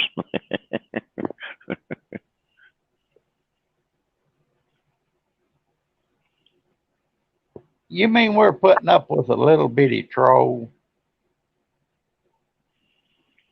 No, this is my third divorce, and I'm done with it. So, nope. Is that a troll that we've been messing with? Oh yeah, there's a couple of them in there. They come from another trucking group over to here just to hang out, and you know, that's kind of how they work. You know, some of them will actually have a conversation with you. The other ones pretty much not so much. You know, some of them come in here to learn a little bit of something and bullshit a little bit, and other ones just come in here to, you know, cause a little bit of bullshit. You know, all it takes is you know, make a phone call to the admin, and one of them is gone in about 2 seconds. You know what I mean? That's right. So, And you can make yeah. him gone in just a couple of minutes. Yes, I can. It's not very hard to do. I still rather not do any of that shit, but you know, that's just beside the point. You know, rather somebody come in and start bullshitting and have a legitimate conversation about whatever the hell, you know, other than the same old crap I've heard for however long. You know, talk about something in the industry, talk about your fuel prices, talk about price of insurance, talk about what it costs you now to be an owner operator, talk about what you make being a lease driver, talk about what the different companies start you at. I mean, hell, there's still companies out there starting people drivers out at 37 cents a mile. You know, 37 cents a mile. I was making that fucking, Jesus Christ, I don't know, 25, 26 years ago. Just like I told him, I was making 80 grand a year back in 1984. You know just as much as chucking about us, huh? Let me ask you a question there, PXC. What can you tell me what the measurement of your brakes are supposed to be to make them DOT legal? Tell me the exact measurement. There's only one. Tell me what the number is.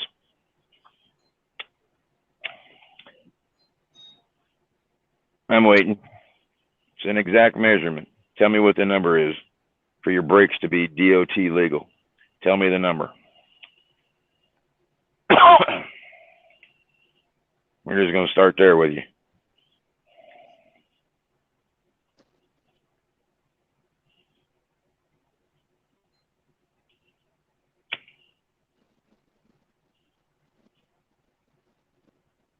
I'm waiting. It take that long to type a couple of numbers? I'm waiting. One number. I don't know the number, but I can show him the thickness right there. That matchbook cover right there is the. See, that's what I thought. No fee That's legal. what I thought. You don't know. See, you don't know. See, that's why you threw that little number out there, because you don't know. So when you get pulled into DOT and they do level 1, 2, 3, or 4 on your ass, and you don't know these things because you don't know how to adjust them, somebody like me has just rolled past you, and I didn't get the ticket you just got. So you want to try number 2? What's the legal limit on your tires? Since we just talked about your brakes, now we'll talk about your tires. There's only 2 numbers for your tires. One for your steers, one for the rest of the shit. Give me the numbers. Throw them out there. Do you know what they are?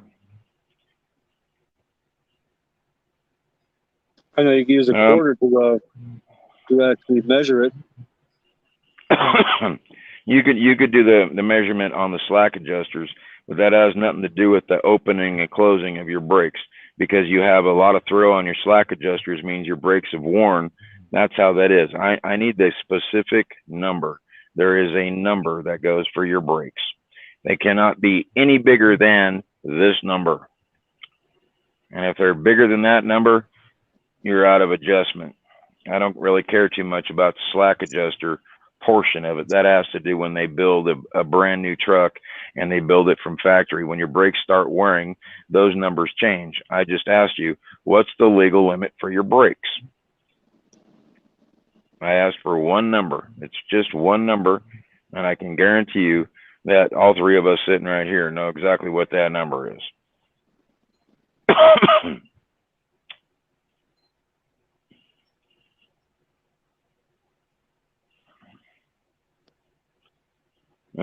Actually, it's 2 30 seconds and 3 30 seconds. You're close, but good. 2 30 seconds on your steers, 3 30 seconds on everything else. And that is the minimum. 4 30 seconds, they'll start pulling you in for, and they'll probably just tell you to change your tires. 3 30 seconds on your drives or your trailers, and you're going to be really screwed. If you got 2 30 seconds on there, you're a DOT infraction. They're going to park your ass, and you're done, because that's where you're at. And then they're going to start putting tires on your shit. And then that's going to cost you some money. Oh, yeah. No, I never let mine get below 1/4 of an inch ever. I didn't care if it was steer tires, trailer tires, drives. I didn't care. If it got 1/4 inch, you were replacing them. And if you had to replace them all, then you replaced them, because I wasn't taking that truck, because I know the first time I go down the road, I'm going to lose some tread. Mm-hmm.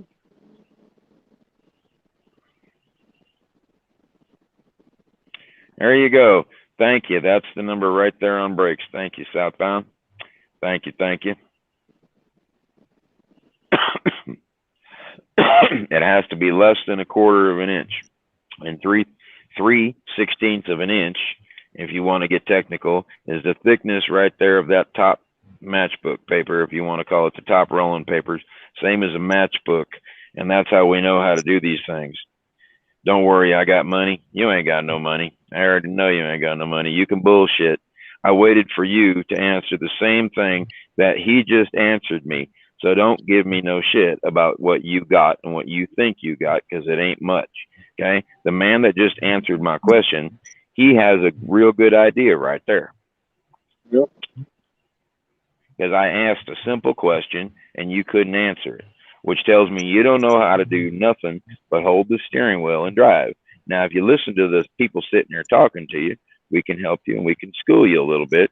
And we ain't trying to brag. We ain't trying to do no bullshit. We're trying to help people like you do the things that we know how to do to save your ass some money from getting tickets and all the rest of the bullshit, and possibly save your life or somebody else's. Okay, Paxi, how many hours are you allowed to go over your logs for inclement weather or accidents? What's the answer to that? Yeah, there you go, Southbound. I used to run 5 all the way from LA all the way up to Tacoma. That was the farthest I'd really go when I would run that direction. And I did that for many, many moons. And I know all about it. I know how to run past all the banning scales. I know every single in and out of California, how to get even out of California on the dirt roads. So I know the old Route 66 very well.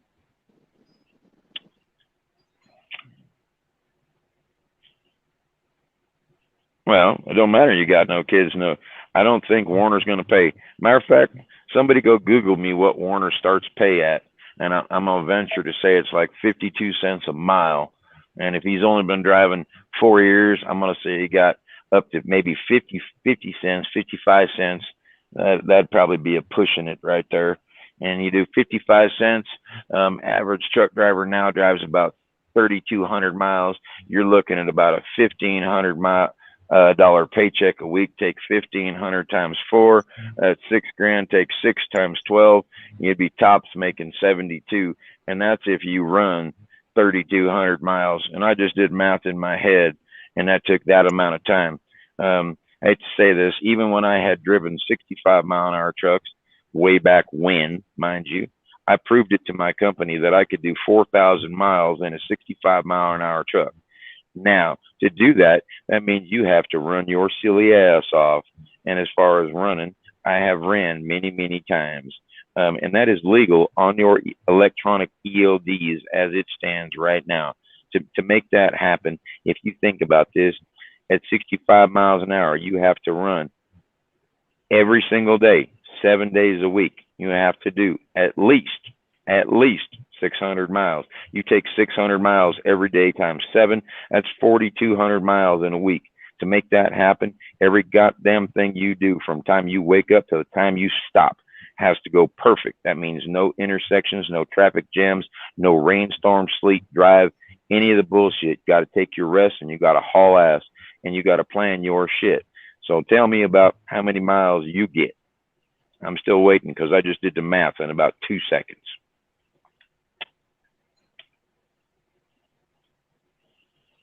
And I ain't trying to brag. I'm trying to tell you exactly some of the things that I have done. Okay. And I'm telling you, some of the drivers on here have done the same thing. Okay. You get an 80-mile-an-hour truck. This doesn't mean you're going to go down the road faster. You still got to know what to do. Even if you can grab 800 miles in a day, you still have to be able to know the things that I know. Okay. You have to understand all the things, the places you got to stop, get fuel, everything that has to happen, piss breaks, eat breaks, any of that shit. You got to understand it all, right? Some of the older drivers can tell you how to do these things to plan your days for traffic, going through Atlanta, going through LA, going through this, going through that. You know what I mean? When you know how to do these things, you can get the stuff done, even for a company like you're driving. Okay, and you can be the top of the food chain, get the bonuses, get the rest of it to where you're pulling $2,000 a week just being a company driver. It's not hard to do. Things just got to go right. You got to know what you're doing. Right. I'm still waiting for you to answer a damn question because you got nothing. You got nothing. Period. You still got nothing. When you own your own truck, you can come talk to me. Then we'll talk about how much it costs to have your own authority and how much money you can make. Okay?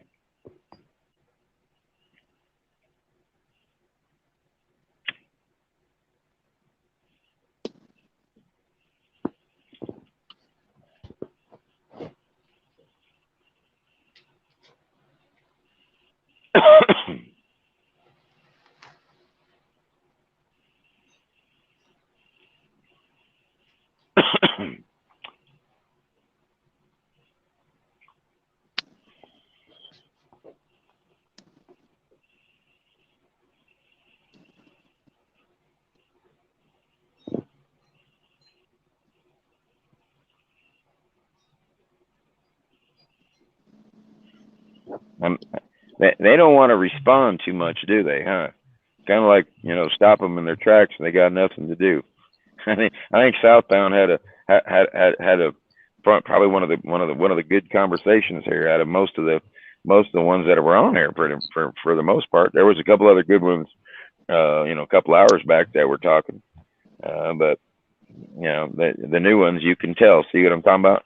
They don't understand the stuff that we do, the stuff that we know. They don't understand it, and they don't give two shits about it. What they come out here is for is they think they're going to be chasing money, and in the long run, they're doing it the other way. You should let the money chase you, because when the money chases you, that means you're worth something. Yep. Yeah, money chased me while I was working for JB Hunt, because they always give me the what you call the hot loads. They knew that they had a dependable driver that could get that hot load there on time and when it was supposed to be scheduled to get there. So they do not put hot load under an inexperienced driver that don't know how to get there from point A to point B on Stop time. and go where they need to use chains. I won't touch the area during that season because I don't do chains. I don't carry chains. Too much weight in my truck. Right. If it gets that dangerous, I'll stop on the side of the road. Ain't no load work for me to waste my life like that. I've been there, done it. Won't do it again. Mm-hmm. Hey Arnie, check your messenger because I just sent you something from Warner. You just sent me something from Warner. All right, let me take a good look here. What we got here? Let's see what it says from Mr. Warner over there. There it is, right there. Team drivers now offering $1,300 guaranteed a week. New peak sensor, $4,000 sign-up bonus. Average pay per driver, $73,000 to $80,000 a year. 5,000 team driver, $125 per driver for 20 weeks, and that is up to 146 to 160K annually. That's for team. Pretty much that's all team drivers. So unless you're team driving, you're not making that. So there ain't no way. If you're solo driver, you probably make less than half of that. Right. Yeah. And that's just average. No doubt. Usually when they say average, that's top driver. That driver does not go home hardly ever and knows how to run. I'll tell you this, Southbound, I have used chains twice in my life, and one of those was to get out of a customer's lot up there in Pennsylvania, and the other time I had to chain up on the top of Mount Shasta to drive over to the other side of Shasta to get to Ashland, Oregon, where the other scale was at. And that was the furthest I've ever driven on a set of chains, other than to just throw them to move the truck, because I was either in ice or bullshit and you're spinning and you got to throw a set of chains to move your shit, So yeah, don't get me wrong, but the only time I've ever actually thrown chains is twice in my life, other than just a normal everyday bullshit. I ain't driving on them. Hey, did you see that they're going to shut down the streams in 10 minutes? Yep, I saw that. Thank you. That's one of the admin in here, in case you didn't know that. Just beside myself, he's one of them guys that can make everybody go away and go by. Like he just did. He's like, go bye. Come back, Arnie, come back. We'll be leaving here in 10 minutes anyway. They said they're kicking us out in 10 minutes. Because it's 8 hours. We've been on here. This stream has been on here for 8 hours. So we'd all be kicked out of here too. Yeah. We're going to be kicked out in 10 minutes. We'll be adios amigo. Yep. I gotta get some sleep anyways. I gotta wake up early, but I just figured I'd come in here and see who's shooting the shit. Because last time I was out here, my battery died. That's why I got kicked off. This has been fun. Been a whole bunch of fun. But anyway, catch y'all later. I got to charge my phone anyway, so we'll catch y'all tomorrow. Yeah, I'll be on here tomorrow. Y'all have a good evening. You too, admin. I'm getting off of myself. Later, all.